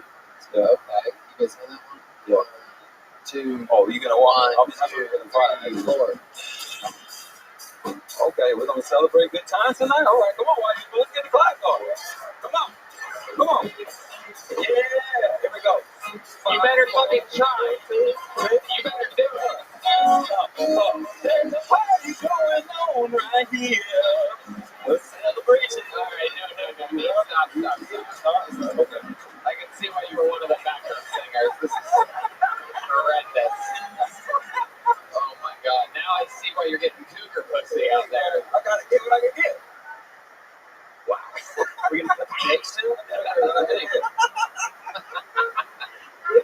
Gordon, fun times, my friend. Congratulations. I leave here with a little joke. Gordon Gibson. There he goes, everybody. Alright, we're gonna keep it moving on. Woo-hoo! Make some noise. Another one-named comedian. Make some noise. Our Sunshine, everybody. Here comes Sunshine to the stage. Yeah, who better to spend your eclipse with than Sunshine? Because God knows you didn't fucking see him when the clouds were out there, am I right? Fuckers, god damn it. I don't know, I know, hey, calm down, fellas. I know I'm a tall drink of hot dog water, but take it easy, okay? I know, just keep it in your pants, alright? For fuck's sake. I can't hang out too long, though. I do need to get back and go to the tilt-a-whirl that I'm operating. I hate how much you love these jokes. I do. I hate it. But, I do. I gotta go because those kids are getting sick. They've been on there for a long fucking time. Somebody's gotta hit the red button, for fuck's sake. God love them. And I know you're thinking, does she really dress like a toddler every day of the week? Yeah, no, it's not just for the eclipse. It's fun. I like to keep all the patterns, all the colors, I like to move a lot. Hot dance. We're keeping the AI guessing. We don't want the robots to find us. We're hiding from Putin. We're having a good time, people. Fuck yeah, dude. I like it. Yes. Oh, I am if a pinata was a person. Am I right? You just want to beat me up a little bit and see if I got some candy in me, right? I don't know if it's been Sunshine, over here, Sunshine. Right. Relax. It's over, Sunshine. I am terrified. You're okay. Sunshine, you're okay. Just take a breath. Take a breath. Oh, unbelievable. Sunshine, can I call you melanoma? Please. Maybe you know the doctors will, so thank you. Here's what I love, how life is cyclical. When John Wayne Gacy passed away, who knew that his overalls would show up at a Goodwill and you would find them? It is incredible, Sunshine. I feel like I know everything about you, and I never talked with you before. This is incredible. So let's just jump right into God it. bless us both. Yes. I love it. Tell us what Black Lives Matter got rid of Aunt Jemima. This is what it turned into. It's true. It's just nice to meet the old lady from that guy's last set. This is incredible. Sunshine, welcome to the show. Have you ever done stand-up before? Oh, yeah, I've been doing it about 6 months now. Okay, what made you want to start doing stand-up comedy? I've loved stand-up since I was like 9, 10. I was watching Insomniac, Dave. Of course, yeah. But, yeah, fucking legend. I saw him here a couple of months ago. I don't know if any of you saw it. I'm sure you did, Tony. It's okay. Just keep going. It's cool. We're having a good time. We're plugging. How about that hot cross buns? Anyway, Okay, no. let's go back to the question that I asked you here, Sunshine. Really focus. Over here. Look over here. Show the masses. What? No, I got turned on to your show maybe 6-9 months ago, and then also at the same time got really into Marvelous Mrs. Basil. And so I was like, tits up, bitch, let's go. And so I just got out there, you know what I'm saying? We're having a good time. Well, Ian likes it. it looks like you weren't able to convince your tits to actually go up. I know. They are small but mighty, Tony. They are small but mighty. There is indeed another eclipse happening here. It is a god. How often do you get sick, Sunshine? You look like you get sick about every week. No, I'm hearty and strong like a bull. Oh, is that true? Oh, yeah. I can haul you up the stairs, no problem. I don't think you can. I'll strap you to I'm positive you cannot. I'm positive you can't. Let me ask you this. You ever put Lego in your overalls and then do some diarrhea and make brown waffles? Fuck yeah. Who doesn't? I thought so. I love to make brown waffles in my Lego overalls. Yes. What do you do for a living, Sunshine? I clean houses. Okay. Take names. All right. You do that. Where do you do that at? Here, there, and everywhere, wherever they'll let me in the door, really. Okay. Let me be more specific with the question. Where do you live, Sunshine? I live here in Austin. I live right here. How long have you lived in Austin? About 7-8 years now. 7 or 8 years. Where's your tent? Oh! Over on the Riverside Median, baby. You know, we're keeping it What busy. is your exact living situation? Because I'm not kidding. The smell of patchouli is strong. It smells like what she looks like up here. That's right, it It's does. fucking frightening. I doused a mixture for you, The Tony. Sunshine. Yeah.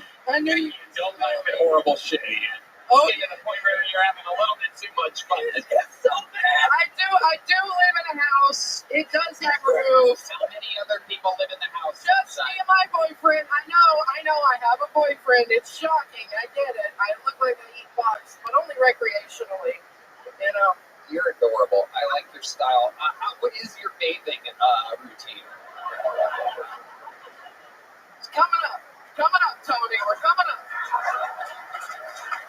We're getting there, pumpkin. For those of you keeping track, though, a fun fact is that she also has no eyebrows whatsoever. Oh my God! It's Get the sugar pea. Get the shot. All the hair went from her eyebrows to her armpits. That's crazy. Oh man, right away. Sunshine, what else do you like to do? What else are you into other than stand-up comedy? Oh, you know, I like to go out to Lady Bird Lake with a paddleboard and look for bodies, you know. What else? Shit, dude. I like to sing. I'm a singer. You're a singer. Well, we had a singer on here before. What do you like to sing? Would you like to hear some Amy Winehouse or some Janis Joplin? Let's go Amy Winehouse. What song do you know how to do?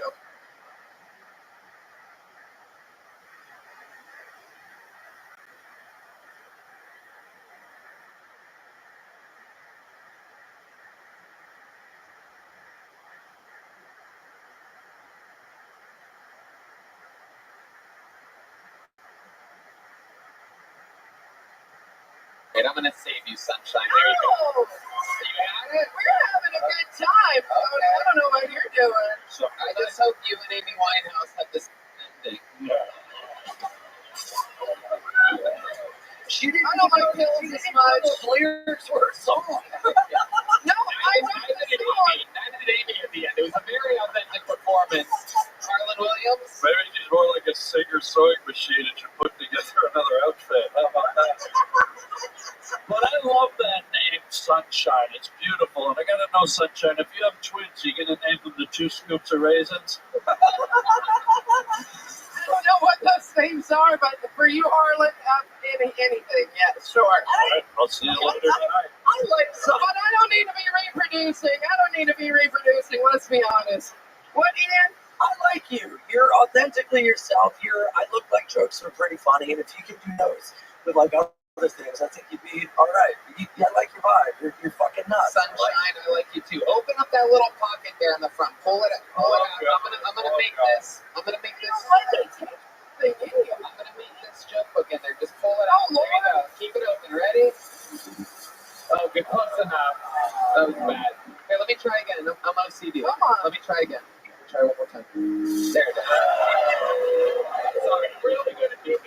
random places. Like, it would have fucked with me all night if I didn't get that. There goes sunshine, everybody.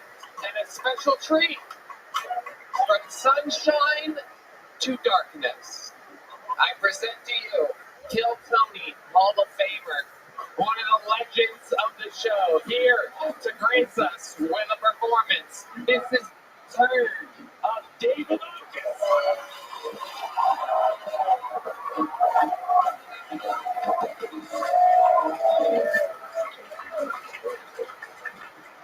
Yeah. I'm glad I can afford to fly first class now. Not because I want to be bougie, but the seats are bigger. I used to hate flying coach because every time I fly a coach, they would have to bring me a seatbelt extender. And when those stewardess bring those seatbelt extenders, they hold that motherfucker high in the air. They hold that motherfucker in the air like a WCW championship belt. It's like, where the hell is the big show? I'm like, hey, don't put that motherfucker down.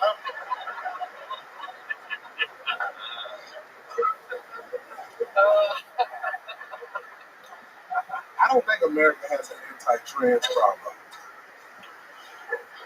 I think America has an anti-trying problem. Because nobody wants to see a fucking 6'5" nigga in high heels.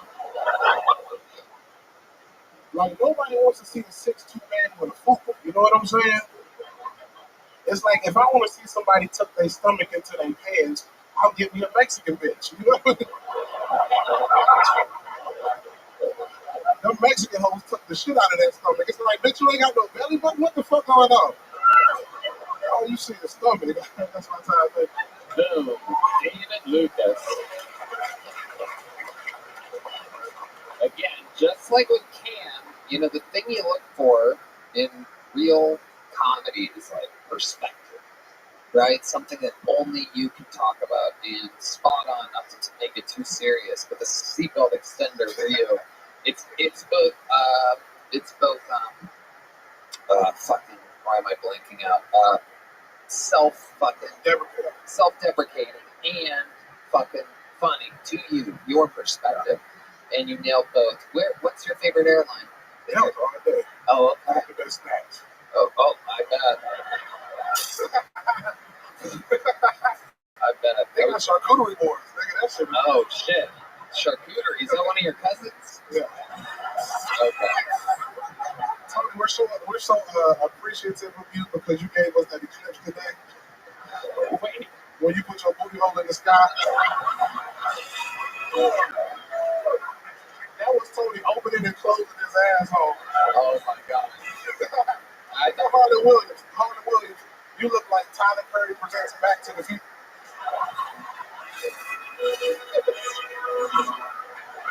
Marty, in exactly 60 seconds, his Cadillac is gonna go. Well, at least I'm not back to the fucking buffet. How about that?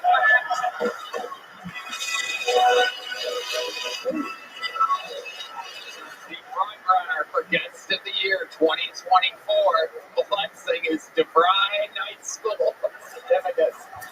Don Reinblatt is thrilled right now at his young. Judging by your hair, you had an audition for Elvis, the stage play.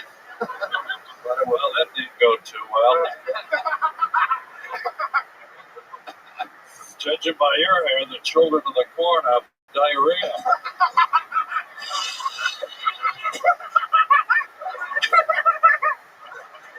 You roast just like me. It makes no sense, but it's funny as hell. Doesn't have to. Yeah. You can't punch me. I have no chin. You showed me I had to choke your chest out. I love that nigga by the. Oh shit. David Lucas. Tony Hawk is here. That shit is crazy, man. Hell yeah. Hell yeah.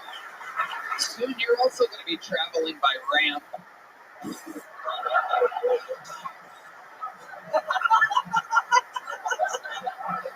When they take your feet from the diabetes. You're in a wheelchair. You was the only nigga to ride a skateboard with his ass. Y'all never seen a booty hole backflip? That's true. Catch me at the sex games. The X games. I love Tony, bro. I used to play that game to death. And Yeah. he's so confused about what to do. Yeah. Y'all remember that song? Yeah. That song follows me everywhere. Yeah. So crazy. They play. I walked in a coffee shop and I see starts playing. And the barrista's looking at me like, you're tall as shit, bro. damn. You look like Tom Brady, brother, or some shit. He tall. When I was talking to him, like, God damn, this tall ass white dude. I grew up very like a bird. So I got tall when I was about 16, 17, and it was fun for me because all the ramps seemed a lot smaller now. And suddenly I can go a lot higher. Cheers. All right. That's my teeing you up. Yeah. There was nothing there. I like your hair, nigga. You look like a. When they're burning and gray, you look like a juvenile German Shepherd. Whoa, look at your fucking hair. It looks like Predator sent his kid to Jenny Craig. Oh my God.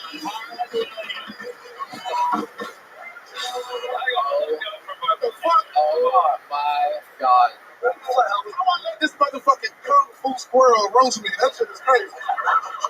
You look like a squirrel with a lot of knowledge. If you start collecting acorns in June. Oh my God. And I just your nuts up with that last show.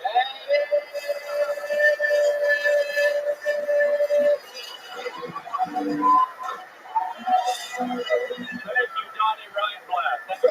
Oh, Donnie Reinblatt. Education pays. That's right. David Lucas. Have you ever skate? I know you can't do thin ice, but you ever get on a skateboard before? So sensitive ass out of here, nigga. What the fuck? David's the only guy that tries to ride on a charcuterie board. You can sniff cheese and tell how old it is. With my butthole. I forgot to put the booty in there. That's the only way to make it gay. Oh my God. What else is going on? You dress like you just bought $1 million dildo, nigga. That's just crazy as fuck. This dildo was made out of melted down rubber band.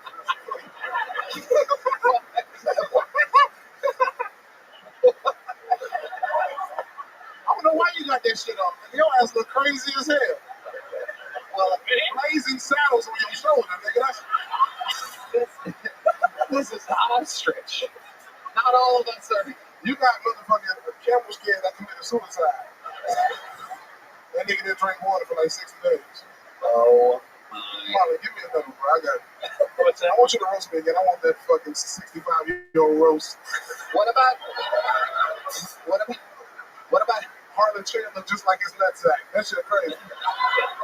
Yo, doctor give you a prostate exam on your neck, nigga. That's crazy.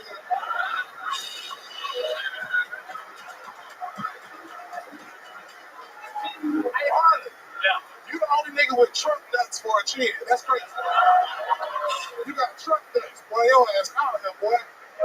Did you just call me the N-word? Hell yeah. Finally. What about the finance over here? You're looking at the world's fucking most diabolical pedophile and skipping right over him. He look like he got a permanent disguise mask on. You know what I mean? The one that come with the glasses and the nose. Oh my God. But back to Harlan, nigga. With that motherfucking neck, nigga, you look like a protected turkey, nigga. Your ass. That's the turkey they bring out to the White House. Ain't nobody killing that motherfucker. You know. Let me hear you say gobble gobble one time, nigga.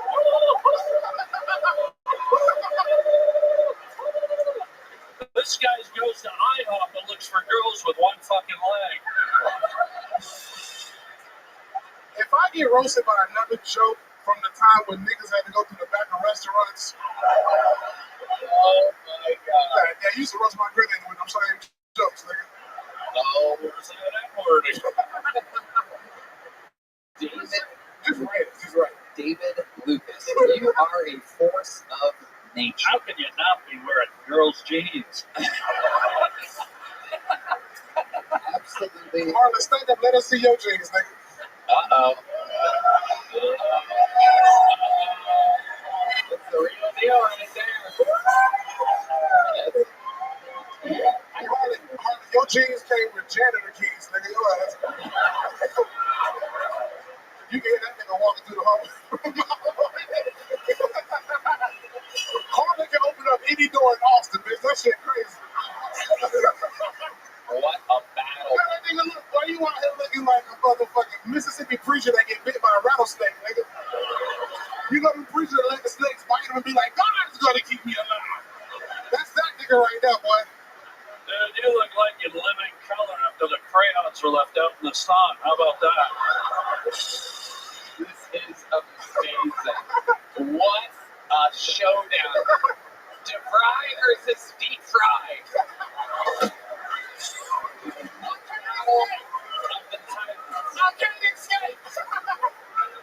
This is comedy at its He finest. lost by a gay and a geriatric, nigga. Hey, Harley, you don't know it, but they hid your medicine in that liquor you drinking.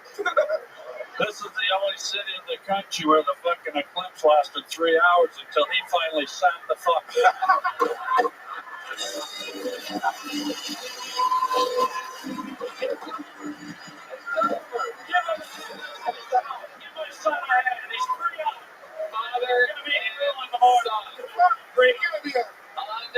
Unbelievable.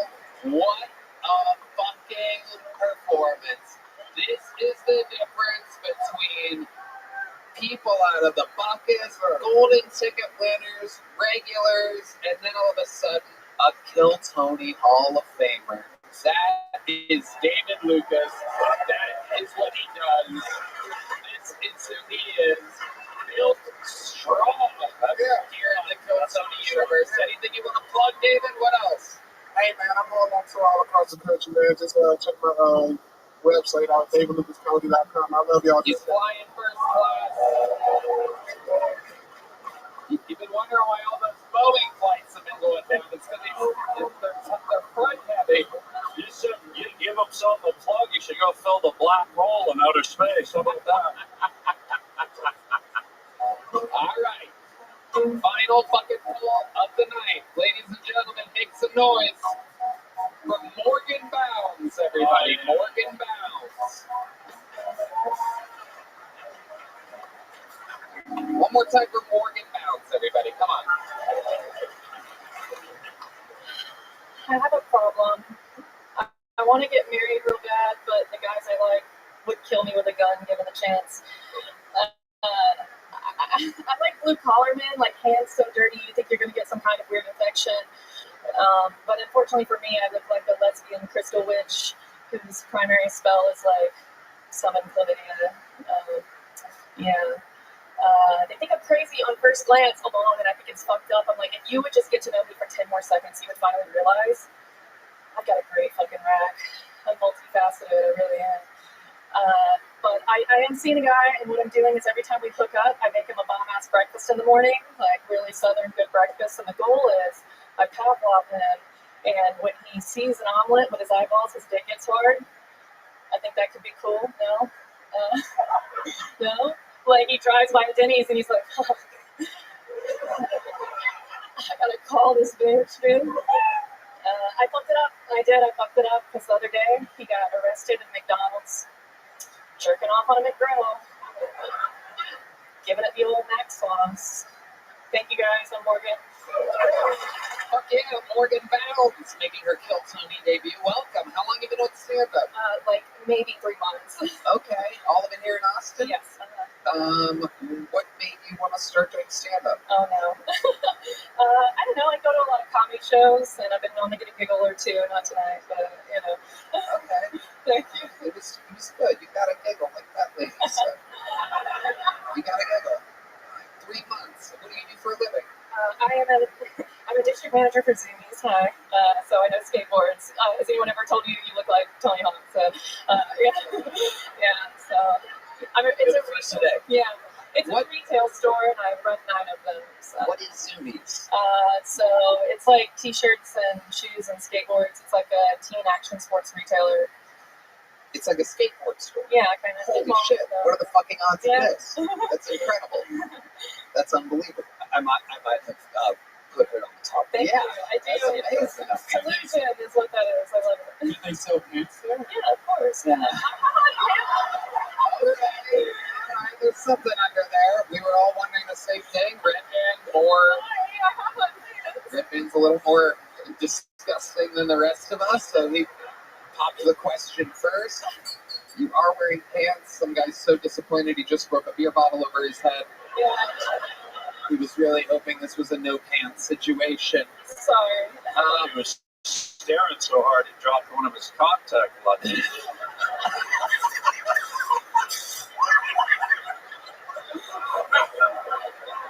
Somebody went to the ride. Can I ask you, I'm a nut about ink. I love tattoos. Yes. I see that number on your leg. What is it? It's 2494. By the way, the same year I lost my virginity. Now tell me. That's crazy. That's the year I was born. What? No. Carol Burnett. Wow. There she is. No wonder she's trembling. I'm anemic and I'm scared.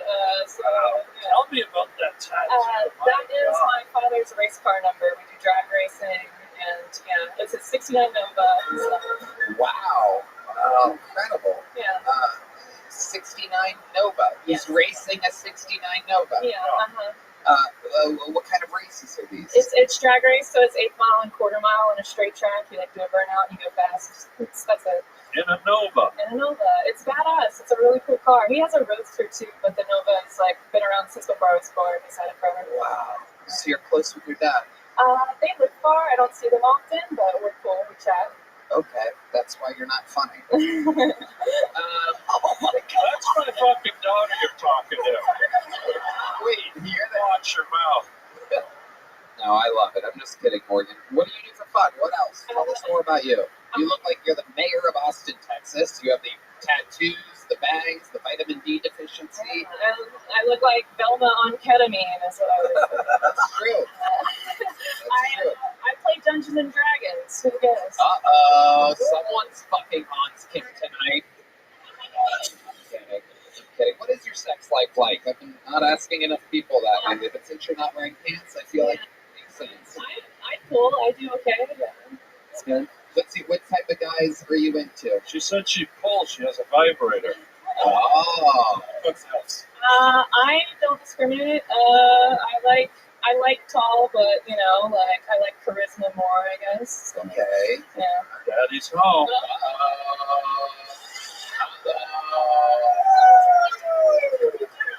Uh-oh. Somebody's gonna 69 Nova tonight. Ladies and gentlemen, start your boners. Incredible. Have you done stuff on stage before? I did theater in college, which is more embarrassing than that. What did you play during theater? What was your character? I was in a full thing called Messiah on a Frigidaire, which is a white trash. I don't know. They think they see the image of Jesus on a refrigerator. It's dumb, but it was really bad. Okay. It's like the Shrouded Turn in Cleveland. Oh, yeah.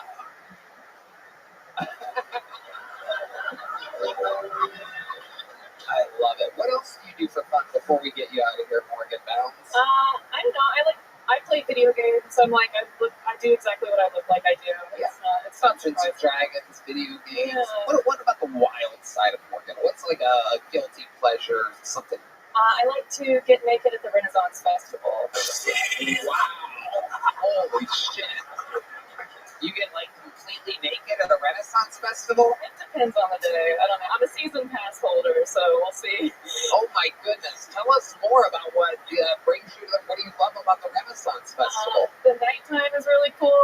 It's camping, and there's all these clans that do different things. You're not supposed to tell about it, but... Redman's Googling tickets to Renaissance Festival right now. Yeah. Texas. Yeah, Texas Renaissance Festival. Heck yeah. He's hard as a rock because he found out they serve turkey wings there. Longest set you've ever done? Your 3 month set? I've done a 15. Well, to have you you 5 minutes at the secret show. Whoa! You fucking pig! You fucking disgusting pig! You are the worst. Is he lying to me? You're the worst. Okay, that'd be great. There you go, Thursday night. You just got booked in a real show. And I'll tell you what, I'll give you a big jump, but just because I was busy during your set, and I don't know what happened. Terrible. You catch like you have anemia. There she goes, Morgan Bounce, everybody. And with that, ladies and gentlemen, I present to you our final performer of the night. Ladies and gentlemen, Bill Tony Hall of Famer, the man who has the record for all-time appearances on the show, all-time interviews, the reigning, defending GOAT of Kill Tony. He is indeed the Manila Gorilla, the Philly philanthropist, the Memphis Strangler, the Big Red Machine. This is indeed your very own and our very own, the one and only, William Montgomery.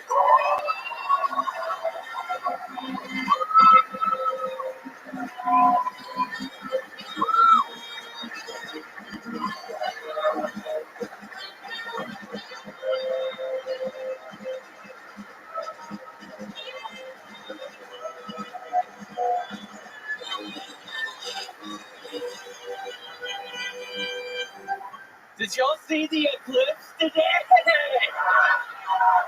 It was actually great, but my fucking eyes have been killing me.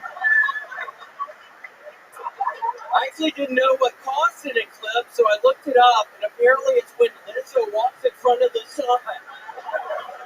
That bitch. Okay. And by the way, if you don't believe in climate change, then explain why we've had all of these eclipses lately, dumbass. Okay. And this is a serious deal, this next one, Tony. During my last tour of Afghanistan, I came face to face with a jihadi. I had a gun to his head, he had a gun to mine. So I said, well, can I bum a smoke? He shook his head and said in his native tongue, you shouldn't smoke. And he handed me a nicotine lozenge. I said, thank you, kind sir. What is your name? And he said, Sin Laden. Okay, that's right. 59 seconds on the dot. Sin Laden. Yeah, what did you think? Was it too much build-up, or am I onto something with that? I thought it was great. I think it's fine. You have a lot of quick jokes. I think sometimes we can be patient. Just stretch it out a little. Why are you laughing, dumbass? You've been fucking being mean as shit to people all night. You need to relax, Harlan. There's two things about you I want to say, and this is for real from the heart. A, you're the only comedian on the whole circuit. By looking at you, we guess probably has a time machine. And two, there's a cabin somewhere with 3 naked priests hanging upside down, covered in Heinz relish. Yes, in Montana, I have a... That is true. That is true. You eyeballing the GOAT, Tony Hawk. Yeah, oh my gosh, Tony, it is so nice to meet you. I just met you up there. You growing up, you caused a lot of heartache. Honestly, my family, my mom was quite the hypochondriac. She was just this crazy woman kind of, and I was never allowed to skateboard. But I looked up to you so much, so it really just caused a lot of pain. It caused a lot of strife. Thank you. That you could play video games and be like what you do. Yeah, I was safer. I know the video games, but like 1080, I was a big fan of the snowboarding game. I wasn't allowed to skateboard, so then I went real hard at the snowboarding game genre. Because the skateboarding game was too dangerous. That was it. Correct. I just wasn't allowed to. My mom had these rules. I wasn't allowed to skateboard. So because of that, I honestly think it really left this weird hole in my heart. So I just played. I loved 1080. That was a really I got that. He was a great snowboarder. You might recognize him. This is Shaun White's grandfather. We love you, Shaun. We love Shaun. Ian Finance looking right down the eye of the You're the closest to him. How does it feel over there next to the big red machine himself? It's scary but inspiring. It's nice. That was great. Thank you so much, man. Did you just combine man and Ian? I'm not kidding. I'm literally just seeing the eclipse mark in my eyes. I thought it was fine with it being cloudy. I swear to God, I'm seeing something in my right eye. It looks like an eclipse. We did see a picture of you earlier, looking directly at the eclipse. This is a real thing. Everybody else, every other comedian, it seems, posted a picture with him with the eclipse glasses on, not William. I had to look up at it, Tony. I'm thinking it's going to be funny, and it seemed okay. And then afterwards, I'm thinking, oh, this is cheesy. Why am I doing this? I don't know. I had a lot of self-doubt. About everything. I had no idea you were, and then I find out you're here. I swear, it was just so awkward with my mom growing up. I wanted to skateboard so fucking bad. She let my ass fucking rollerblade. Did you ever do that? I did not do that. Yeah, right. It's pussy shit. I mean, people aren't supposed to be, but wow. No kickflips and rollerblading, so yeah. Did you ever try anything tricky in rollerblading, William? No, I was never able to. I wasn't allowed. We didn't have rollerblades either. So well, what was the thing that you were allowed to do? What did you do? Did you ever go down? What was that weird cackle? What was that? I mean, I'm kind of fucking bombing up here, bitch. So what the fuck? I swear to God, I'm seeing an eclipse in my fucking eyes right now. Was it you?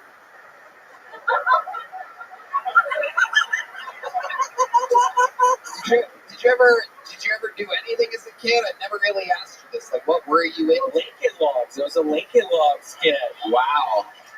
Yeah. Yeah, well, the Indian guy likes the Lincoln Logs a lot. But yeah, Did you ever win any awards of any kind growing up? The Daniel Shores Award. I was a big swimmer. Daniel Shores sadly died. He was in the back of a Volvo and a truck slammed into the back of it. So they had a prize for him at where I swam. And you won his award? I won the Daniel Shores Award. My name's on a fucking plaque somewhere in Memphis. So. Well, you know who else has won some awards as of late, including 3 last night at the Country Music Awards, is one of the greatest performers of our time and a huge member of the Kill Tony universe and fandom. And why don't you stay up here, William, as I introduce one of the greatest Kill Tony fans existing in the world. Ladies and gentlemen, make some noise for Trolley Roll.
They say my lifestyle is bad for my head. It's the only thing that seems to help. All of this right, smoking gets hopeless. It feels like it's all that I need. Something inside of me's broken. Last night I won 3 motherfucking CDs.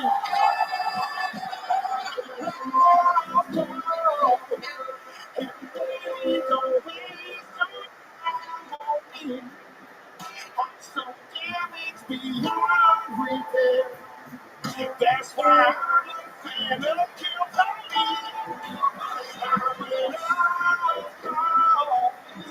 Oh, baby, don't waste your time on me. I'm so damaged beyond repair.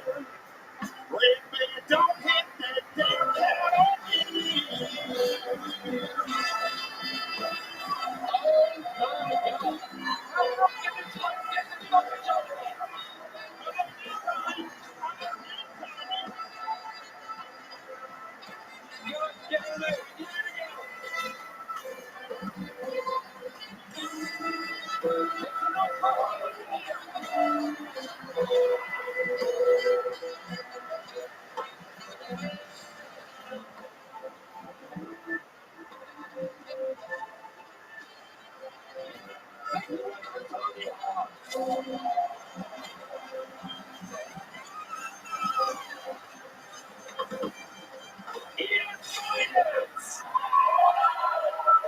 One more fucking time for Jelly Roll!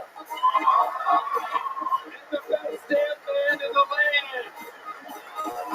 Sean Greenberg, John King, Steve Magnus, Michael Gonzalez, Raul Manejo, Carlos Sosa, and fucking Esteban Diego.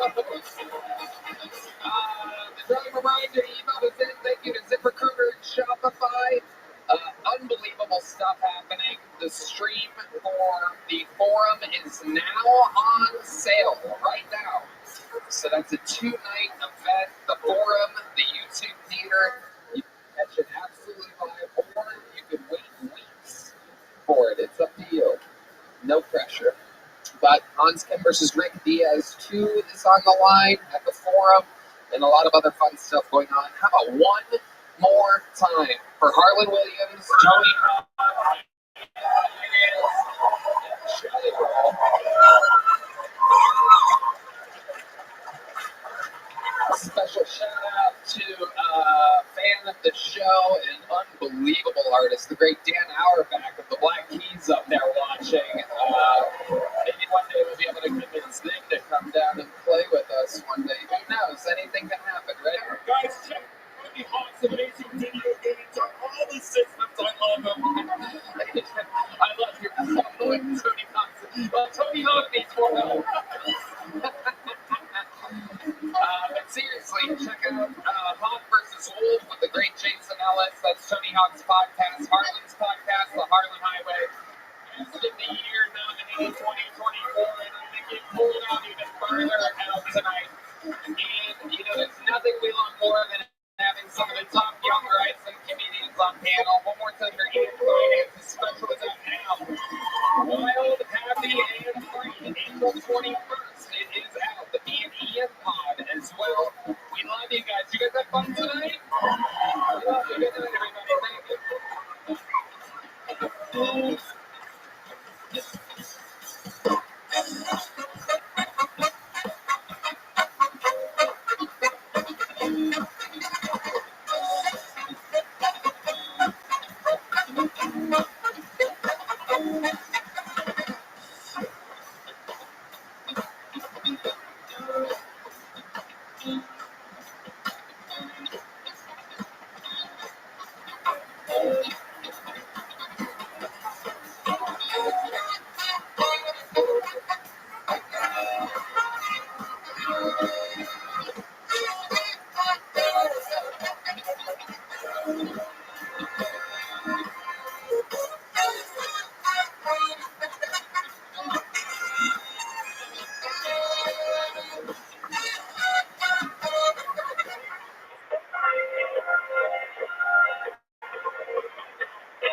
Sunset Strip Comedy Club in Austin, Texas, now open.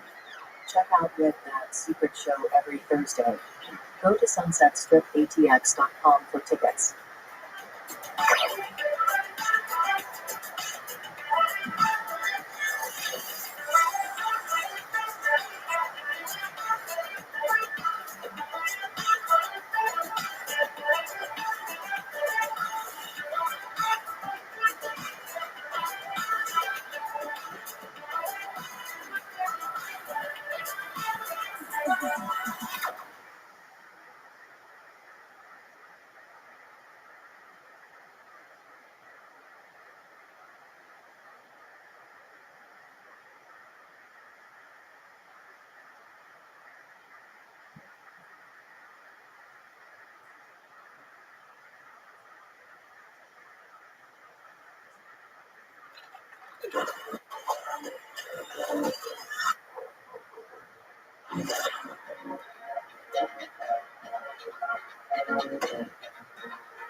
From the Comedy Mothership here in Austin, Texas, for a brand new episode of Kill Tony. Give it up for Tony Hinchcliffe!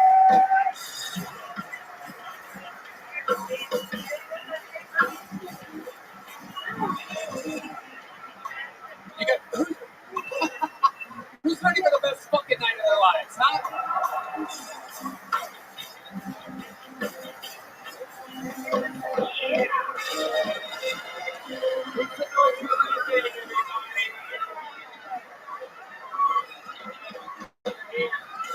The number one live podcast in the world, brought to you by Community DraftKings and Game Time. Coming to hand for the best damn band in the land, huh?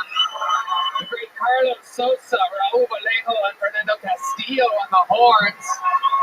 Not to be confused with Michael Gonzalez on the drum. The mortician Matt Muling on the electric guitar. The great John Dees on the keys.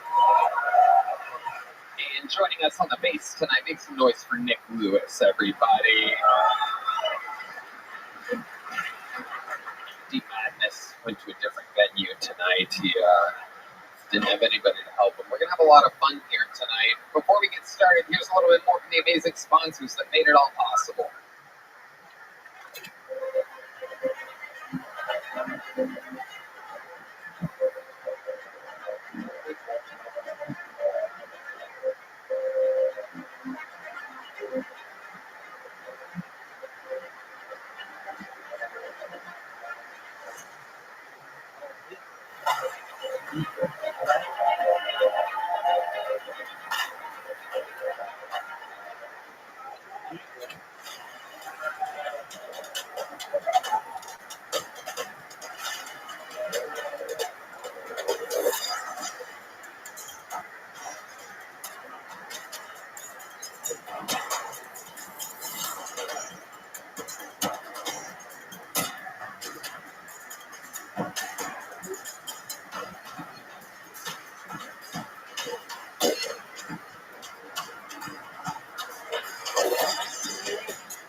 Sunset Strip Comedy Club in Austin, Texas is now open.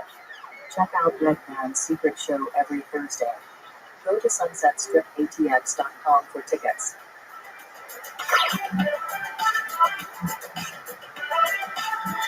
You guys ready to start tonight's show?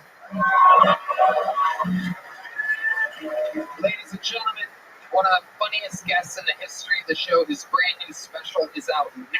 Rose Gold on YouTube. One of the funniest people we've ever had on. We're going to have so much fucking fun tonight. Make some noise for the great, powerful Daniel Van Kirk. Ladies and gentlemen, here we go. Daniel Van Kirk. One of the rising stars of the world. He works with the Sklar Brothers. Google. He's back. The ghost of Brody. Yeah. Daniel, well, Positive energy. Yes, arms crossed. Kick down. Welcome back, Daniel. We're gonna have a lot of fun tonight. You've been on this show before, pre-pandemic, way back in the day. And we're gonna have a lot of fun tonight. We've had a lot of these three-person panels, a lot of chaos lately. I like that we're getting back to our basics tonight. Who knows? There is one empty seat. Something crazy could happen, possibly, but something crazy is going to happen anyway because we're here at Kill Tony.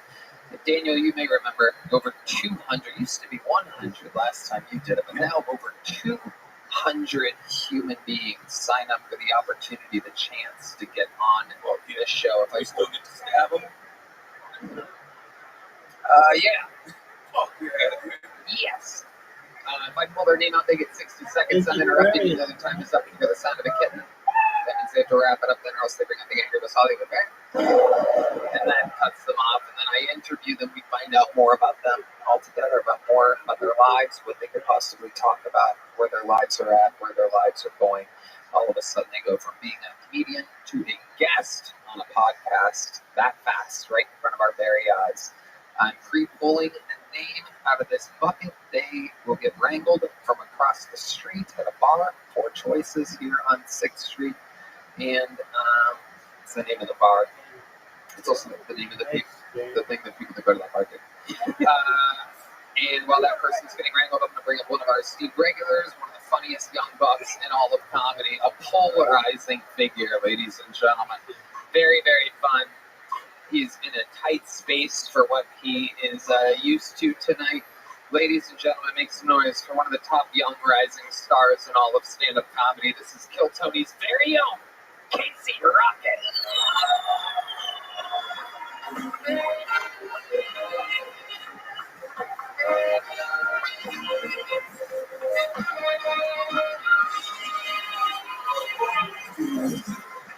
Get it.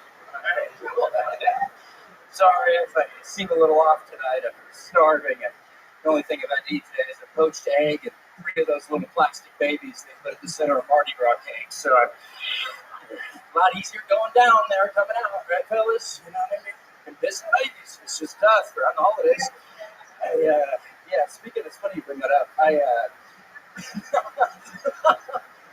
It's been a stressful night. I'm exhausted. I stayed up all night watching Masters reruns on Spike TV again. So, remember that show? Getting boobs, eating fettuccine Alfredo. Tragic. Crowd surf. Watch out. It's just tough. Tough to think about. God, politics are so hard this time of year around Christmas. Imagine holding a guy who sees one of these Trump hats and you start thinking, all right, I kissed my best friend Mary Carter when I was 6 years old while I was playing Truth. And it left me really sexually confused into my early 20s, even though I knew I wasn't attracted to men. This border situation, it's crazy. It's just... All right, I'm Casey Rocket. Thank you. Casey Rocket, you're a wild, wild boy. He's done it again. 3 plastic babies in his belly right now. So cool. I don't know if this has ever been said before, but I've never seen Carrot Top without the props. Wow. We got news for you. So he's got a little something up his sleeve or in his pocket. What do we got tonight, Casey? Anything with this shirt? You're like a fire hose they let go of. That It's gonna make you rocket. I'm also wondering what happened to all the background actors from Friday Night Lights. Now I know. This is one of the young bucks. Here he is. You did great. Yeah. Good class. Yeah, that was good. Good class. Monday night. A Mansers reference. I haven't heard the word Mansers in probably, what, a decade and a half or so. Yeah, dude, right before I got to answer. What a funny show. That was all blank. It's like, can we just float in Iraq? You're like, why Iraq? Yeah, but I would watch the commercials to find out. Yeah. So I was always curious. What's some of the stuff that you watched when you were, how old are you, Casey? I can never tell. You have the wisdom of a 300-year-old samurai legend, but, oh, sorry. Can I take law offices in Charlotte? Uh-huh. Okay. Okay, yeah. Oh, yeah, cool. Well, she deserves it, man. Caitlin Clark just got picked with the #1 pick in the WNBA draft. Wow. I know. Love that. It's awesome. Hell yeah, she earned it. She did. She did earn it. Yeah, she had a great season. How long you been with Tyler and Tyler? Oh, this is Tarla. I moonlight as a receptionist. Tarla. I should have told you guys this. Yeah. I was supposed to be working tonight, and I think you still are. I kind of am in some ways. So someone called the law offices of Tarler and Tarler, and they just to tell them, whoever the receptionist may be, that Caitlin Clark got picked #1 in the WNBA draft. Yeah, I mean, it's pretty big news. That's kind of exciting. Yeah. They don't get a lot of calls like that. What are a lot of, what are the, Hello? Oh. Manuel Van Kirk and Associates. Some bitch got picked second, dude. Oh, shit. The draft seems to be moving along. Yeah. They didn't say who. They just said somebody got picked second. That's all I know. A lot of people, while they're here, their phones are locked up. It's a tight run ship, and a lot of you might be wondering what's happening with the WNBA draft. And the good news is we're here to update you throughout the evening. It's going to be a continuous thing. Red Band has the board up. He actually has a lot of women's faces circled. I think he's doing a fantasy draft of some kind. Yes, a leopard has something to do with this, believe it or not. Of all things. Casey, what else is going on in your wacky world? That's a big one. It's Tarlo or bust for me. So it's been 50, 60 hours a week, and it's hard to keep up with. God, life's been crazy around the holidays. So it's been cool to. I see it. I don't see it as work, and I don't see this as work, like you said. I mean, this is so. Have you met any of the Tarlers? I've never heard that last name before. Tarlo. Oh, God forbid. Yeah, it's Tarlo, and Scarlo. Oh my God! What are the odds of that? Yeah. Yeah, it's just one of those freak accidents. It could happen to anybody. It was, it's Carlo Carlo and Starlo Garland, and they're two of the most prestigious personal injury lawyers in Fort Lauderdale. So I got hooked up with them a couple months back, and it's pro bono right now, so I'm doing it free. Pulling the ban off the dividends. Casey, I mean this with sincerity. You would be the greatest first date I've ever had. Play your cards right now. Oh, yeah. Hey, I'm dealing, partner. I'm dealing. Where would you take them, Daniel? Where would you take Casey on a first date? Obviously, Cheesecake Factory. Oh, yeah. 100%. I want to see this man eat brown bread before I make any decisions about life. Oh, yeah. Yeah. Where would you want to go on our first date? Where would you want to go? Oh, that's Come on, we're just a couple of confused former 6-year-olds. Where would you want to go? Oh, God. Can't say Chili's. Knott's Farms? Oh, you want to Knott's Berry, dude? Yeah, that'd be fun. What is this, the final 4 episodes of The Bachelor? We're flying out to Knott's? Yeah, that would be cool. Yeah, Dracula's Castellar. No. I think I got scared to say Dracula. It transferred to the Bachelor part, too. The Dracula's Castellar is Another one of the best law firms out there.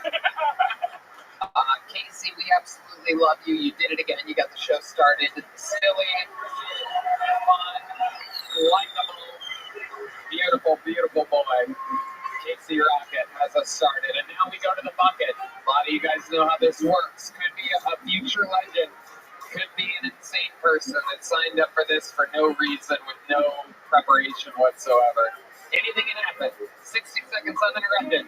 From Joseph Kirkimi, ladies and gentlemen. Joseph Kirkimi. Here we go.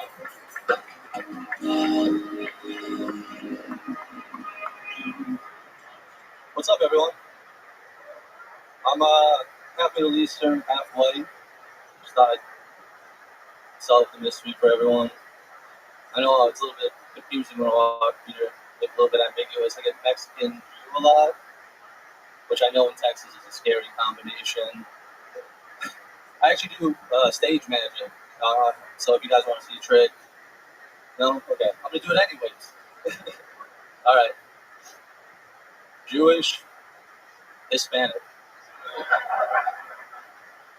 I mean, on stage, like, tricks whatever, but at the bank, that trick, it works. Like, your loan's been denied, approved. My girl, we've been together for a little bit. My favorite thing about her, she does OnlyFans. Yeah, it's cool because anyone can subscribe to their profile and pay them to do a custom video. Anyone can do that. And I don't have enough time to finish this joke, so I guess now you know my girlfriend is OnlyFans. That's it. Go ahead and finish it, Joseph. I was going to say, so she came up to me a couple weeks back. She was like, this guy subscribed to my profile. He paid me to make a video where I suck your dick and make you a sandwich. He was really specific about the ingredients. It's like, that's wild, but I really want that sandwich on rye. That would be... All right, thanks, everyone.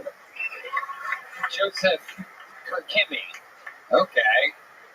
Hi, Joseph. How are you? I'm good.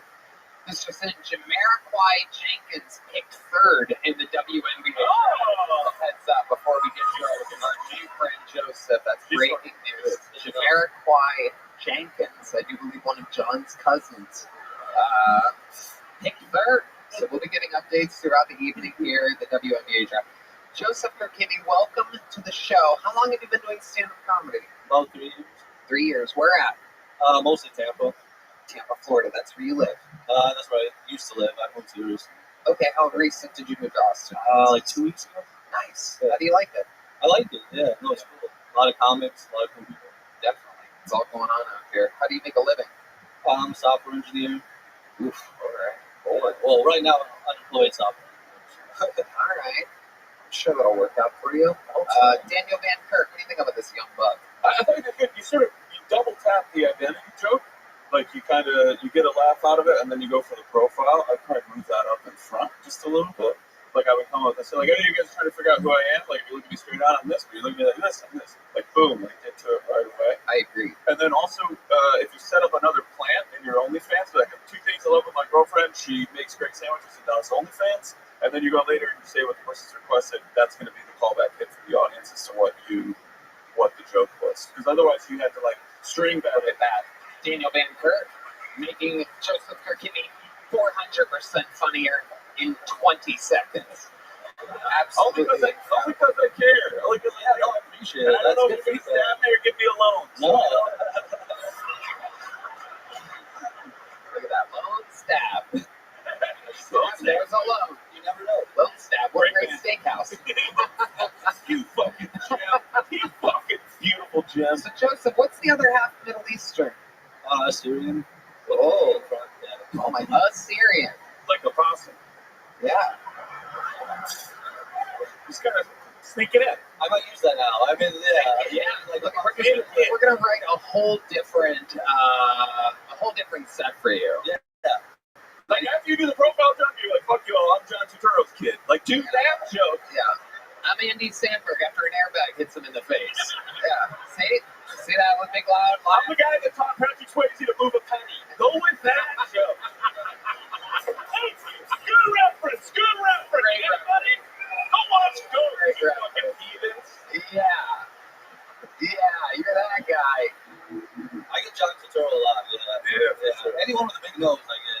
basically. Yeah, Gonzo. Yeah. I've got that, yeah. I love it. I love it. So what do you do for fun, Joseph? I like to, well, a lot of things. Video games, take ADHD medication, play video games. That's always fun. Okay. Yeah. You talking about Adderall? Yeah, that one's good. Yeah, you stay awake and you play video games. Good time. How many meals you up to? What are you rocking right now? If you're less than 40, you're a bitch. No. Yeah, dude. Yeah. I want you coasting all day, motherfuckers. Big eggs at noon and midnight, dude. Not fun till your heart starts palpitating. It's not fun till your heart starts palpitating. That's what I say about video games. Absolutely. Is the girlfriend real? Yeah. And she's really on OnlyFans? No, it's like half a truth. I did used to kind of date a girl who did OnlyFans. I didn't subscribe to her page, but I did offer to run it. And I thought it would be funny. Like, I'd be like, oh, there's comedic material in here. And that's the only joke I really got out of it. Besides that, it was really sad. It was pretty sad, actually. Like how you ran it or her performance? Both? Just all of the above, I guess, yeah. We can help her too. We're going to give her some punch up and make her OnlyFans a lot better. What did she specialize in on the OnlyFans? This girl that you used to put your little Assyrian dipstick into. I mean, I don't know if she had like a specific fetish. It's like you never asked her what she does on her OnlyFans. Well, no, I knew what she did. I ran the page for her. If I may, you are a horrible manager. You just took off her clothes. That was the fetish. I don't know. You didn't took off her clothes. Little feet stuff. Oh, feet stuff you don't know? But like, it wasn't like heavy foot stuff. You know, it was light foot stuff. Whatever that is. Talk slower. So she took her shoes off. She had little tiny feet? No, not specific, like not that tiny. Right there. They weren't like deformed, tiny, miniature feet? No. They were pretty average, but I don't know. Okay. Red Man, did you What's her name on OnlyFans? That's not. Here you go. Red Man. All right. Joseph, you are an interesting person. You are half Jewish. Is that correct? No. Is that just a joke about your nose? Yeah, it's just about my nose. Yeah. Okay. I'm a Syrian, so like Christ came along and he said we'd rather do that than like we were Jewish before. Right. Yeah. And then the Christian's like, we're gonna fucking kill you. Yeah. And they're like, we can eat more. And I guess my answer is, well, cool, let's do that. Fuck yeah. Are any of your parents still strict about the religion and everything? No. Not really. I mean, like, they go to church every once in a while, but like the holidays and shit. So you do stand-up, you work in software, but you're unemployed. What about the wild side of Joseph? Can you give me something crazy that you do when you're not Adderalled out playing video games? Jesus Christ. Whoa. Go ahead. Wild side of Joseph. Wild side. I don't know if The wildest thing you've ever done in your entire fucking life, Joseph. Let me make it easier for you. The wildest thing I ever did in my life.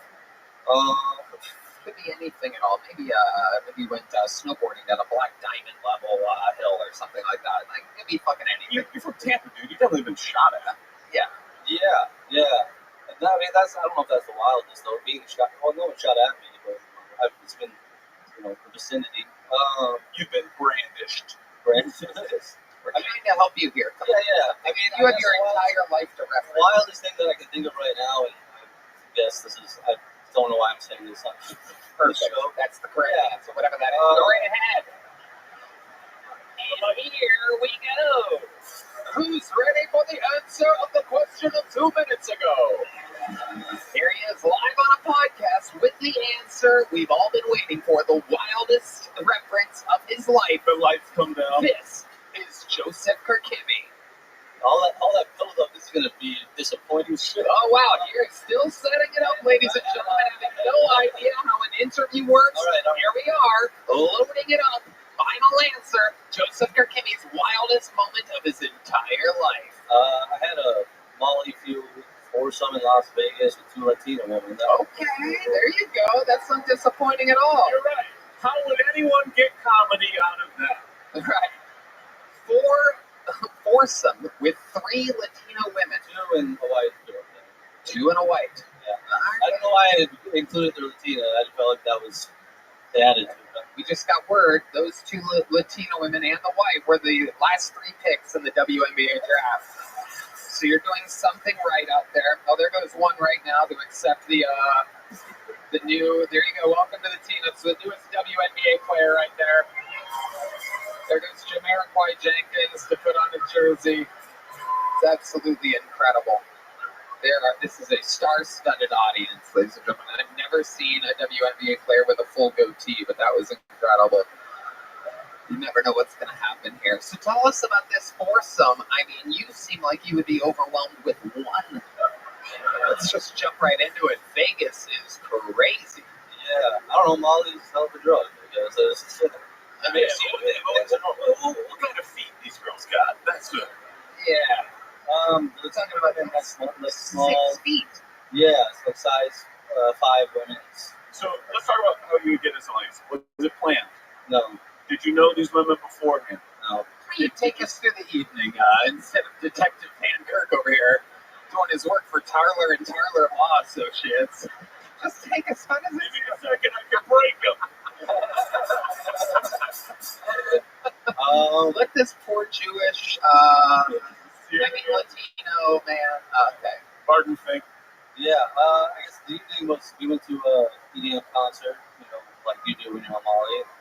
And then we ran into the. Oh shit, that's for me. Okay. We ran into show business. Joseph Kurtzai. Oh shit, I'm on stage. What is this? Well, you guys aren't gonna like this answer, but I once did heroin and slept with 9 black men. I guess that's the wildest. Good luck talking about that. Okay, Joseph, what happens here? Let's just take the Molly out of the equation. You're blaming. I can already tell you're blaming everything on the Molly. Where'd you meet the girls? What the fuck happened? Let's go. So we just met we met one of the friends at the concert, and she wasn't a part of the foursome, but she introduced us to 2 other women. And then we said, let's go to strip club, and we were there till like 6 a.m. And then were you doing drugs there? A little bit, yeah. What were you on there? Just a little. With a nose like that, I don't think you did it. You didn't look at anything. Nose like that, I think you did it all. Yeah. So yeah, like you just knows things, and then. Alright, Joseph, I'm gonna let you off easy. Good job, buddy. You did it. You are the first bucket full tonight. There he goes, Joseph Kurkimi, brand new to Austin, Texas. 2 weeks as a Texan. Have fun, Joseph. There he goes. Hey, y'all. This podcast is sponsored by DraftKings Sportsbook. Look, the playoffs are heating up, which is why now is the perfect time to get on all the action with our partners at DraftKings Sportsbook. Right now, all new customers who bet just $5 on anything will get $150 in bonus bets instantly. So what are you waiting for? Download the DraftKings app now and sign up using our promo code KILLTONY. The crown is yours, Red Band. That's right, Tony. New customers can bet just $5 on anything and receive $150 in bonus bets instantly. DraftKings has got something for the returning customers as well. Score a no-sweat NBA bet. If sports betting isn't yet available in your state, don't worry. You can still join in on all the fun with DraftKings Daily Fantasy and have a shot to win cash prizes. Download the DraftKings Sportsbook app now. New customers use our promo code KILLTONY and bet just $5 on any wager. You get $150 in bonus bets instantly. That's promo code KILLTONY only at DraftKings Sportsbook.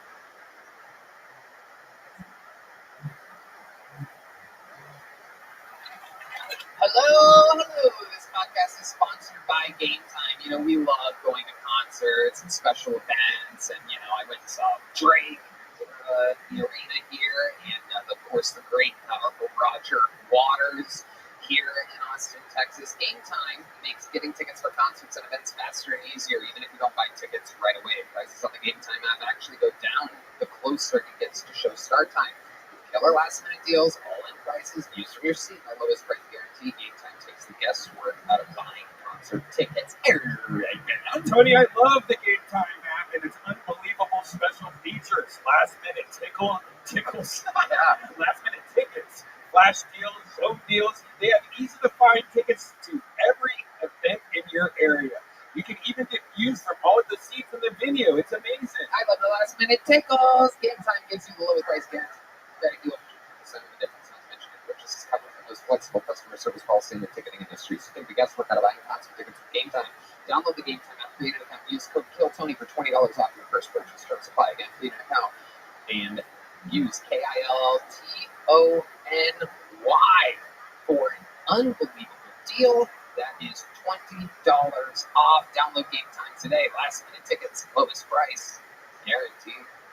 Another fucking poll ready to go. Here we go. Anything can happen. 60 seconds uninterrupted from Maddie G. Oh, make some noise for Heidi, everybody. Wow. Thank you, Heidi.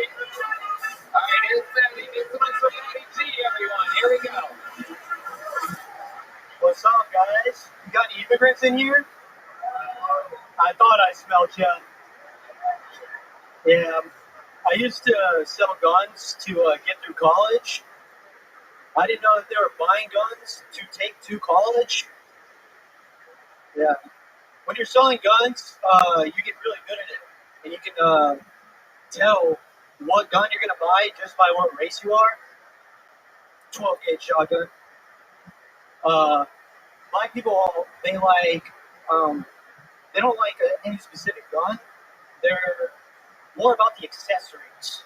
Like, they'll always come up to the gun counter and be like, "Oh man, let me get that one right there with the beam on it."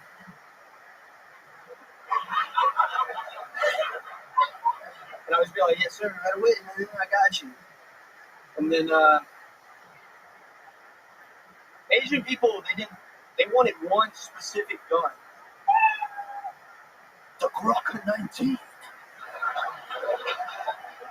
Thank you, guys. Wow. Look at the slow wave off after rugged racism. Incredible. Maddie G, opening up with an immigrant's joke. What ethnicity are you? I'm American, but Mexican. Yeah, you're Mexican. Yeah. Don't you think it's kind of weird, a Mexican guy coming out going, "Hey, I thought I smelled you"? Because that's like your people. The immigrants are you. Yeah. Okay. I can say that. Yeah. Oh, yeah, I can say it too. Look at that. It's wild. Daniel can say it too, and he looks like fucking Hitler's right-hand man. I look like you know where I was on January 6th. Cheesecake Factory. The speaker's podium. Make way, make way. That's me. I barely recognize you without your bullhorns on.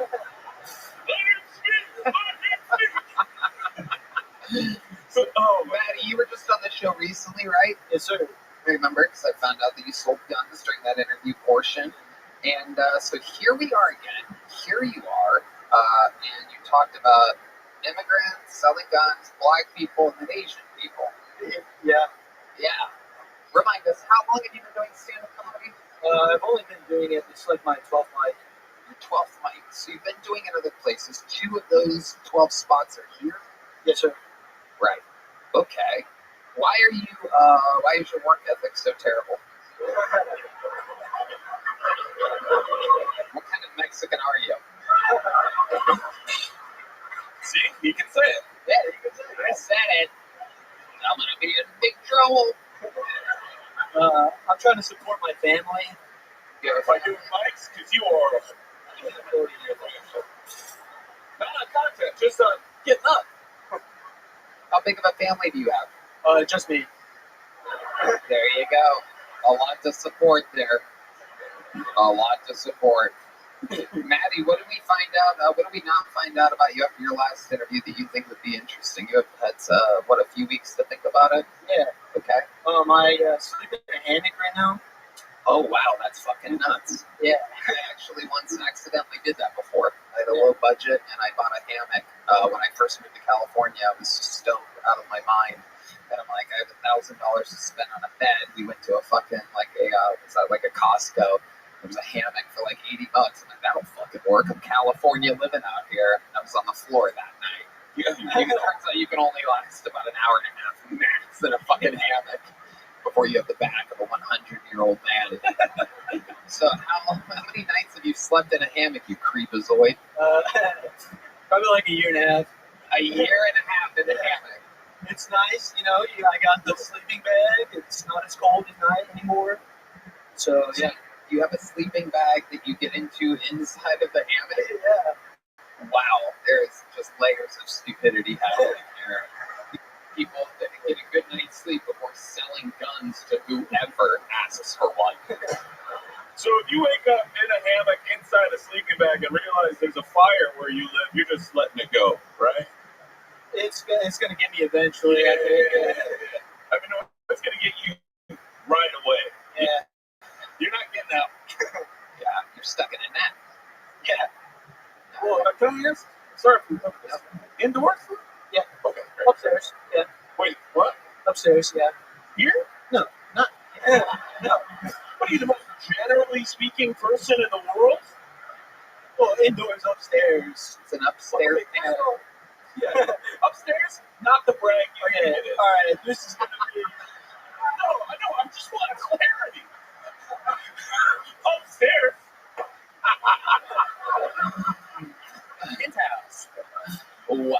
Okay, so you're upstairs. Yeah. It's an above ground hammock. Yeah. I'm upstairs. Hammock is mounted to the wall. No, I got a hammock stand. Wow. That's yeah. That actually is a pretty cool brag. Yeah. Again, I've been there. It's not. I was 18 years old. I bought a fucking hammock with a hammock stand. I thought I was a genius. And again, it's unusable. How much pain are you in all the time? A lot. Yeah. This is incredible to meet someone else that's fucking made this mistake, but you just said it. Yeah, so like I'm trying to buy a house, so it's like, oh, Well, I can comes stay the at home. hammock, then comes the full-grown house. 2-level house you're looking to buy, perhaps? 3 if I'm lucky. Wow. 3 stories. Why wouldn't you start with a bed first, though? Because I didn't want to move it in and then have to move it out. Right. It's really easy to like. So you're gonna have pack it house up money, and but go. not movers money. No. I think you might be putting the cart in front of the horse here, my friend. You might want to get a good night's sleep before making such big decisions. I've never needed movers. Like I have a lot of cousins. They just come over and let me buy. Is the mattress a problem? I never thought of that actually. Brilliant, brilliant, brilliant. We got Daniel Van Kirk here, fixing people's sets and their lives, one step at a time. Let me ask you this, Maddie G. You ever get a link in that hammock? You ever trap her in the net? Now look, if I get in first, you're gonna have to come in straddling. You can't get on that straddle. Before we go into my bedroom, I gotta ask you, you want to be on top or bottom? I've had a great time with you tonight. You say you and I go upstairs. You fucking wild card. You ever do it? You ever go fucking slamming on the hammock? Big shot. You ever take a Betty to the netty? Yeah, so you gotta like do it like there's a special way you gotta do it. Froggy style? Show us the way. Show us how you would fuck Daniel Van Kirk on your hammock. There he is. There he is. He's ready for you. Where do you begin? Oh, foot fetish. Foot fetish. Look out.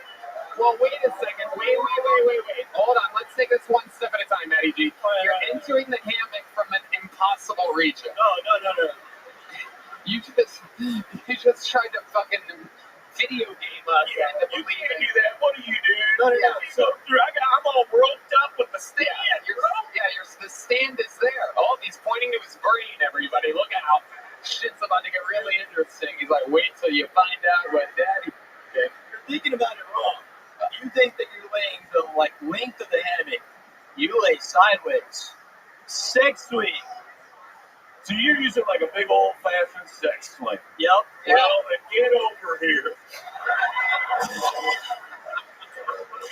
Are we allowed to have full release on this show? Oh, make him come, Maddie. Make him come.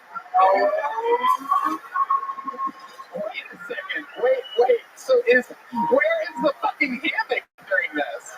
Oh, it's sideways. It's like that. Yeah. Oh, you have him sideways on the hammock. Yeah, he's pretending he's the weirdest guy in the playground. So it's like a sex swing almost. Yeah, sex swing. It's like a sex swing. So you have to stand. You can never be laying down while having sex in your hammock. Yeah, that's the downside of it. That's the downside. Hey, well, you know what though? You got a sleeping bag. He's warmer. That's all it. That's true. Have women spent the night on your hammock? No, they usually leave like 30 hours immediately. Like, well, you know that about it. I gotta go. There's a 0% chance of staying the night on a fucking hammock. It's kind of a good idea. Yeah, no shit. If this guy's got a fucking hammock, you think he's cleaned a bathroom mirror in his life? That's such a good point. Is there a lot of stuff on your bathroom counter? I actually don't have a bathroom mirror. Tell us more. Yeah. Well, we just renovated it, and so I was like, I don't need a mirror. So I just use my phone to shave and stuff like that. Fucking incredible. So, is there a shower? Yeah, there's a shower. Yeah. Yep. There's a toilet. Yes, sir. It's all on level 2. Yep, level 2. Unbelievable. What a life of luxury you're living. Yours are expensive. That's why I picked the house. Yeah. I want the mirror. You can't get a damn old mirror. What's the point of getting a mirror for? You gotta move it. What's the point of getting a mirror for? You gotta move that son of a bitch. You're gonna be running all up and down the goddamn mirror? Fuck that, dude. Here's your place to mirror, motherfucker. Maddie, an incredibly educational performance, and another very, very interesting. It's always amazing to see how people are living out here. There he goes, everybody. Maddie G. Wait, Maddie, come back out here. You got a little joke from last night, didn't you? Yeah, give me that back. You don't get 2 of these fucking things. You don't get 2. You don't get 2. This motherfucker will be using it as a pillow. God damn it. Your next comedian. This looks like a brand new name. Make some noise for Isaac Kane Brown, everybody. Isaac Kane Brown.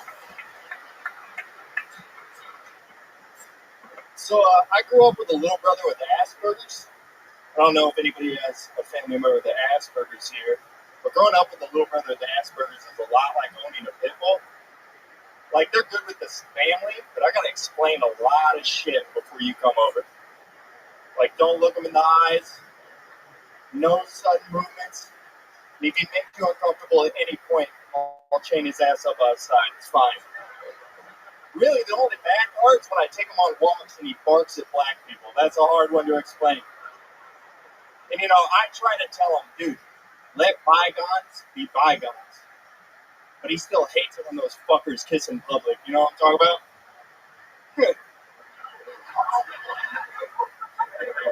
I've been trying this online dating thing out, so I've been working on pickup lines. And I've been telling women I have a black dick. Not because it's a full dick, because it's like 3/5 of a dick. You know what I'm talking about? That's all I got. Fuck yeah.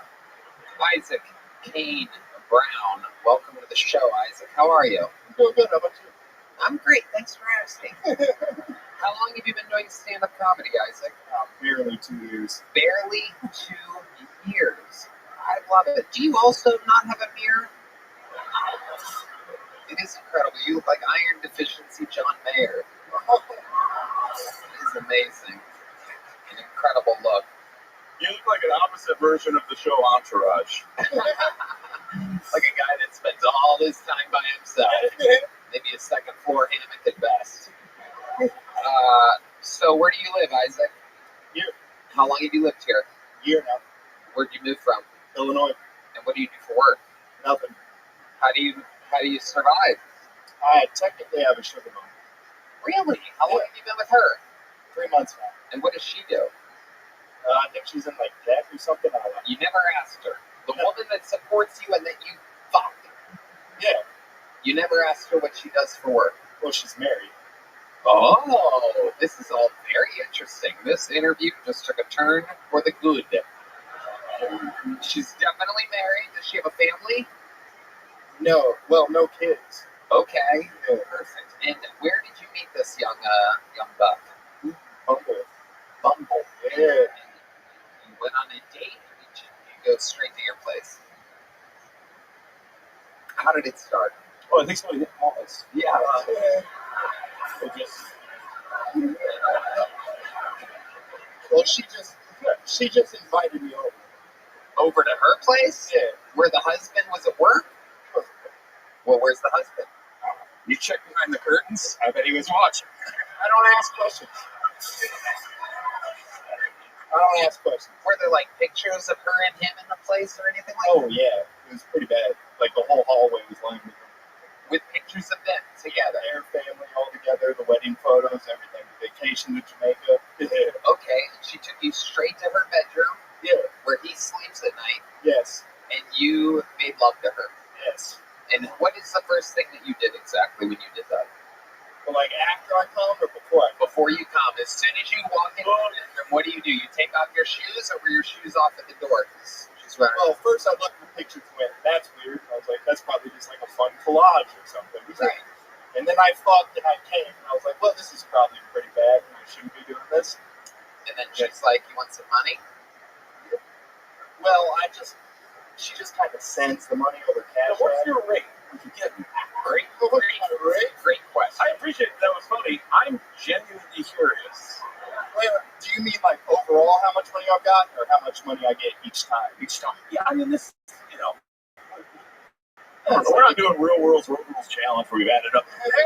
This isn't Squid Game. We got a bank going. I want to know what you're getting like a week or a month. 200 to 300 a week. Just when I ask. You should ask more. Yeah. I do. $200 to $300. You're like, hey, hook me up. Can I? How does this? I'm so confused. Also, back to your stand-up really quick. I think it was racist, but it really confused me at the same time. So I don't know. Okay, so. Well, let's stick away from the stand-up. Let's stick with this. But I had to get that out because I didn't know if I was dumb or not. Has she ever offered to iron your T-shirts for you? No, not at all. No, you don't say. Yeah, we can tell. So, go fuck yourself. Wait, who are you talking to? You're telling me to go fuck myself because you have a wrinkly shirt? Wow, Isaac, you're going to be a wild success in this business. With thick skin like yours. Go fuck yourself. Go fuck yourself. How dare you say my wrinkled shirt is wrinkled? You're killing it, Isaac. I love it. Let's find out more about you before you fuck this up even more. Do you have any special skills or talents or anything like that? You good at anything? No, not at all. No, not at all. No. What do you do for fun? Okay, tell us how you're a piece of shit. Well, I'm fucking married women. That's probably like. Other than that, we already knew that. About anything else? Unemployed veteran. That's kind Oh, you're a veteran. Yeah. Okay. What branch were you in? Marine Corps. Okay. And did you serve overseas? I did. Okay, tell us about that. Anything interesting happen over there?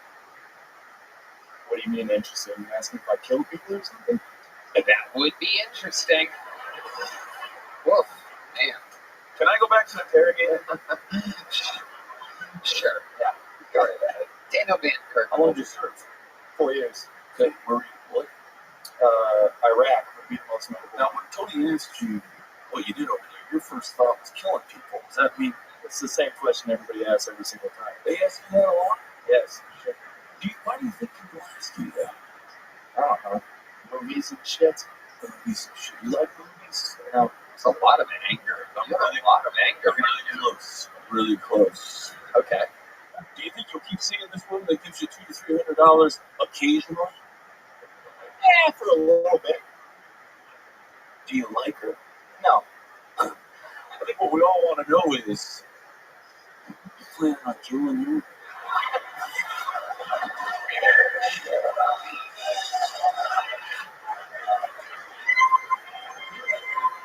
Nothing further, Sergeant. Case dismissed.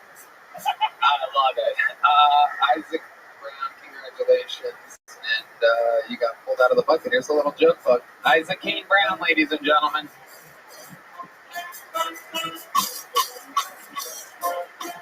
I saw the he killed people. Yeah.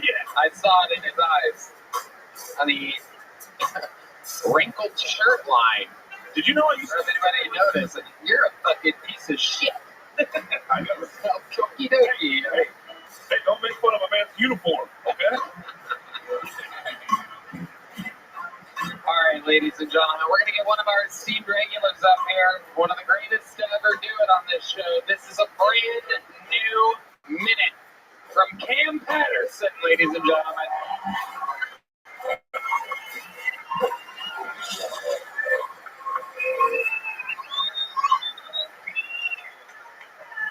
Shut up, bitch. Been talking all night. Shut the fuck up, bitch. Nah, man, I love you, white lady. Oh, I'm not having a good time. I'm pretty mad about life right now. I've been talking to the girl for a couple months, and she's been pretty cool. But a couple days ago, Drake followed her on Instagram. Yeah, you feel me, nigga? And, I don't know what to do now, dog. Cause it's like I lost. I've already lost the game. Like, bitch, that's Drake. You feel me? Like, even if it do come down to it and she picked me over Drake, that bitch don't make good decisions. My own mama would pick Drake over me. That's crazy. That's what my homeboy tried to tell me, like, you gotta stand something, bro. Like, you get better, like, you get bigger, more people know who you is. Now, it's kind of like Drake is like the Avengers, but you like the Guardians of the Galaxy. Let me explain something, y'all. The Avengers have, like, real superheroes on their team, like the Hulk, like Thor, like Spider-Man. They're real superheroes, dog. The Guardians of the Galaxy has a raccoon, a fucking tree, and a regular guy with gumption. Nigga, that's crazy. That guy's a rap. Wow. Absolutely incredible. Did it again. Cam Patterson. Very funny. Very funny. Unbelievable. Sleeps not on a hammock. No. Has a mirror. Yeah. Everything is lined up. Oh, wait a minute. Oh. This just hit. Marquisha Davis just went number 11. Marquisha Davis, congratulations. I do believe she's in the audience. She's right over there. Hey, real shit, that's a real name, nigga. She really just went number 11, dog. Marquisha? I swear to God. Well, wait. We're getting word. Drake just followed her on Instagram. And She got drafted twice. She got drafted twice. You know who's gonna love this set? Drake. He watches every week. You know who we followed on Instagram? Kill Tony. And he messaged the account. And all that he said was, Casey Rocket equals, and he did a goat emoji. Come on, huh? A little fun fact. Drake watches every week with his entourage. Stop following my bitches, nigga. Oh my goodness gracious. Just when you thought Drake wouldn't have beef with more young, talented black artists. Leave my hoes alone. You would think he has enough, but he just can't get enough. He's going for your hoes. Yeah, why my hoes, huh? He's going for your bitch. Man, that's a compliment. Huh? That's a compliment. Yes, it is. Janice just texted me and said Drake's following her also. Uh-oh. Look at that. Wow. Red Band's drunk. Breaking news. Red Band's drunk.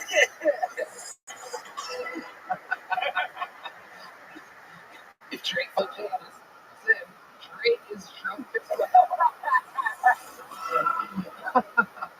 I love it. So, Cam, what else is going on in this beautiful world? Shit, that man can run around doing shows, trying to get better, saying same shit.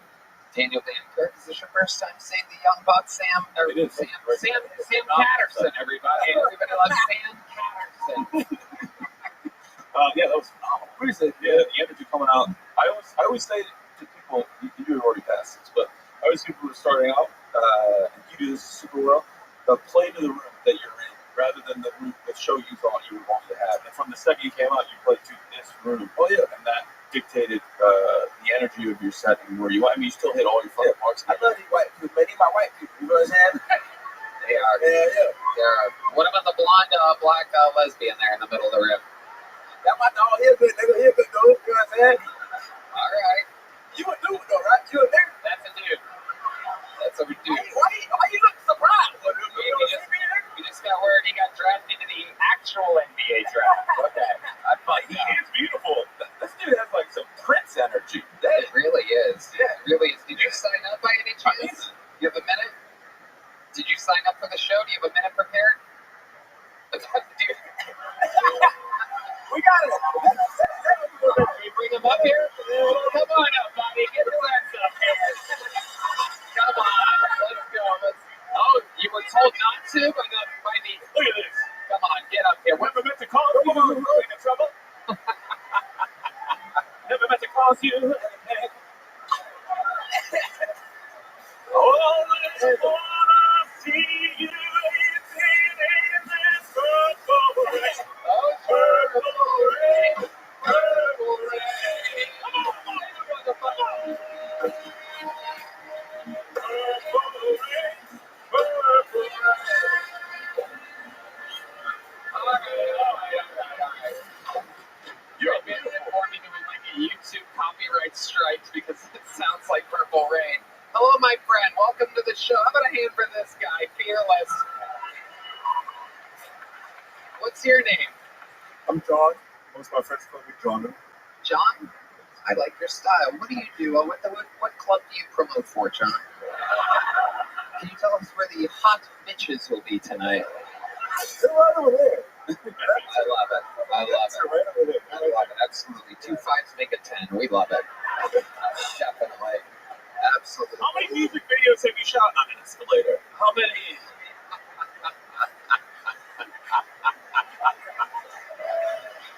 God, you're so intimidating. Let's make this more interesting. Yeah. I'm not American, so where are you from? No, Trinidad. Trinidad and Tobago. That's come up 2 weeks in a row. A red and white flag. Am I correct? Absolutely. Represent Trinidad and Tobago. Little TNT. Dynamite. As you like to call them, island bugs. Right. No, not all of us like that at all. Thank you. Some of us meet humans in this world and go, can I hit delete on this? Yes. So, let me ask you, John, what brought you to Austin, Texas? You want the real answer? I want both answers. I want the real answer and the answer you were going to lie. All right. First of all, I didn't get to Austin. It's a real place. Well, that's good. 85% of the people in the room have never heard of Trinidad and Tobago. So we are even Stevens there, my friend. Yeah.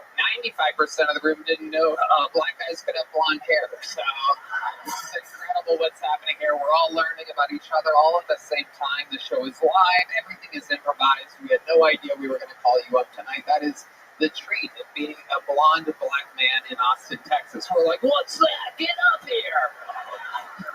What the fuck? Come on, buddy. We want to learn more about you.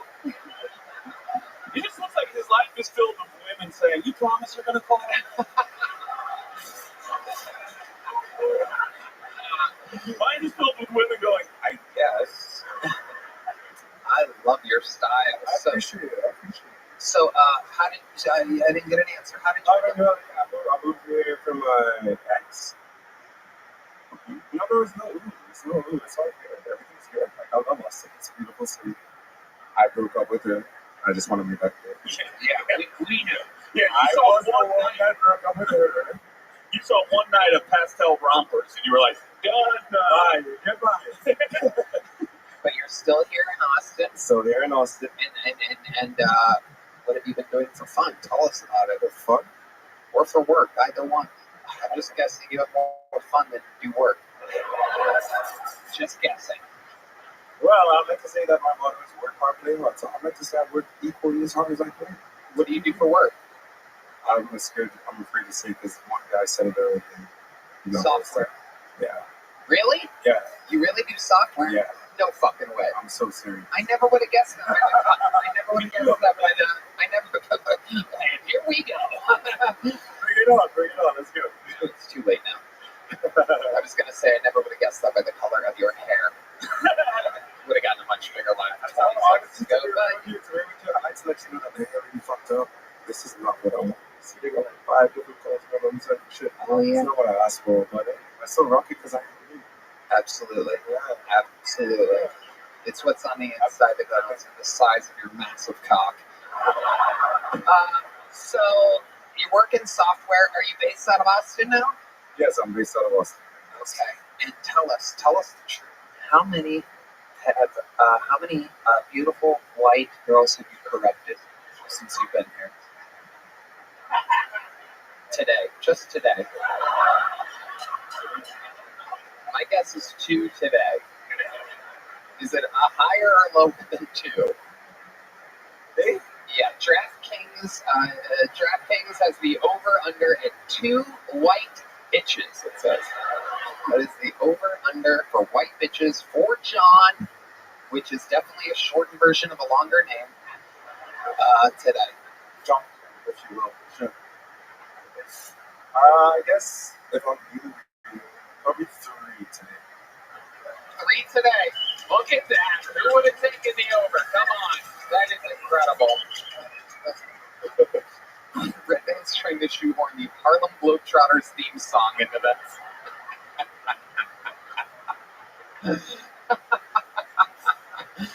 That's what we think you are. We think you're the Globetrotter of white pussy.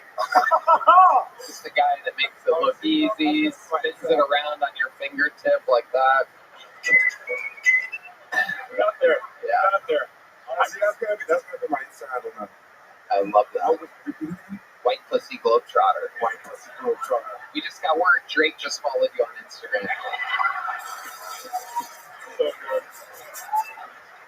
I'm just still picturing you and your software engineer coworkers out to lunch, and how confusing that must be for every Chipotle employee. These 3 dudes hanging out with this fucking Playgirl model. Honestly, dude, you're so right. Like, honestly, I mute myself at work. You do? I mute myself at work. How do you tone it down? Well, I go up to them and like, hi, Jerry.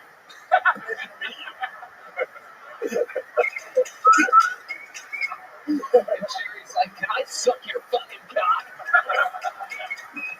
Jerry, how's it going, John? How's it going? I have a wife, but I don't do things. Oh, son. Come here, John. Let's hang more. Oh, fuck. On floor, we're in business. John, you want to come back to my second floor hammock? I just like to say, bro, if you're living in the hammock for over a year and a half, you really do better. Just say it. I have no idea what you just said. It's one of the best prayers I've ever heard in my life. Wow. Sorry, I'm not familiar with being on stage. I don't even know. No, you're doing great. So far, best fucking interview of the night. So, it's incredible what we got to do. We're putting a ribbon on this thing, though. Do you have any special maneuvers in the bedroom? Because I have a feeling that you can create a lot of very slippery situations. I have the feeling that you've made gushers out of some real stiff software broads before. No comment. No comment? No comment. John, that's not how it works. No, you're right. I don't want you coming out to me right now. You're right. You're so right. Got the sword. Give us one little trick that you like to do in the bedroom. Is there a position or a something or an angle or a move that you've kind of? It's gonna sound a little weird. No, it's great. I doubt That's that. always. Anytime anybody says that, that's when we're about to get what I call the shit. Here we go. It's honestly not even shit. Real. I just appreciate the female body. I really do. Yes. I really do. The curves, the eccentrics, all that stuff is good. So I really want to go. Yes.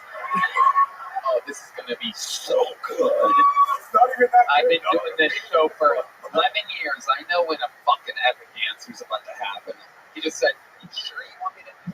Like, yes. It really isn't anything crazy. It's just Teach us the Trinidad and the Tobago.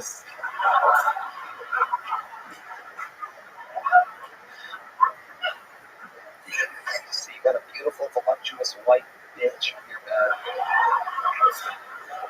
I mean, like, it's really good crazy, bro. I mean, I just like to put you in a position, multiple positions, probably if you up, put you against the wall. Oh, yeah.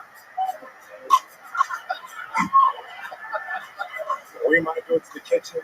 My what? We might go to the kitchen. Oh my God, they're gonna make you a sandwich. Make me a sandwich. Fair enough. Rye bread. Rye bread. I don't fuck with rye bread. No, pumpernickel. I don't fuck with rye bread. You know? Then we might drink a little wine. I'm really up to this point. Michael's excited. He plays the drums really hard when he gets excited over there. This is the weirdest D'Angelo song I've ever heard. Go ahead, keep going. And then what do you do? Now, what do I do? I mean, it's different for each person. But I'm just saying, like, in general, like, you know. All the things you just named, I would have come 8 times already. By the time I'm in the kitchen, I'd be dead. You'd have to drag me to the kitchen after that. Also, I'd just like to say, for kitchen sex, you gotta be tall enough to, like, fit the countertop height. Like, it's no showies in the kitchen. No showies. Wow, that is incredible. What is the longest you think you've ever... Redman's showing me how long this interview's going. Redman's afraid of what the comments might say. What would you spend time with a random audience member? Okay. What's the longest you think you've lasted with a woman? Your longest session ever? That horny bitch wants to know. The longest you've ever lasted, or perhaps recharged immediately gone again. Okay, good. That's what I was about to say. Okay. Oh, did you have that? Let's specify that. You have that fucking Tesla battery. You're like ready to go immediately. Supercharger. The longest I've gone back to back. Back to back. For those about 2 hours. But hold on. Okay. Let's be real here. No one's fucking for 2 hours straight and like not coming, right? Like what I mean by this is like, you know, there's foreplay, there's all the shit you do, sandwich in the kitchen, you know what I mean? Sandwich in the kitchen, exactly. You know, sometimes you might take a little intermission, whatever it is you need, but like you're still in the mix. Watch House Hunters International. Yeah. Specifically playing from Bargain Hunt. What's the fastest you think you've ever recharged? So that means come to reinsertion. What's your fastest turnover rate there? And we will be fact checking this with your friends. Yes. That's cool. Probably about, honestly, like 15. Yeah. Okay, that's human. That's what I'm saying, dog. I'm no one special. Okay. I mean, well, you know, we can't judge a book by its cover. You seem like the kind of guy that could just absolutely go nonstop. Well, congratulations on being the most interesting interview of the night. Trinidad and Tobago's own John, ladies and gentlemen. John. Hell yeah, man. Fuck. Amazing. Okay. Now back to comedians attempting to do a minute uninterrupted. How about another hand for Heidi, everybody? Thank you very much. Unbelievable. John's about to fuck the shit out of her. Hello. This show is sponsored by Cook Unity. Guys, I love Terry Black's barbecue here in Austin. I've been craving their brisket like crazy. And I was thinking, how great would it be to get that level of culinary satisfaction from home? If you've got culinary taste, you know how expensive exploring your local food scene can get or how hard it is to find the time and energy to try somewhere new.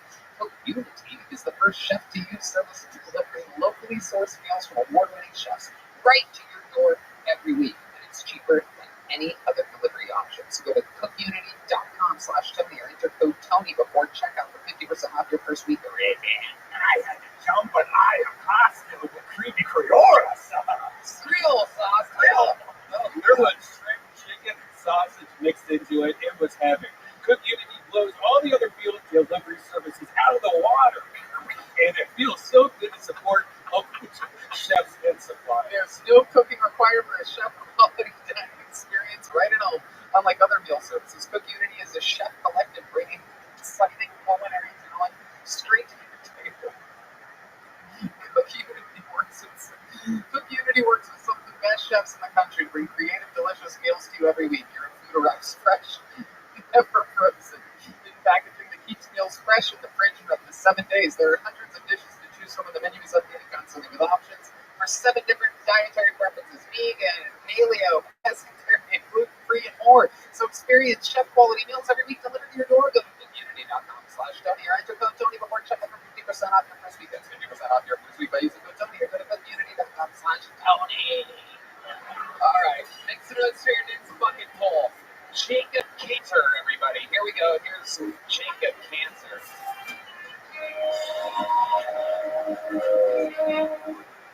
I'm trying to get sober. I definitely have a drinking problem. The wake-up call was 2 weeks ago. I got blackout, and I emailed a picture of my asshole to my second grade teacher. It was even weirder when he replied, "Wow, it hasn't changed a bit." Actually, I just sent it on a burner Facebook, and on his Facebook account, he replied, "Jacob?" So, this asshole's one of a kind. I've been arrested 3 times for possession of marijuana, which you cannot eat 3.5 grams of marijuana. At least that's how it takes for a cop to get to your window. But when I got pulled over, of course, I was coughing up marijuana all over the inside of my Prius.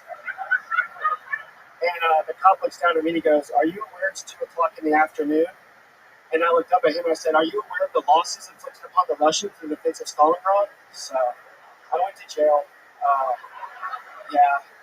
Luckily, I never got into cocaine. I will say this, I've tried cocaine once on numerous occasions. Very good, Jacob Cantor. One of the strongest sets, not from a regular tonight. Very funny, Jacob. Where are you from? Longview, Texas. This is your first time on the show? Second time. And both gone as well as this one? Yeah, the first time we really well. Wow, good stuff. You got a big joke book last time. Yes. Incredible. Well, here you are again. A fantastic set. You squeezed a lot of material into that minute. Got a lot of laughs. Remind us, what do you do for work? What's going on? I work at Whole Foods. Oh, that's right. Yeah, MAGA. What? MAGA Asians bit. That's what I did last time. MAGA Asians bit. Yeah, I picked up an Asian in my Uber. She liked Trump a lot, so I got Trump. Right. Okay. You work in the dairy section. Is that correct? No, I'm a supervisor up front. All right. We're going to check in with the great Daniel Van Kirk. Great stuff, dude. Thank you. That was awesome. I feel like you could get to that quicker, but you're really good at your turns, like a stop and then going into the joke. But that's okay, because blank or like I don't remember what that words at blank. So that's good, and it's good finding your style and like that. One thing I will say, how you been around? 6 years. It's just you. No, it wasn't bad. I want to ask this to Tony. Yeah, I feel like you and Rabbi have probably seen more people starting or in their journey of comedy than any other friends of mine at all. Yeah. When you feel like somebody's sort of doing a style of a popular comedian, and obviously there's certain like ways to tell jokes and everything, how do you address that? Like, how do you approach it? And we just say it. Okay. It just felt a little Nate Bargatze to me, just a little bit. Are you a fan of Nate Bargatze? No. Have you ever seen him do stand-up? That's what I'm saying. I've seen him do stand-up, but no, I'm not really. I've never got into him. Okay, cool. He's never made me laugh. Okay. No disrespect him. No, not at all. And your content is so wildly different than his. But I didn't know if it was just sort of like a little. Because that happens a lot on the road if you watch other comedy, or if you've probably had it. You guys have somebody open for you, and after a certain point, you're like, "I love you," but you're starting to kind of do B on stage. Yeah. It just happens. I avoided watching pretty much any specials for my first few years just because of the natural way of just copying people. So I just wanted to find my voice on stage. Okay. And I've only recently, like the past year, actually started watching stand-up all the time. Also, it happens. I noticed the guy with the unironed shirt, the former soldier that almost killed me. I could tell without a doubt he's a huge Shane Gillis fan from his hand movements. Did you notice that? The double-handed, he's doing this a lot. Yeah, that is so true. That's what's happening. No, it's not an autistic thing, John. Good question. John asks one question every 8 episodes, and that was it. Nope, not autistic. Did you really try to eat all the weed? Yes, that was real. Actually, in that particular time, I forgot to put my Prius in park, and it fucking went into a ditch as I stepped out of the car. This is the Wow. shit. I have that in my nightmares. That happens, like I can't find the brake pedal. The guy who arrested me, I went to high school with him, so it was even weirder. Okay, this is the shit. This is like you guys are fucking angels. Yeah, my man. And he apologized to me too. After I got a fucking interrupt me again. Joking. I'm not close. I'm sure. No. So this is the thing. I'm a bit of a storyteller. I love telling a good story, but I also love finding observational comedy and going in and out of that. You are doing sort of not so much observational, but not full stories either. It's sort of like there was this, and then this. Like I hope you really sent your ass to your teacher, but that right there is a moment of like I got I got arrested for having 3.5 grams of weed or whatever it was, and then you mine that fuck. Now I know you only have a minute here, but like mine that shit of like, oh, it's worse than you guys think it was. Like go through all that shit because then the audience gets to go on that ride with you, and it's the asshole thing feels like such a. It's very funny, but it feels such a like really like. And I laughed at it, right? Because it was a good joke, but I didn't think it really happened. And then I don't believe that you really got arrested for weed either. And the more you dig that out, you got that everything you just said 3 seconds ago. You didn't know the joke. It's so true. An unbelievable note. Were you and the guy close in high school? Not really, no. Did he bully you? No. Did you bully him? No. Did you have any interactions that you remember? Not really. He was just like a normal dude. Did he remember? Oh yeah, he remember. I was trying to get chick that sold me the weed.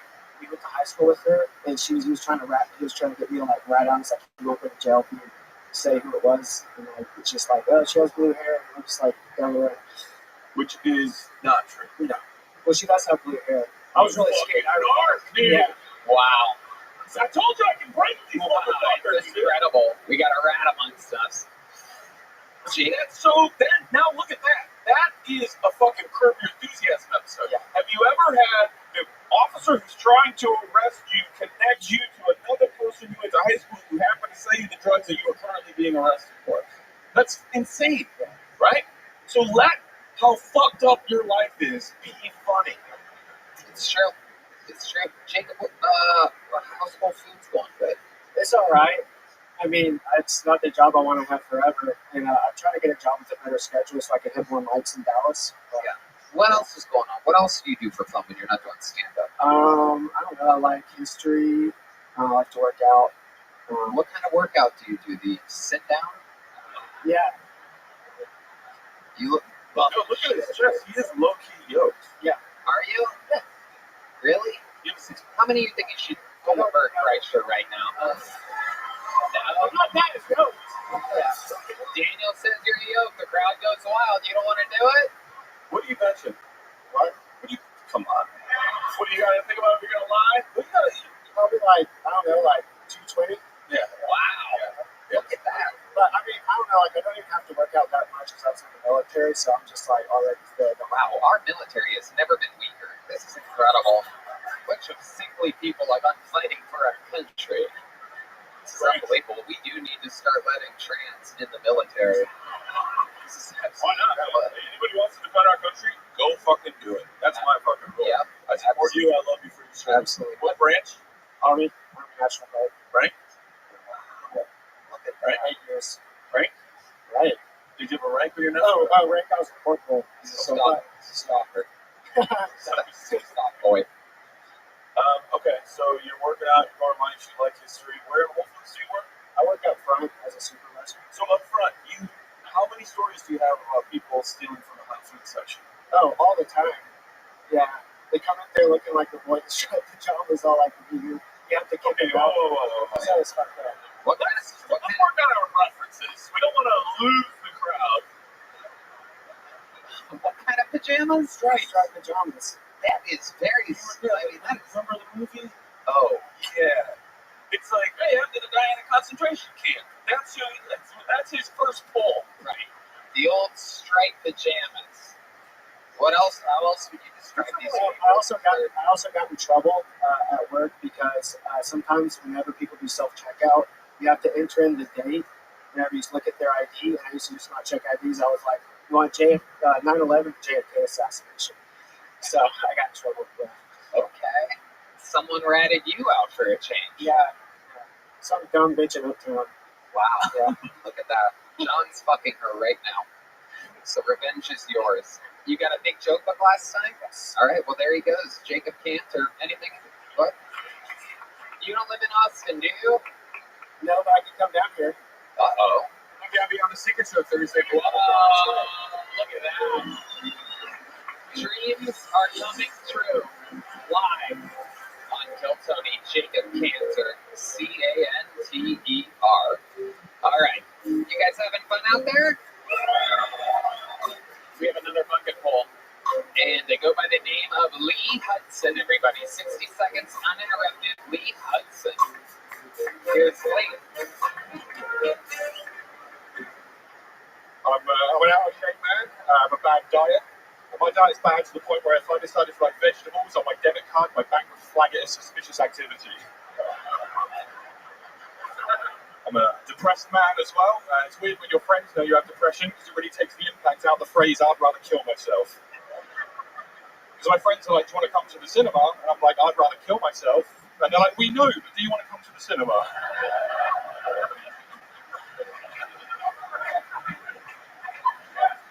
I watched my dad get married last year for the 5th time. Yeah, it's a lot of times. That means I've had a lot of stepmoms, to the point where I'm actually quite traumatized by that category of porn now. I will still watch it though. But it's different for me. I'm watching a video of some guy pounding his stepmom and I'm watching it going, don't get too attached.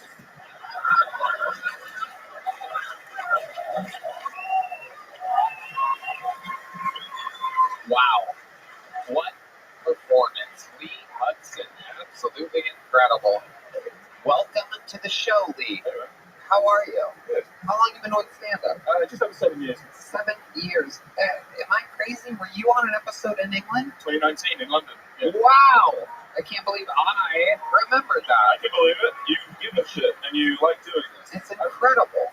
2019 in London, England, at a big, giant, sold-out theater. Yeah, Blues Theatre. And you did great there. Yeah. I remember you very clearly, and this is a brand new minute. Very, very fun stuff happening. How long are you in Texas for? I leave on Tuesday. When did you get here? Yesterday. Why such a quick trip to the new comedy capital of the world? It's the only amount of time I can get off work. What do you do for work? I'm a data analyst. A data analyst. Okay. What kind of data are you analyzing? Finance, interest rates, and shit like that. Wow. You might be one of the funniest data analysts I've ever heard of. This is absolutely incredible. Tell us what else is going on over there in London? Yeah. Okay.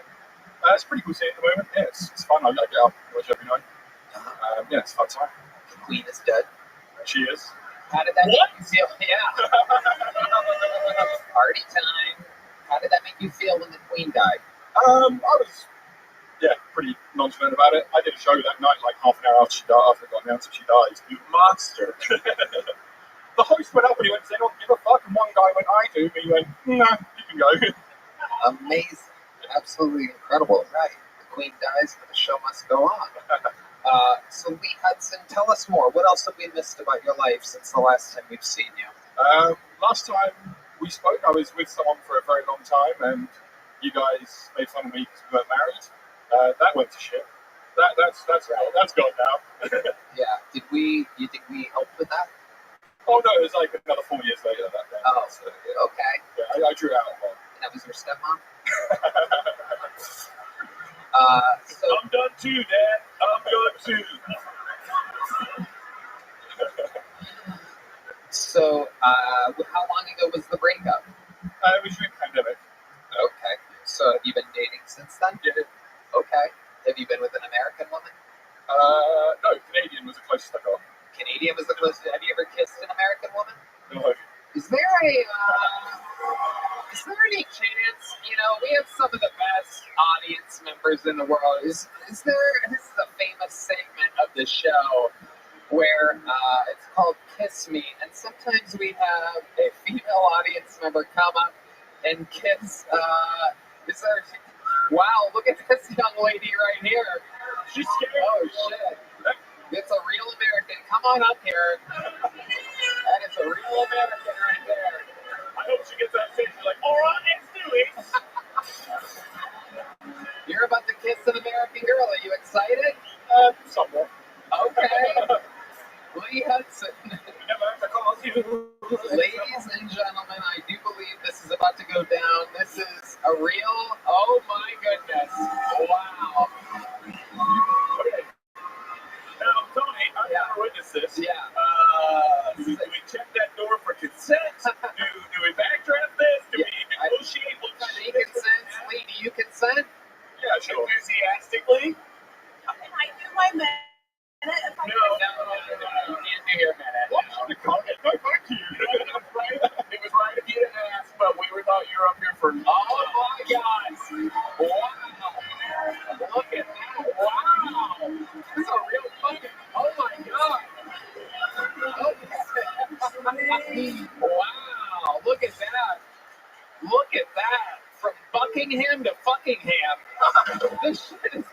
down tonight. Oh my God, you're gonna love being married to his dad.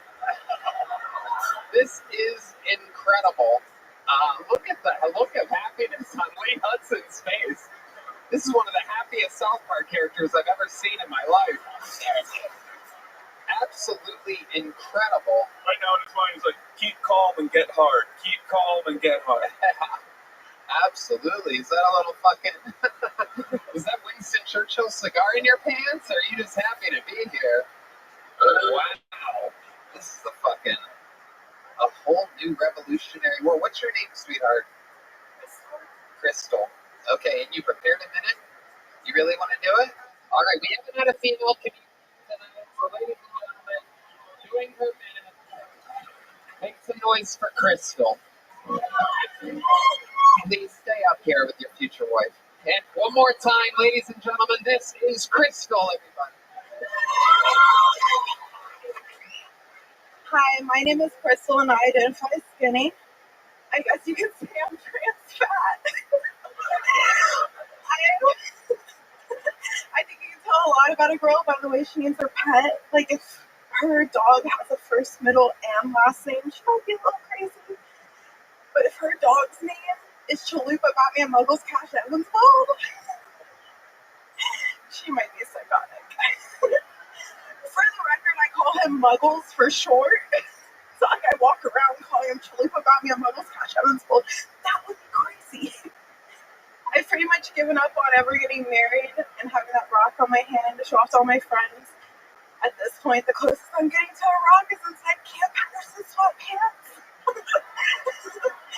I've actually never been with a black man before. I've never been with a black man before. I know I look like I'm lying.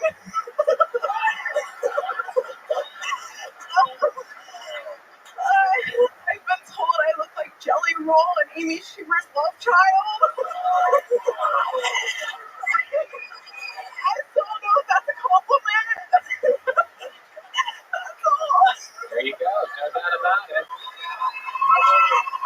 an incredible performance. Got better as it went on. Started strong. Incredible stuff, Crystal. Yeah. Wow. Wow. What's going on? Are you about to cry? Oh my goodness. I'm so happy. It's amazing. I knew this was going to happen. I didn't even shower today. I was like, Take a shower. It's alright. It's a match made in heaven. It's a match made in heaven. Lee's British, so he didn't brush his teeth today. This is absolutely incredible. Didn't shower today. Wow. I brushed my teeth. That's very good. Very good. I showered my teeth.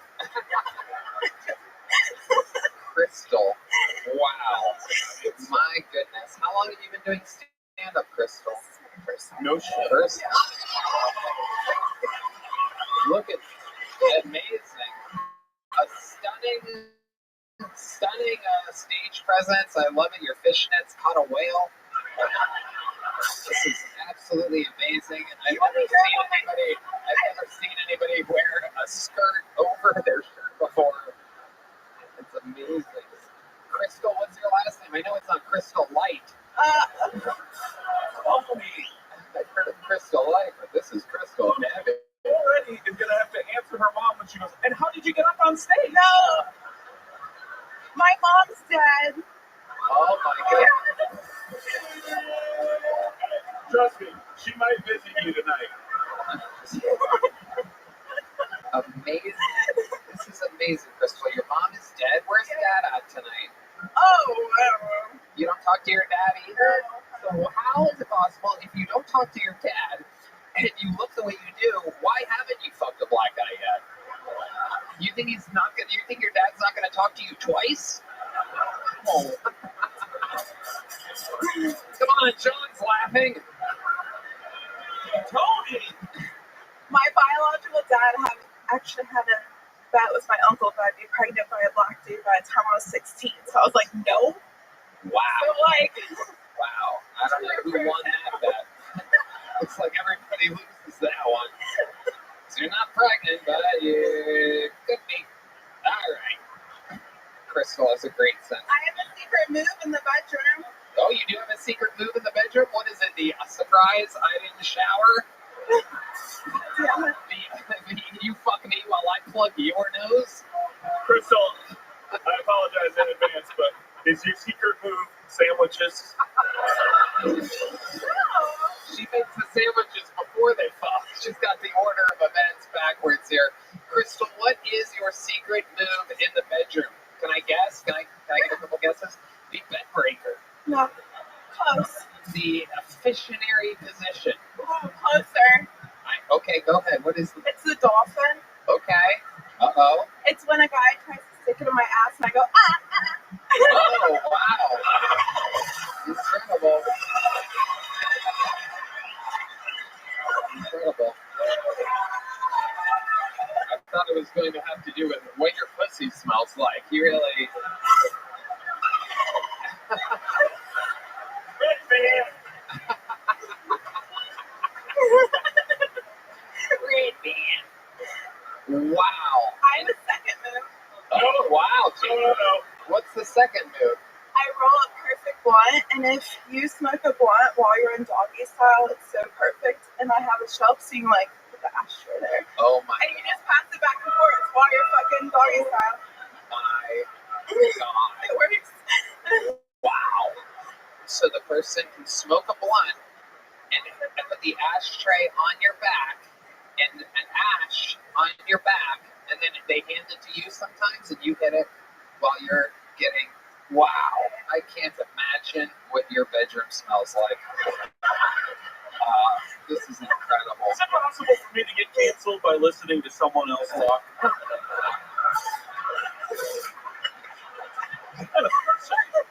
People, Rose Gold, Daniel Van Kirk comedy on YouTube. Make sure you watch it. That's very nice. I've always wanted to be roasted by you. Well, it's not the first time that I've roasted a pig, so incredible.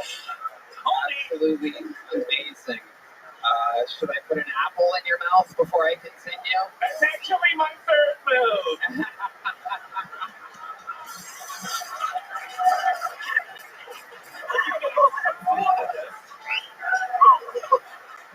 Well, here's a big joke book for Lee. Here's a big joke book for Crystal. There she goes. Thank you so much. Wow. So much fun. Such a fun episode. So much momentum. And we're going to keep it going. We have one of our greatest golden ticket winners ever here, ready with a brand new minute. This guy is absolutely unbelievable. He's been on a fucking real streak lately. Really, really impressive stuff. And we're going to talk about it after his set. Ladies and gentlemen, this is the return of one of the greatest golden ticket winners in the history of the show. This is indeed Martin Phillips, everybody.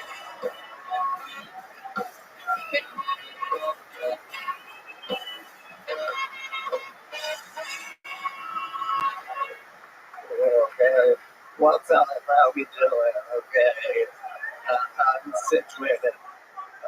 I don't know that guy. Okay, I got two jokes. I like flowers, but I would never want to be a flower. Instead, every time I ejaculated, I would sneeze. That's a smart cum joke. This morning for breakfast, I had soup or something people call it a blackberry. Remember that had to be alcoholic, you know? It's like, well, if you get the soup, vodka, liquor, I don't have a problem. And there's some other hard soups out there, you know? I never put gin in my chicken noodle, you know? But, anyway, okay, cool, I'll get in there.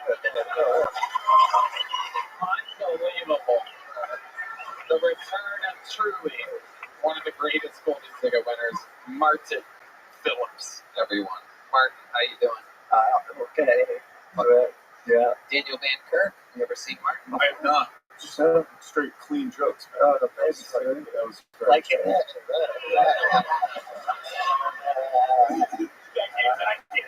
can't take it. You're not me. Martin, another believable brand new minute. I'll tell you guys a short story, which is on Thursday night. I had my own show here at the mothership, and usually my entire, all the regulars, my current friends, Tony and Friends shows, it's usually everybody's here, and William, and Casey, and Cam, and Ron White, and all of these people, all of them were working that night, and out on the road, and this and that, and last minute, with like 45 minutes to go, I'm like, Jesus Christ, who's working the door, this, that, okay, well, no Heath, no Cam, no this, no that, no David Jolly, David's headlining on the road, fucking everybody's out on the road somehow on this magical night. So I hit up Martin Phillips, and he's like, I'm down the street, I'll be there, and he came on, and of course I'm curious to see how he's going to do doing 10 minutes on his own. I've only seen you on Kill Tony, and you fucking killed so hard that the entire club was talking about it. One of the great managers here, the lovely Chica, I remember as I was coming down to go on stage, I go, can we get a W9 from Martin? It was his first time performing in this room, and she goes, got it right here, damn fucking wait. Like the whole building was so excited to have you join. It was just the right place, the right time. You were around, you were able to get here, you made your set, and you fucking decimated. I mean, he crushed this room. Yeah, it was crazy. Yeah. I almost had a big hugger call. That was who's calling me from Hollywood. I do still have my old cell phone number. I was at it under like my clothes. It was like I was like, he's up, okay. It was the first time that I called you, and a fun call. You answered, and it was fucking incredible. Amazing stuff. How'd you feel after that? It was cool, yeah. It was the first time, doing the stage for the pilot. And yeah, it was really what they say is true. All the shows are good here. They were, yeah, it was really fun. Yeah, it was magical. Yeah, it's fucking absolutely incredible. You're killing it. You're doing great, and you're also you're going to be in LA, correct? Yeah, Doing an arena. Yeah, more good. I think you feel. I have no idea. I'll see how crazy it is when I get there. I have no expectations. It was go with the flow, and hopefully I don't eat shit. That's all I need from it. So, finally get there. But I have plane tickets, but getting to that tour because he sucks. Can I make a suggestion? Yeah. Just to see what happens? Hitchhike. Just see who picks you up, man. Live a little. There's a good Samaritan out there. Right? Let's see. You'll get a story out of it. Yeah, sure. I make it there. So you have everything going for you. You're absolutely killing. Every minute is very, very, very impressive. I remember when I made you a golden ticket winner back in DC 5 or 6 years ago, however long ago it was. I remember thinking, God damn, this guy's good. But I'm actually literally watching you constantly get better. You're one of the few golden ticket winners that hits me up very regularly to call in for your spot. A lot of the, a little fun fact behind the scenes of the show is that any golden ticket winner can hit me up anytime.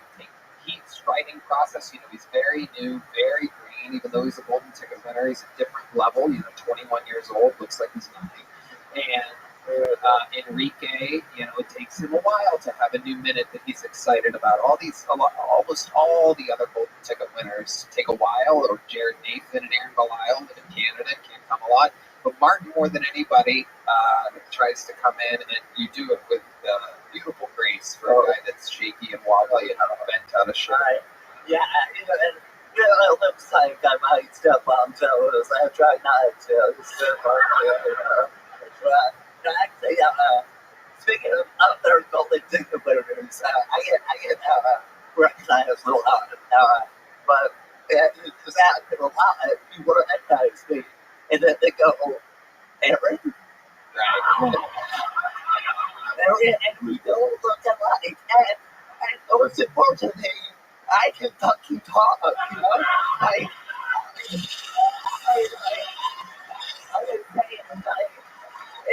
It's clear. It's, you know, and yes, I can talk. I got a little bit of talk. My hands in my pocket. I don't do that thing. Damn, this is handicap on handicap crime right here. These guys, I haven't seen a fight like this. It's a parking spot up for grabs.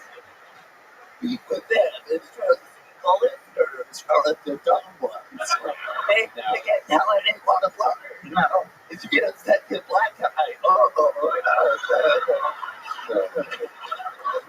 That is absolutely everything you are saying is absolutely correct. The views expressed by all the comics up here are not exemplary of Daniel Van Kurt. Rose Gold and Daniel Van Kurt comedy on YouTube. Leave Kill Danny in the comments when you go. I've mentioned this before, but a lot of people say, "Oh, Kill Tony's at the show with all the handicapped people and this and that." Like it's like it really cracks me up because again, I don't. If we were to make a compilation of all your minutes, I mean, other than the regulars, there would be you, Aaron Belial, Jared Nathan, which all of you are a little fucking in your own ways, like little fucking wobbly and shit. But no one else has done that good, and no one else has done that good that many times. The fact that you guys are all a little fucking whatever is just a coincidence. Yeah. And again, Michael Lair had a different thing. He had ALS. He was the fucking absolute GOAT. I mean, genius, hilarious, the late Michael Lair. Total different ailment. He would be furious if he could hear me comparing him to these handicapped people. Because most of his life he was a normal fucking stud until the very end, of course, when he died. But we knew that he was going to die. You're not going to die. You have a full lifespan ahead of you. I hope. That's amazing that you can cross your fingers like that. I wouldn't have guessed that you'd be able to do that. I mean, I almost called you Aaron after all that. I almost said Martin Phillips, everybody! God damn. What a fucking episode. Am I right? We having fun tonight, huh? You pulled another deal. You're like a gym teacher in the 90s looking at it like, I don't know, because some of you fuckers are a little... That's where over a decade in the Writers Guild gets me. It's like, fucking, I'll come up with something. All right. Make some noise for what should be our final bucket pull of the night. Make some noise for Micah Brown, or Mikan, or MK Brown.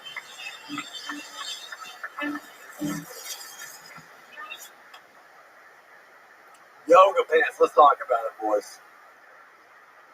I feel like the same people that wear yoga pants are not on their way to do yoga, or on their way from doing yoga, are like the same people that wear camouflage when they're not actively hunting or actively being hunted. The thing that blows my mind is there's camouflage yoga pants out there, dude. What are those for? Trying to stretch in secret? Are you part of the Indian Special Forces? Are you trying to live, laugh, reload, dude? Are you trying to eat, pray, eliminate? What's going on? You guys want to really know what's going on? We're just trying to hide their camel toes.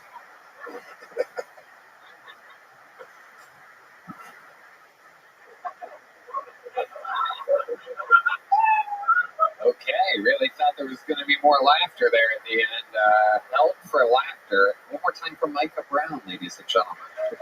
Here criticizing fashion Well, dressed like the final boss of the video game Delta 8. An incredible getup for a guy making fun of what guys wear. How do you feel? I feel great. How long have you been on stand-up? 5 years. You've been on the show before, right? Yes. And how did it go other times? Better or worse? About the same. I had fun both times. Okay. Well, remind us, what do you do for work? Right now. Hold on. No. Oh, here we go. I meant to say this earlier when we heard, right now I'm sleeping in the hammock. Nothing good follows this. Nothing still good sentence ends with this. It's always temporary and where I'd rather not be. Take it away, Michael. Right now. I serve pizza on 6th Street. You nailed it. Wow. Absolutely incredible. You serve it? You don't make it? No. You don't know We don't how want to me make making it? the pie. No, we don't want you making the pie. I fill up the water. You fill up water. Okay. We found one of those dolphins. Is it Micah? Yes. Okay. Has anything interesting happened since the last time you were on, or we could talk about it during an interview? Honestly, yeah. Saturday,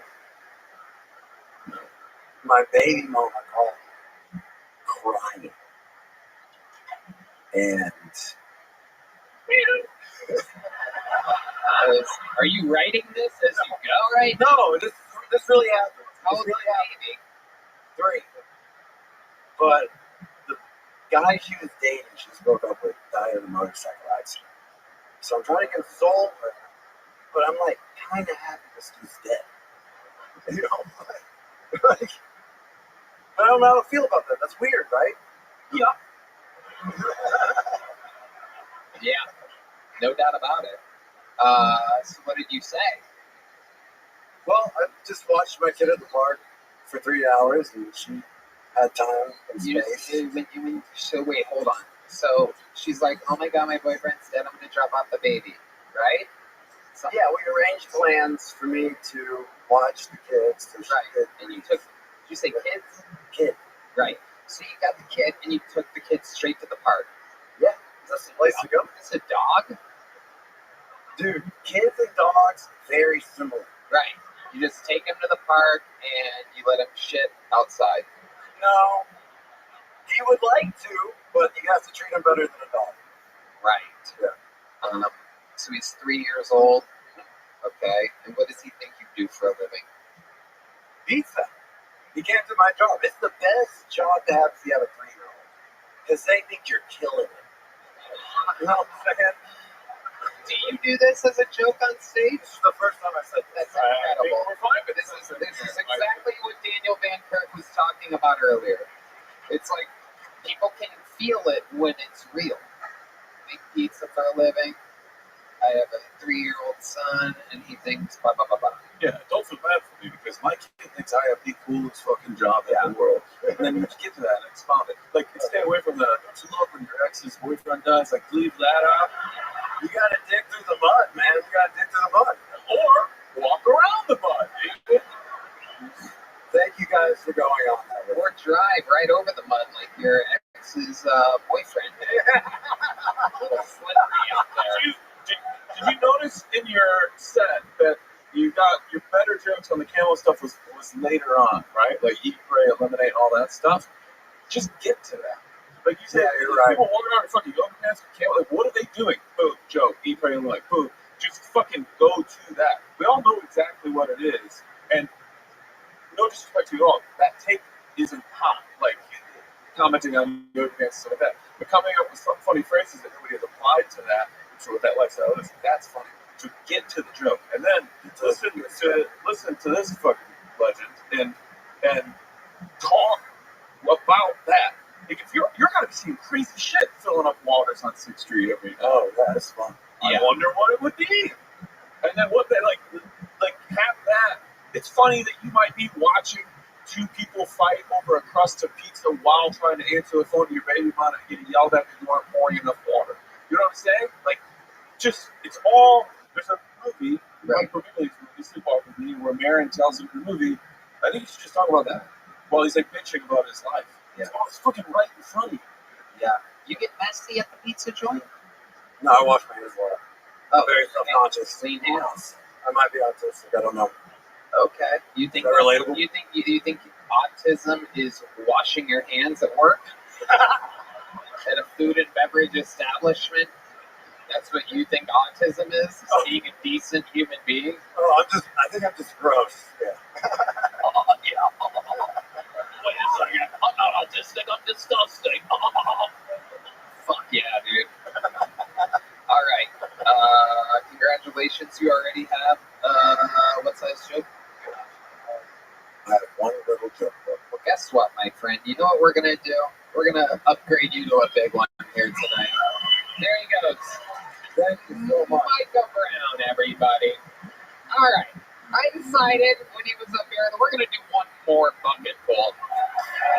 Ladies and gentlemen, your final bucket full of the night, no matter what happens, make some noise for David Gamble, everybody. David Gamble.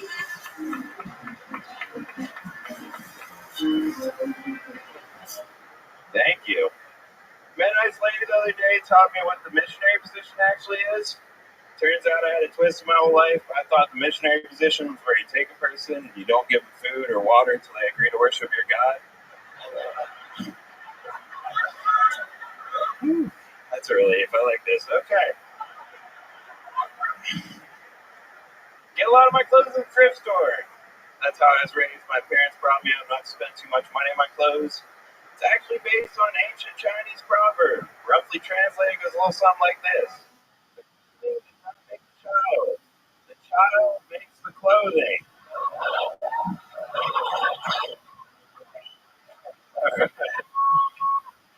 Oh, fuck it, I'll try this one. So, word stillborn's kind of an oxymoron, huh? It's not like they're stillborn now, are they? God damn it, that's no. I still have time. What should I do with it? All right. What? That's it. All right. Fuck it. Very funny. David Gamble. Yes, sir. Absolutely adorable. How long have you been doing stand-up, David? 11 years, mostly. 11 years. Where at? Colorado Springs, Columbus, Ohio, a bunch of places. That's where you live now? Colorado Springs. You live in Colorado Springs now. And how long did you live in Ohio? Most of my life till I was about 28. I actually did the show once in 2014, a long time ago. Kill Tony? In Columbus, Ohio. Columbus. Yep. 2014. I was brand new. Holy shit, it's fucking 10 years? Oh, Jesus. Fucking Christ. I had no idea what it was. Well, we didn't either at the time. That is amazing. So you were just a year in back then, basically, starting out. And how did that set go for you? Not good. Amazing. And look at you now. And you stuck with it. Why Colorado Springs? Airbnb. I started an Airbnb. It was a pandemic thing. You wanted to get out of Columbus, you went to Colorado Springs, and you bought real estate, and you started Airbnb-ing it out. Is that what that means by Airbnb? Yep. Okay. There's a couple steps removed, but I moved to Vegas first, and I didn't like it. There's a bunch of Denver, too. I didn't really like Denver. Okay. Flipped a lot of places. How many dead hookers are in your path? At least 3. Okay. Yeah. Very good. What do you do for work, David? Freelance marketing. All right. And are you making good money off your Airbnb in Colorado Springs? Used to. What happened? The economy went down. It did in Colorado, didn't it? Everywhere, I think. Okay. Speak for yourself. Daniel Van Kirk. Your Airbnb.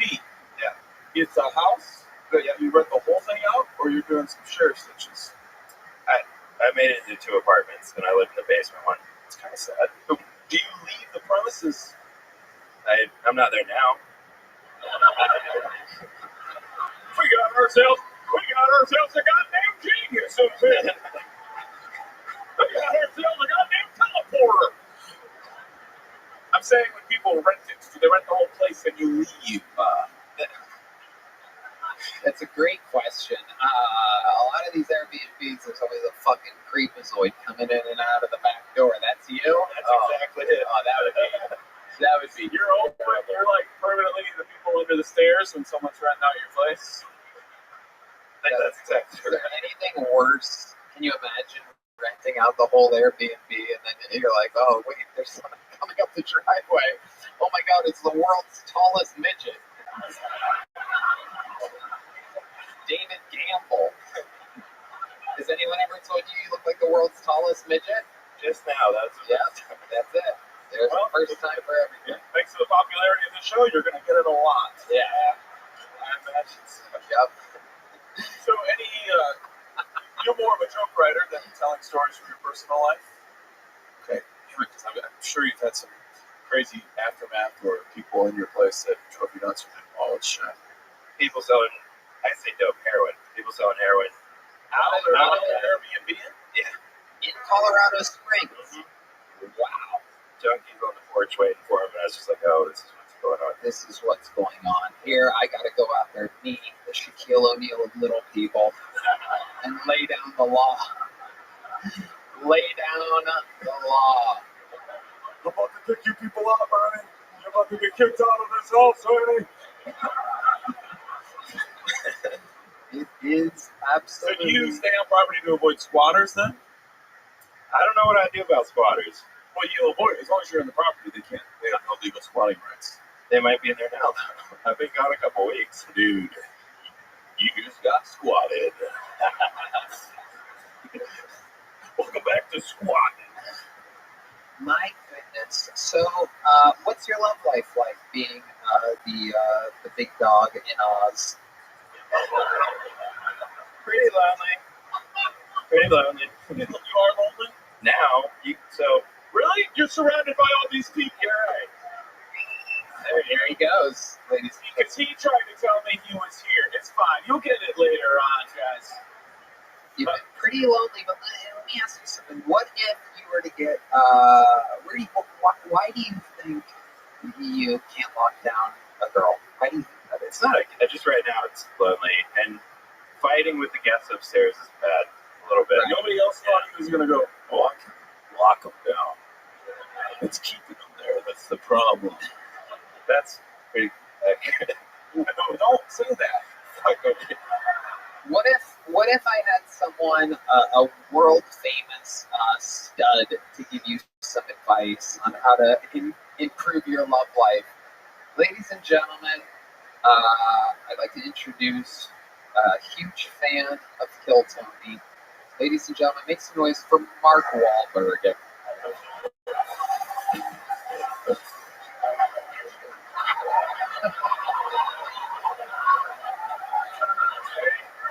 How you guys doing? You doing good? What's up, dude? I could bench you. Fuck that, I could curl you. What are you, Donnie, if they got the copy wrong? So what's your problem? You sad? You lonely? I'm sad and I'm lonely, very good. You know what? First, you know what you need to do? You need to become a fucking movie star. Movie star? Dude, you become a fucking movie star, you can do whatever you want. Everybody in this room becomes a third. It's fucking perfect, dude. What are you lonely about? What makes you sad in your heart? I'm not lonely now. What's that? I'm not lonely anymore. No one here wants to be around you.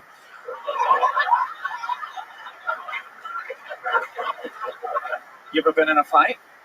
No. You've never been in a fight? Not really. Keep up this attitude, that might change. Have you ever been punched in the face in your life? When I was little. What do you have? I was trying to break up some kids fighting. And you were also a little kid? Yep. And you said, hey, little kids, let's not. I just tried to pull them apart. You walked in here like, hey, let's not do this to each other. Somebody hit you in the mouth? Probably, yeah. About right.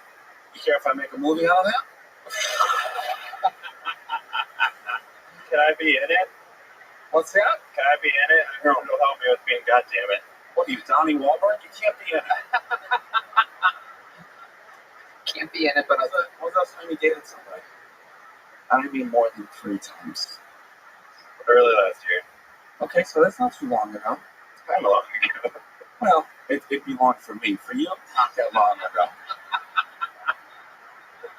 I got a hand job when I was walking out here, okay? Hell yeah. Wait, who ended it? You or her? Me.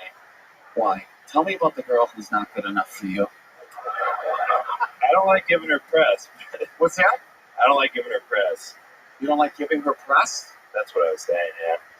Well, Oh, okay. She's a fame like me? Or she's a normal like you? She's a normal like me, yeah. Okay, so what happened? Her Airbnb rental was up and you said I can't do this anymore? Yeah. Are you for real? You don't find your guests, Don't ever fucking lie to me. Mark, why don't you give him a big joke book? We're gonna send him on his way. I'm gonna give you a big joke. And here I want you to write on the very first page, I promise, say it, I promise, to do cardio. There he goes, Dean and Gamble, ladies and gentlemen. And I'm gonna aim for Mark Wahlberg, huh? Well, there's only one way to end an episode like this, ladies and gentlemen. It's the only way we know how.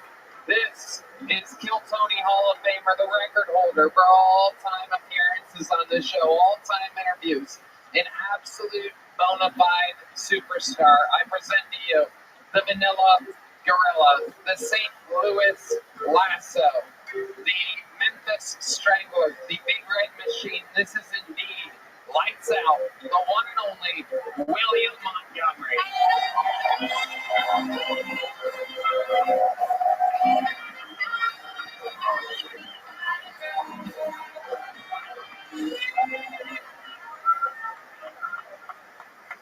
Well, that guy from the Naked Gun movies died last week.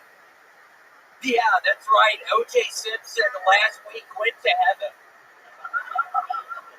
It was pretty awkward for O.J. because the first person he bumped into was Nicole Brown Simpson. Okay. When asked about Iran's attack on Israel, Joe Biden responded, chocolate chip, especially on a cumb.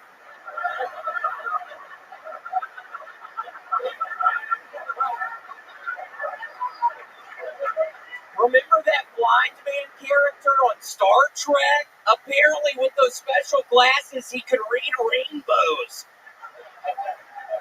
It's a good joke. LeVar Burton reading rainbow. Okay. I'm trying to build a barrier between myself and smoking cigarettes. And Tony, I'm actually using cinder blocks. Okay, that's my time. Thank you. 59 seconds on the dot for the man who's done it more than anyone else. Another brand new minute for Will.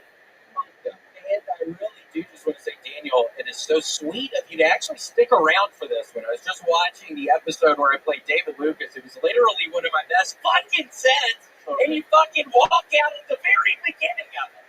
So this is hard. Right when I started the minute, you fucking walked out. I have been playing that over and over again for the past 4 fucking years. So it's kind of crazy. You're actually here right now. It is crazy. Why'd you walk out? I've been wanting to ask you that from the beginning.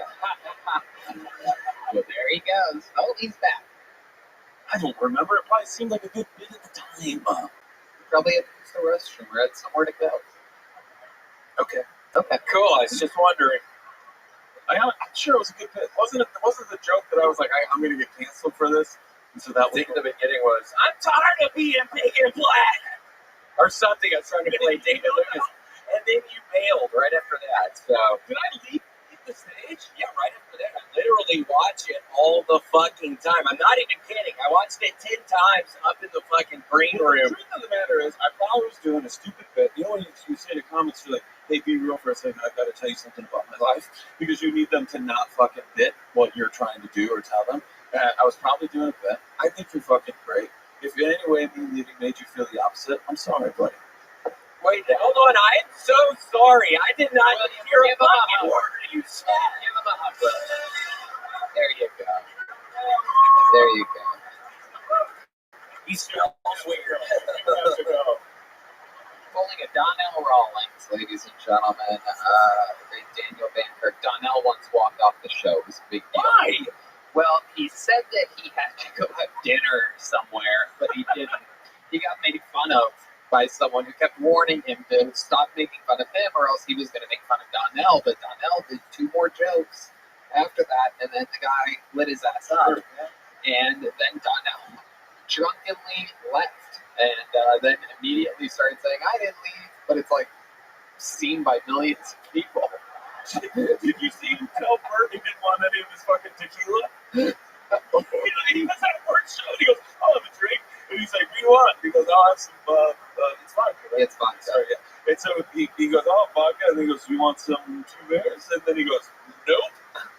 And then everyone left. He's like, why? What the fuck's wrong with you? This is my tequila. But so Donald's not boring. Oh, holy shit!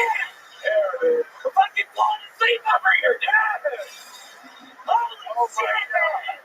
Oh my god.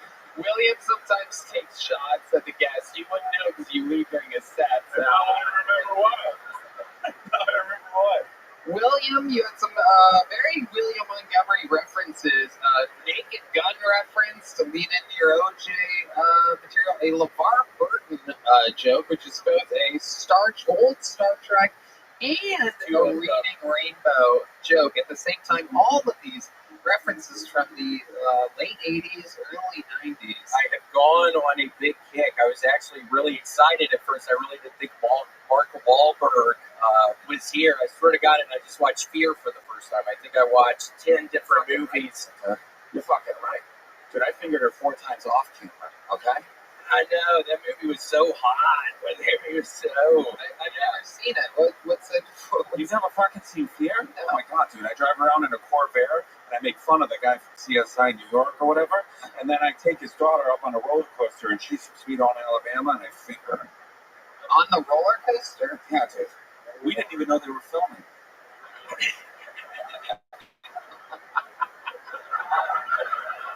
It's a beautiful scene. It's a beautiful scene. I can't go replay it. Beautiful scene. You make her, it appears that you make her orgasm when you are going down the roller coaster. I couldn't believe that.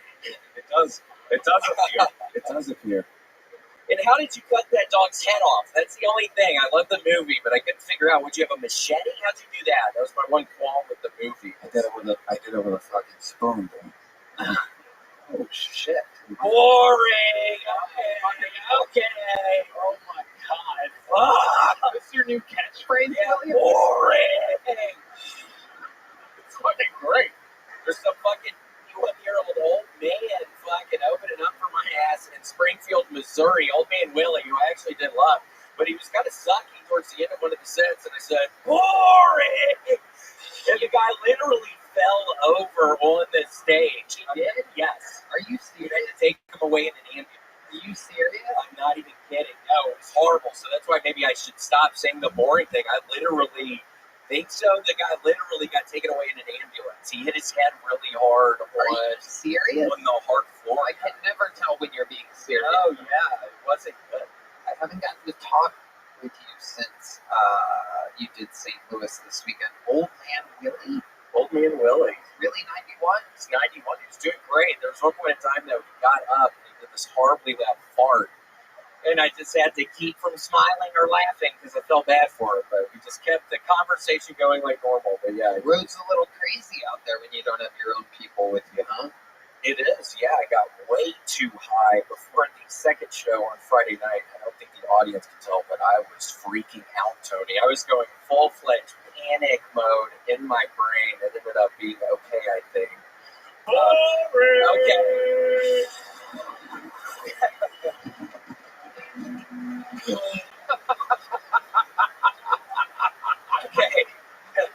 I don't disagree. William, anything else you're passionate about before we put a ribbon on this thing? Shit, Tony.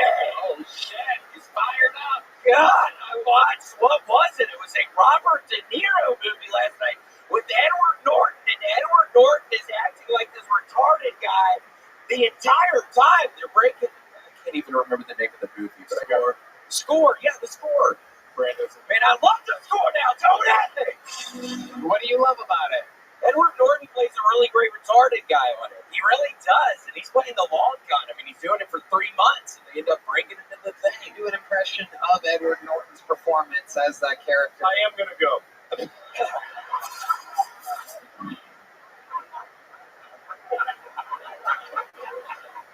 And here, hold on, let me try to... Uh-oh, he's got to go behind the curtain to start it. And here he is, ladies and gentlemen. You may remember him from the hit movie Score. It's Edward Norton.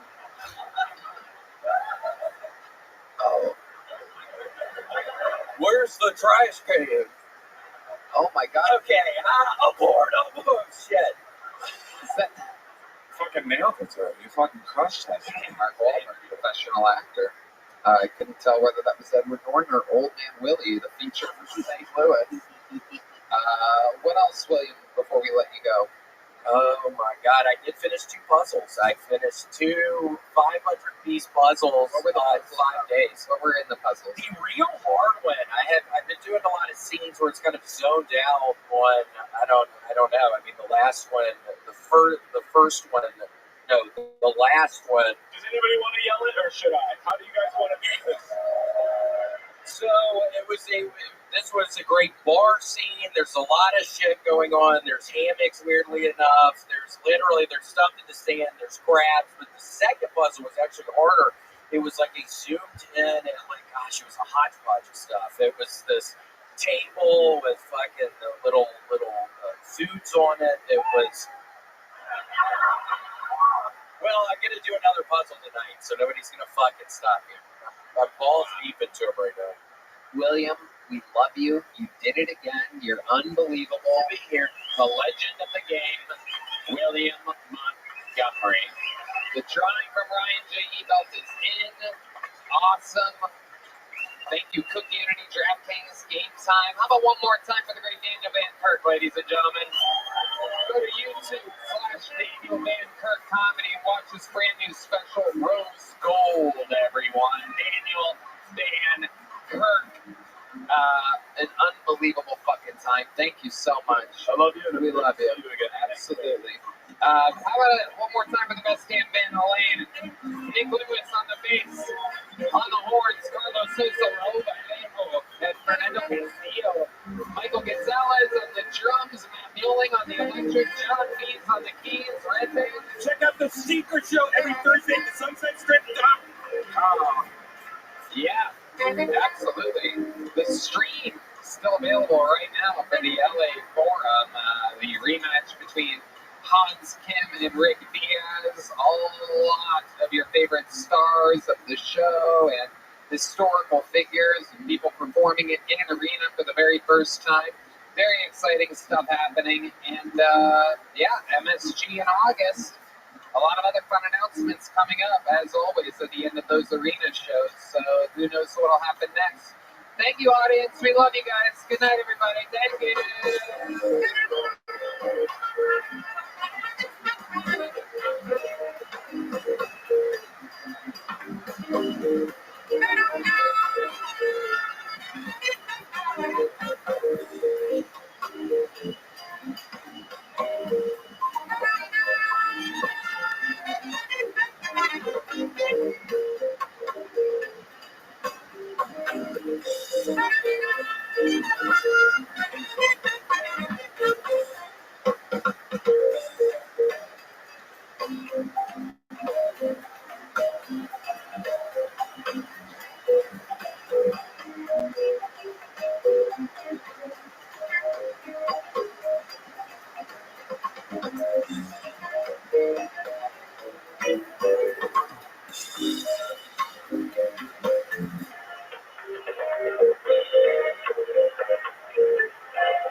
The Sunset Strip Comedy Club in Austin, Texas is now open. Check out Red Band's secret show every Thursday. Go to sunsetstripatx.com for tickets.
Live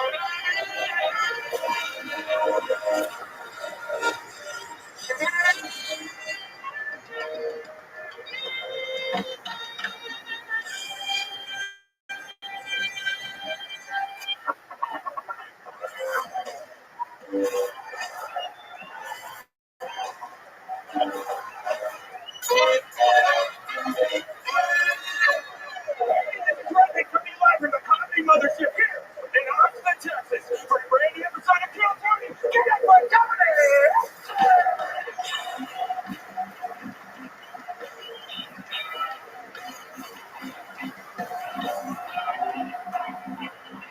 Who's ready for the most funny night of their lives, huh? You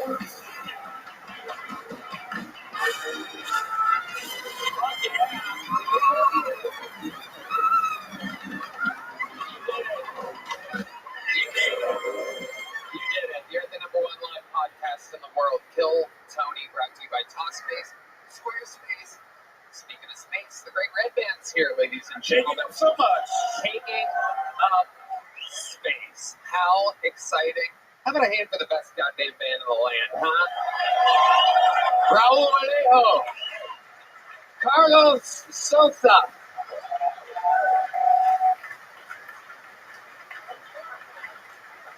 Fernando Castillo, Nacho Belgrande, Michael Gonzalez on the drums, Eli Menendez. This is a fucking, sounds like a migrant bus. Matt Muelling on the electric. And the great and powerful D Madness on the bass guitar. You guys are here on a really special night. Before we get started, here's a little bit more from the amazing sponsors that made it all possible for you.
The Sunset Strip Comedy Club in Austin, Texas is now open. Check out Red Band's secret show every Thursday. Go to sunsetstripatx.com for tickets.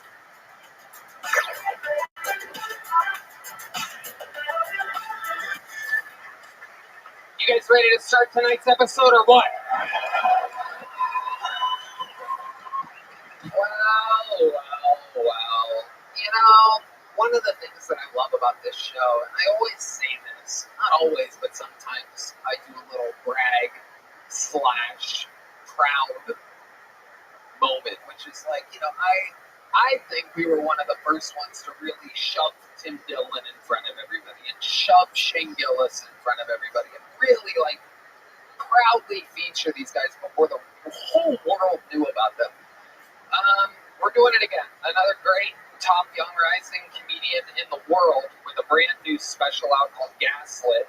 And also joining him, he is indeed the reigning, defending, undisputed, undefeated 2023 Guest of the Year. Ladies and gentlemen, this is Akash Singh and Dr. Phil.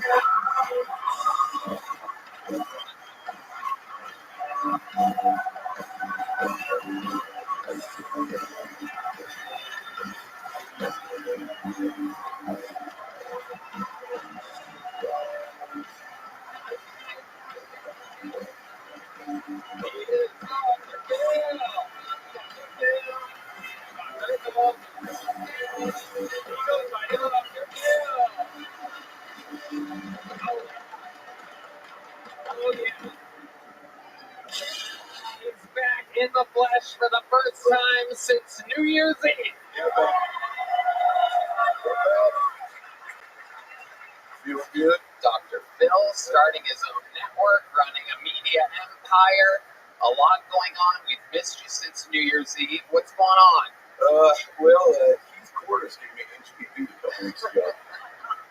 Just by hugging him, so let's figure that out. It was a magical 2 nights in an arena. You got Guest of the Year, awarded by another imposter, Dr. Phil, who sent in a video gifting you Guest of the Year. That was weird. It's a great time. I haven't been that fired up since Cool Runnings came out on DVD. Raise your hand if you've seen Cool Runnings. Raise your hand if you've never seen a black person.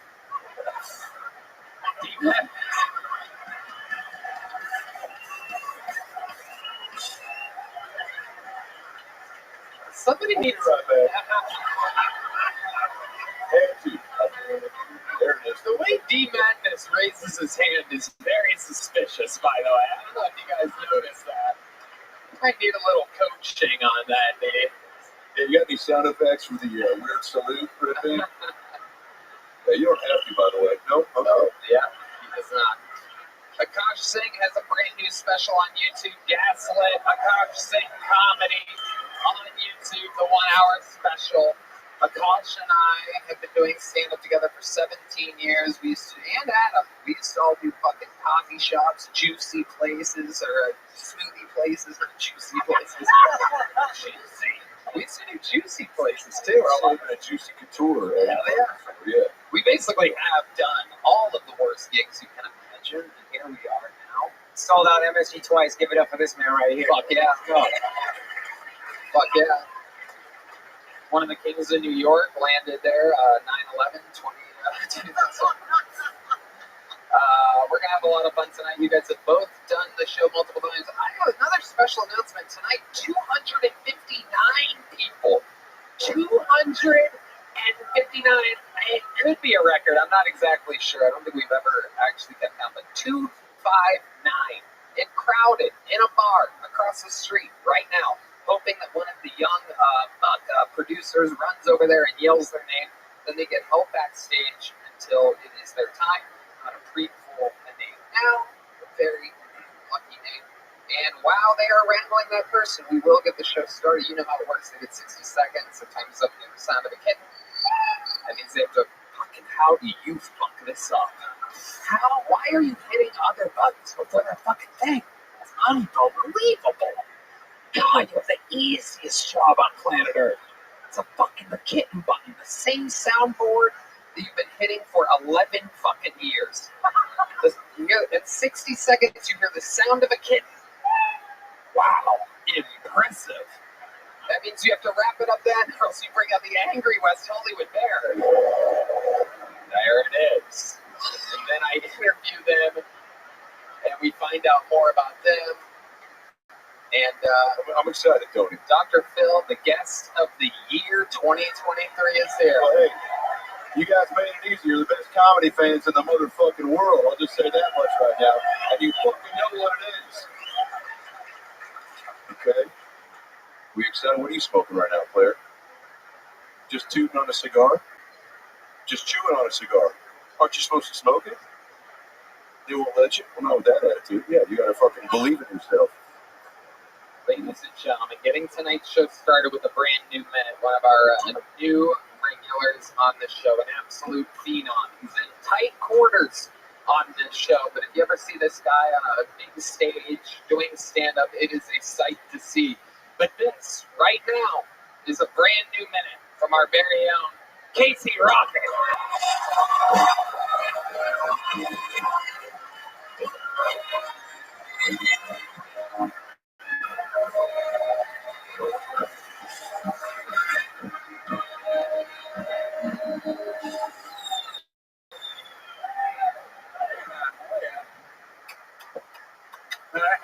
Cool.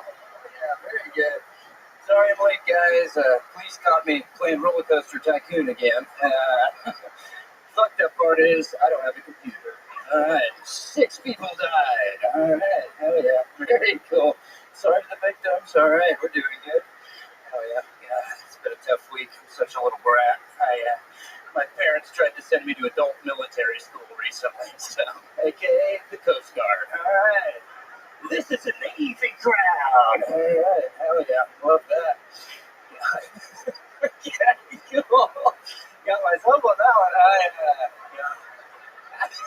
had a lot of crazy friends growing up. My best friend, his name was Mark McKinney, and he used to take a bunch of Adderall and play Red Dead Redemption, and he would just skin horses for like 9 hours.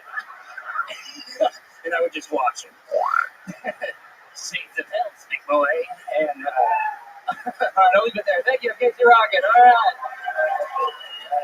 The wild world of Casey Rocket has graced us yet again. Casey, another brand new minute. You look fantastic tonight. This is a new look for you. Just trying to dress up. Thank you guys so much.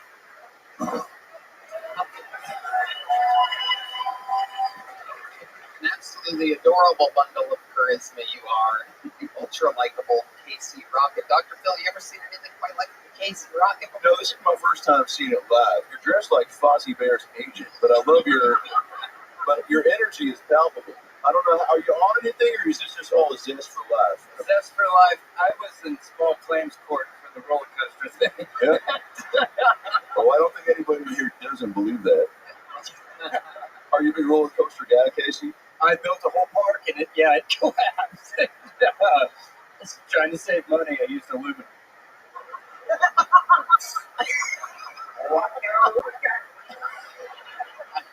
Red Man redeemed himself. Yeah. Red Man Redemption. There we go. Come on now. But there, that's what it is. Fantastic, Casey. I noticed you came out with a briefcase tonight. Yeah, well, okay. We talked about it. If you weren't here last week, I've been a receptionist for the law offices of Tarlo and Tarlo for Shout out. Shout out Tarlo and Tarlo, and they were kind enough to represent me during my civil case. So I didn't have anywhere to put this. This is what I brought to court. This is kind of embarrassing. I guess I could show you a couple things that were in it. Oh, that'd be great. Okay, so this is just stuff that was going to help my case. Perfect, Red Man. This is stuff that was small claims court. It was like 5 or 6 million, and so they said bring some stuff that you think would help with your case. So I brought a shower cap and Blu-ray of Shutter Island. Wow. If you're not much of a reader, paperback of Shutter Island. Wow.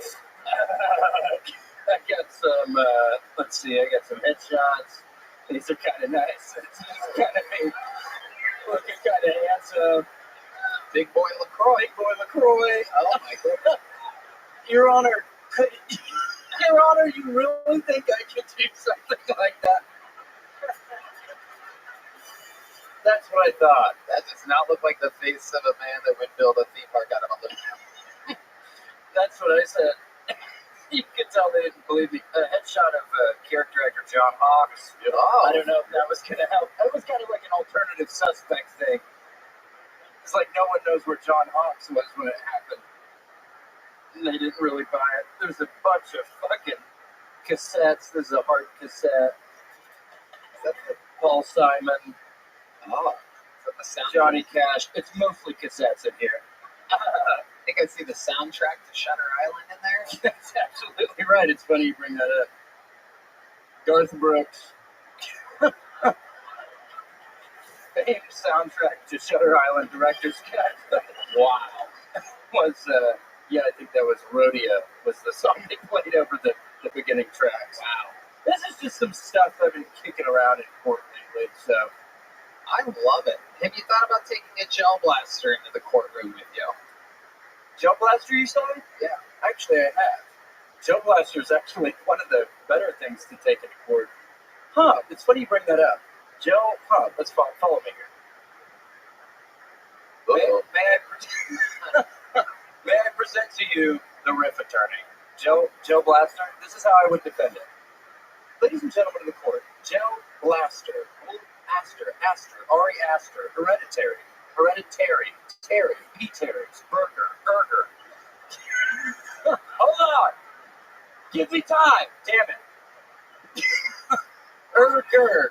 Scary, cow, not cow, ow, hurt. Has anyone been hurt by my client here? Very cool. You have the craziest brain I've ever heard of. You are great at what you do. Thank you. And no one else does that. That is for sure. Horrific attorney. Can you imagine being in a court of law and hearing an attorney go, burger, you know what I mean? I mean, case closed, Your Honor. Burger, that's my new screen name on Xbox Live. Incredible. Always putting on a big show, always with some fun things. I cannot wait to see what you do at the LA Forum and, of course, Madison Square Garden. Wow. Nights. They're not ready. I'm excited about the future featuring Casey Rocket. Thank you guys. So fun. Oh yeah. Thank you, ladies and gentlemen. And so it has begun. Casey showing us what a wild minute looks like. Those guys have to do it every week. Not easy. Oh, wow. Look at so lovely Heidi, everybody. Make some noise for Heidi, everyone. A little something for the incels on YouTube right now. And so we move on to the bucket. You guys know how this works. This is where anything can happen. This is where we find great talent. It's also where we meet crazy people. Some of them don't prepare. We find out everything we can about them. You guys get it. Let's get it started. Your first bucket ball tonight goes by the name of Brett O'Brien, everybody. Here we go. 60 seconds from Brett O'Brien.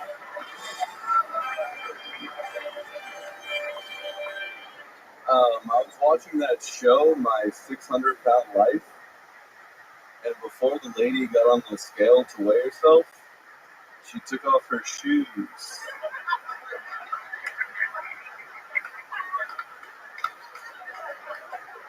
Like, that's the issue. Your Crocs. I'm pretty sure it's your moose heart.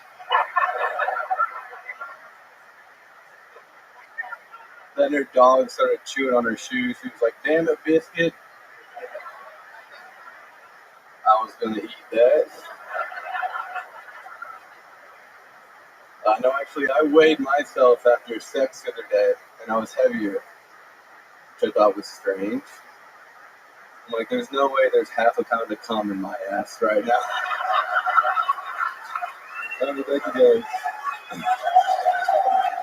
Wow, a great set. 59 seconds on the dot for Brett O'Brien. Fantastic, my friend. You've been on this show before. Yep, I've been It on. has not gone that well before. Not that well. You're getting better. Getting better. How long have you been on stand-up now? Almost 5 years. Almost 5 years. And how long have you been in Austin? Like almost 30. Okay. Where were you doing it before that? Dallas. That's right. Yeah. You are. So you're getting better here in Austin. You doing a lot of spots? Trying to do a lot of spots. Trying to, Absolutely. What do you do for a living again? I'm in software sales. Okay. Yeah. Ladies. Yeah, that checks out. Dr. Phil, what do you think about this guy? Well, your name's Brent? Brett. Take it easy. Jesus fucking Christ. Trying to get to know you, Brett. Brett, you hit the comedy trifecta topics for me, okay? Fat jokes, check. Cum jokes, got them. Dog joke, you nailed it. Which one did you write first? Because he came out swinging. Really funny, great timing, misdirection. Did you write, are you like a cum joke guy first? Or is it like, did you have the cum in your butt and then the joke came? Yeah, I've always, That's what I'm trying to ask. yeah, cum has always been at the heart of my act. For real, do you have a plethora of cum jokes? Fun topic. Not as much as I would like, but Have you ever come inside of a fat dog? Good question, Tony. How's that for a trifecta, Dr. Phil? Save it for the roast in Los Angeles. Oh, no. There's no rose. There's no rose. We're on the air right now. If there was one. Specifically said, don't mention the fucking roast. It's okay, it comes out. He's doing the Dr. Phil roast. Sorry, surprise. I'm doing a roast of Dr. Phil in LA. Who's going to fucking go? Raise your hand. I'll give you a free ticket tonight. Can I plug that? That would be an honor. Okay, great. I'm doing, yeah. Well, you were already on it. It's open. Okay, yeah, okay. Improv. Here we go. Here we go. You got a sound effect to save this shit right now, Reggie? All right. Maybe a fucking cat that's not a cat. There you go. All right. So, Brett, when's the last time you were on the show? How long ago was that? About? it was a year ago with Adam Ray. Adam Ray. Yep. Okay. And so, how's your life changed in the past year? What are some things that you're doing with your life other than stand-up comedy? What has changed? Well, I interviewed for a promotion the other day. I bombed the interview. That's not changed, dude. Yeah, Same shitty life twice. Yeah. Yeah, we're one failed interview closer. So we're where do you work again? A software company. That's right. What's your name? It's called Ninja One. Ninja One, yes. Is it run by an Asian guy? It's not ran by an Asian guy. We just look up to him a lot. Okay. What do you do for them that you're trying to get promoted? I do cold calls. Yeah. Wow. Can you give us an example of what a cold call from you sounds like? Sure thing. Go, my phone's ringing. Hello? Hey, it's Brett with Ninja One. Why do you sound like you're outside of my window right now? Scared. Yes, well, how can I help you? What's in Ninja One? Ninja One? What? Yes. No. Oh, it's getting scarier. I'll call you back. Sorry, I had you on speakerphone the whole time. Can I try? Yeah, Can I try one? Yeah, there you go. It's ringing. What's up, Phil? Hey, Doc, it's Brett with Ninja One. Oh, what's up, Brett? Yeah, you called last night, but I told you to fuck off. What's up? You still got buckets of cum in your butt? What's going on? And scene. See you, bitch. Dr. Phil, hold it. You might have to put that promotion on hold, Playboy. It's a hot lead for me. So you're trying to get a promotion. What else? What do you do for fun, Brett? You have very, very, very dark Dahmer energies to you. You're holding onto that microphone like you're strangling a wolf. I frequent Rainy at night, looking for me. Oh, no. I'm just kidding. No, what I do for fun, I play golf, I go out and drink at bars and the normal stuff. What's drink that normally go for you? You seem like the kind of guy that would close it up. Close it up. Yeah, I lock the doors. Funny. No, it ends with me getting drunk, and usually that's about it. You get home, you think, damn it, man. You blew it. No luck with the ladies. My girlfriend dumped me like a month ago. What did she say? She dumped you? How did she dump you? Text? In person? In person. How did she do that? Did she come to your place? You go to hers? She came over. What did she say exactly? Let's replay that phone call. Hand me the phone. Yeah. Red man hit me heard the jingle. It was in person. Yeah. Oh, Hey, baby. Why'd you call me? I'm in the living room. Yeah. Sorry. What's up? Yeah. Fun. Wait, she broke up with him. So how did Yeah. you? Dr. Phil, it really helped. I'm not good at improv. Burger. Yeah. Burger. Gives me a lot of material for the upcoming roast of Dr. Phil. I can't wait for you to do it. It's a real thing. Stop laughing. Trying to pull his heart out. So she broke up with you. Yes. Yeah. She broke up with you, so are you guys sitting in the living room? No, front door. Just basically, she was on a mission. I So you cracked the door. What did she say exactly? I think we were gonna just hang out, and she was like, she came over with like a lot of my stuff, so I figured like that's How long have you two been together?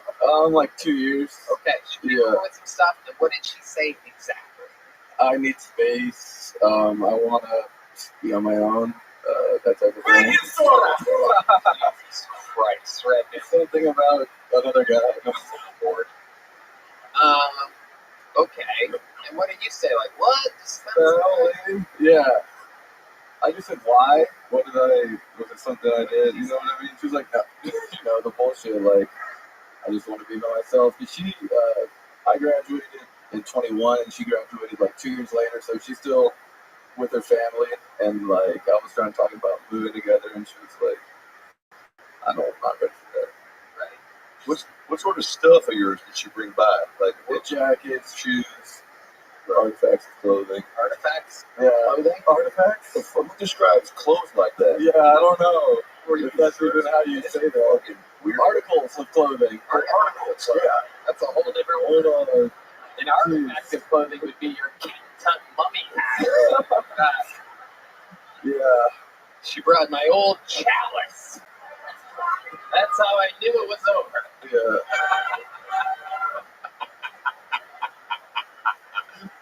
Have you followed her on Facebook? Is she like seeing anybody? Have you tried to stalk her? I mean, I know the answer to that, but have you tried? Yeah, she's laying low, keeping under the radar.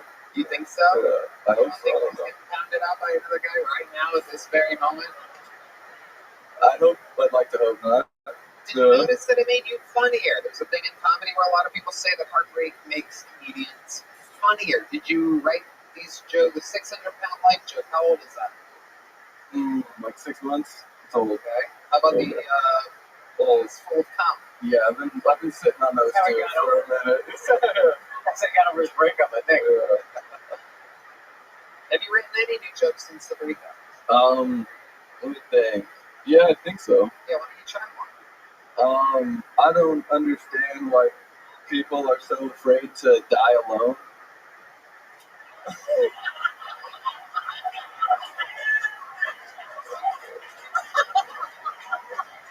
Because if you're not dying alone, you're dying with like a group of people in a mass tragedy. I think I'd much rather die alone.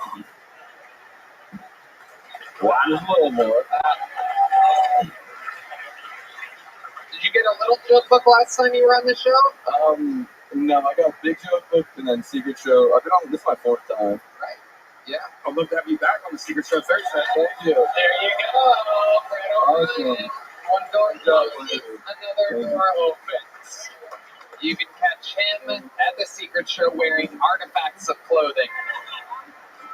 This podcast is sponsored by Talkspace. May is Mental Health Awareness Month, and Talkspace, the leading virtual therapy provider, is encouraging people to talk it out in therapy. Putting up to a therapist might feel uncomfortable, cathartic, exhausting, or exhilarating, but one thing's for certain, if you keep talking or texting with a licensed therapist, you'll gain insights and uncover truths that only you will find in therapy. Get those personal breakthroughs and judgment-free support by signing up for Talkspace today. I think therapy is extremely beneficial and made a huge difference in my life. Talkspace makes it easy to find a therapist you like, and you can do sessions from the comfort of your own home. There's no need to commute to appointments, miss time work, or rely on childcare in order to attend sessions. It is mental health made easy. Talkspace lets you send messages to the therapist so you don't have to wait for the next session. Therapy can help you shift your perspective. Find tools to cope with difficult times and be a guiding light Talkspace can help with any specific challenges you might be facing. It's the #1 online therapy platform with licensed therapists from 40 specialists, including anxiety, depression, substance abuse, relationship issues, and more. Yes! To celebrate May Mental Health Awareness Month and the power of talking it out in therapy, Talkspace is offering a new this podcast $80 off your first month promo code SPACE80. You go to Talkspace.com/Tony to enter your licensed therapist today. Go to Talkspace.com/Tony to get $80 off your first month code SPACE80 and show your support the show. That's Talkspace.com/Tony, code SPACE80. Hello, indeed. Hi, everybody. Hi. This podcast is sponsored by Squarespace, the all-in-one website platform for entrepreneurs to stand out and succeed online.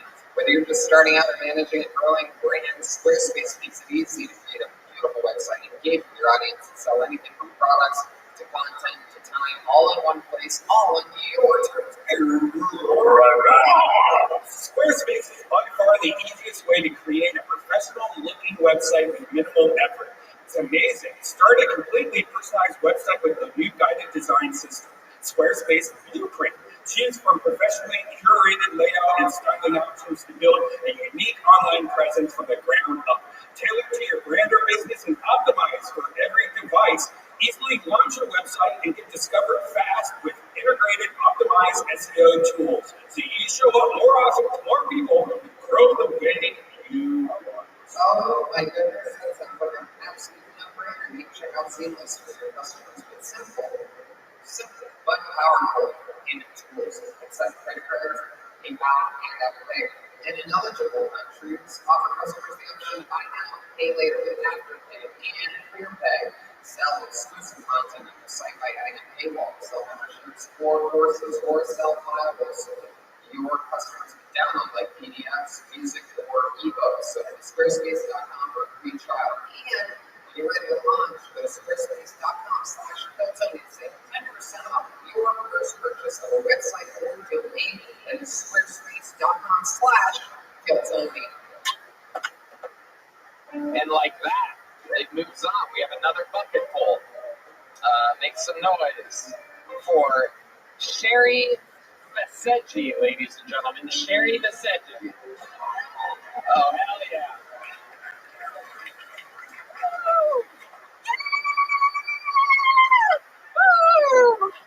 Yay! I am originally from Iran.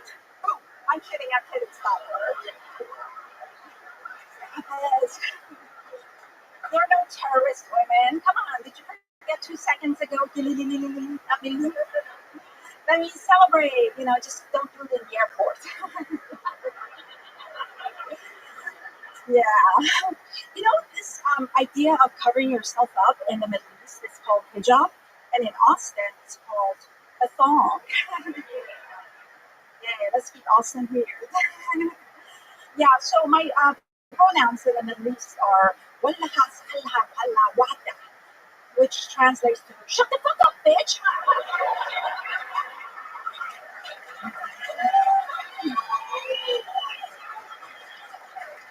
There's more. Or I will stone you. I need some rocks. Where's Camp Patterson? Yeah. So, as a Middle Easterner, whether I bomb or I am the bomb, it's a win-win. There you go, Sherry Vaseggi coming in hot. Wow. That was so much better than I expected it to be when I first saw you walk out. I'm like, oh shit, this is going to be wacky and weird, but I didn't think it would be fantastic. That was a good set. I love it. The bomb part at the end, a little bit easy compared to the rest of your set, but it was fantastic, Sherry. How long have you been on stand-up? This last time since last May, but I used to stand up years ago. Akash, how does it feel to have your grandmother up here? I started out, I felt like my mom was up there. I'm so happy. You see me smile. I have one question. When you came out and you said boo to the audience, you screamed at one guy, boo. Did you mean to say Jew? That's what I've been trying to figure out. I think you misspoke. I think you missed a punch. I don't take sides. You are something else. How long have you been in America? Since 78, before you were born. That is true. That is true. How old were you? 13. Okay. And where did you guys move to? Northern California. I went to high school there, and then went to school in Fresno State. And you've only been doing it for a year? I used to do stand-up from 97 to 2003, and then it was a little bit too messed up here, so I needed to step back and kind of clean up. What do you mean by that? This is Dr. Phil. He can help you. Perhaps you heard of Dr. Phil. Because we're all a little messed up upstairs. And, I talk about that in my book, We've Got Issues. We've all been knocked down and we're trying to get up again. Who said that? Jumbo, you got it. You're never going to keep him down. So, Sherry, when you're not dressing like a Sesame Street character, do you have hobbies? How do you keep your head clean of negative thoughts? I meditate, I got therapy, I do classes. What kind of classes? Spiritual classes. Like what? Regression, past life regression, and stuff like that. Okay. So it was all in the past life. You've had some childhood trauma. Yeah.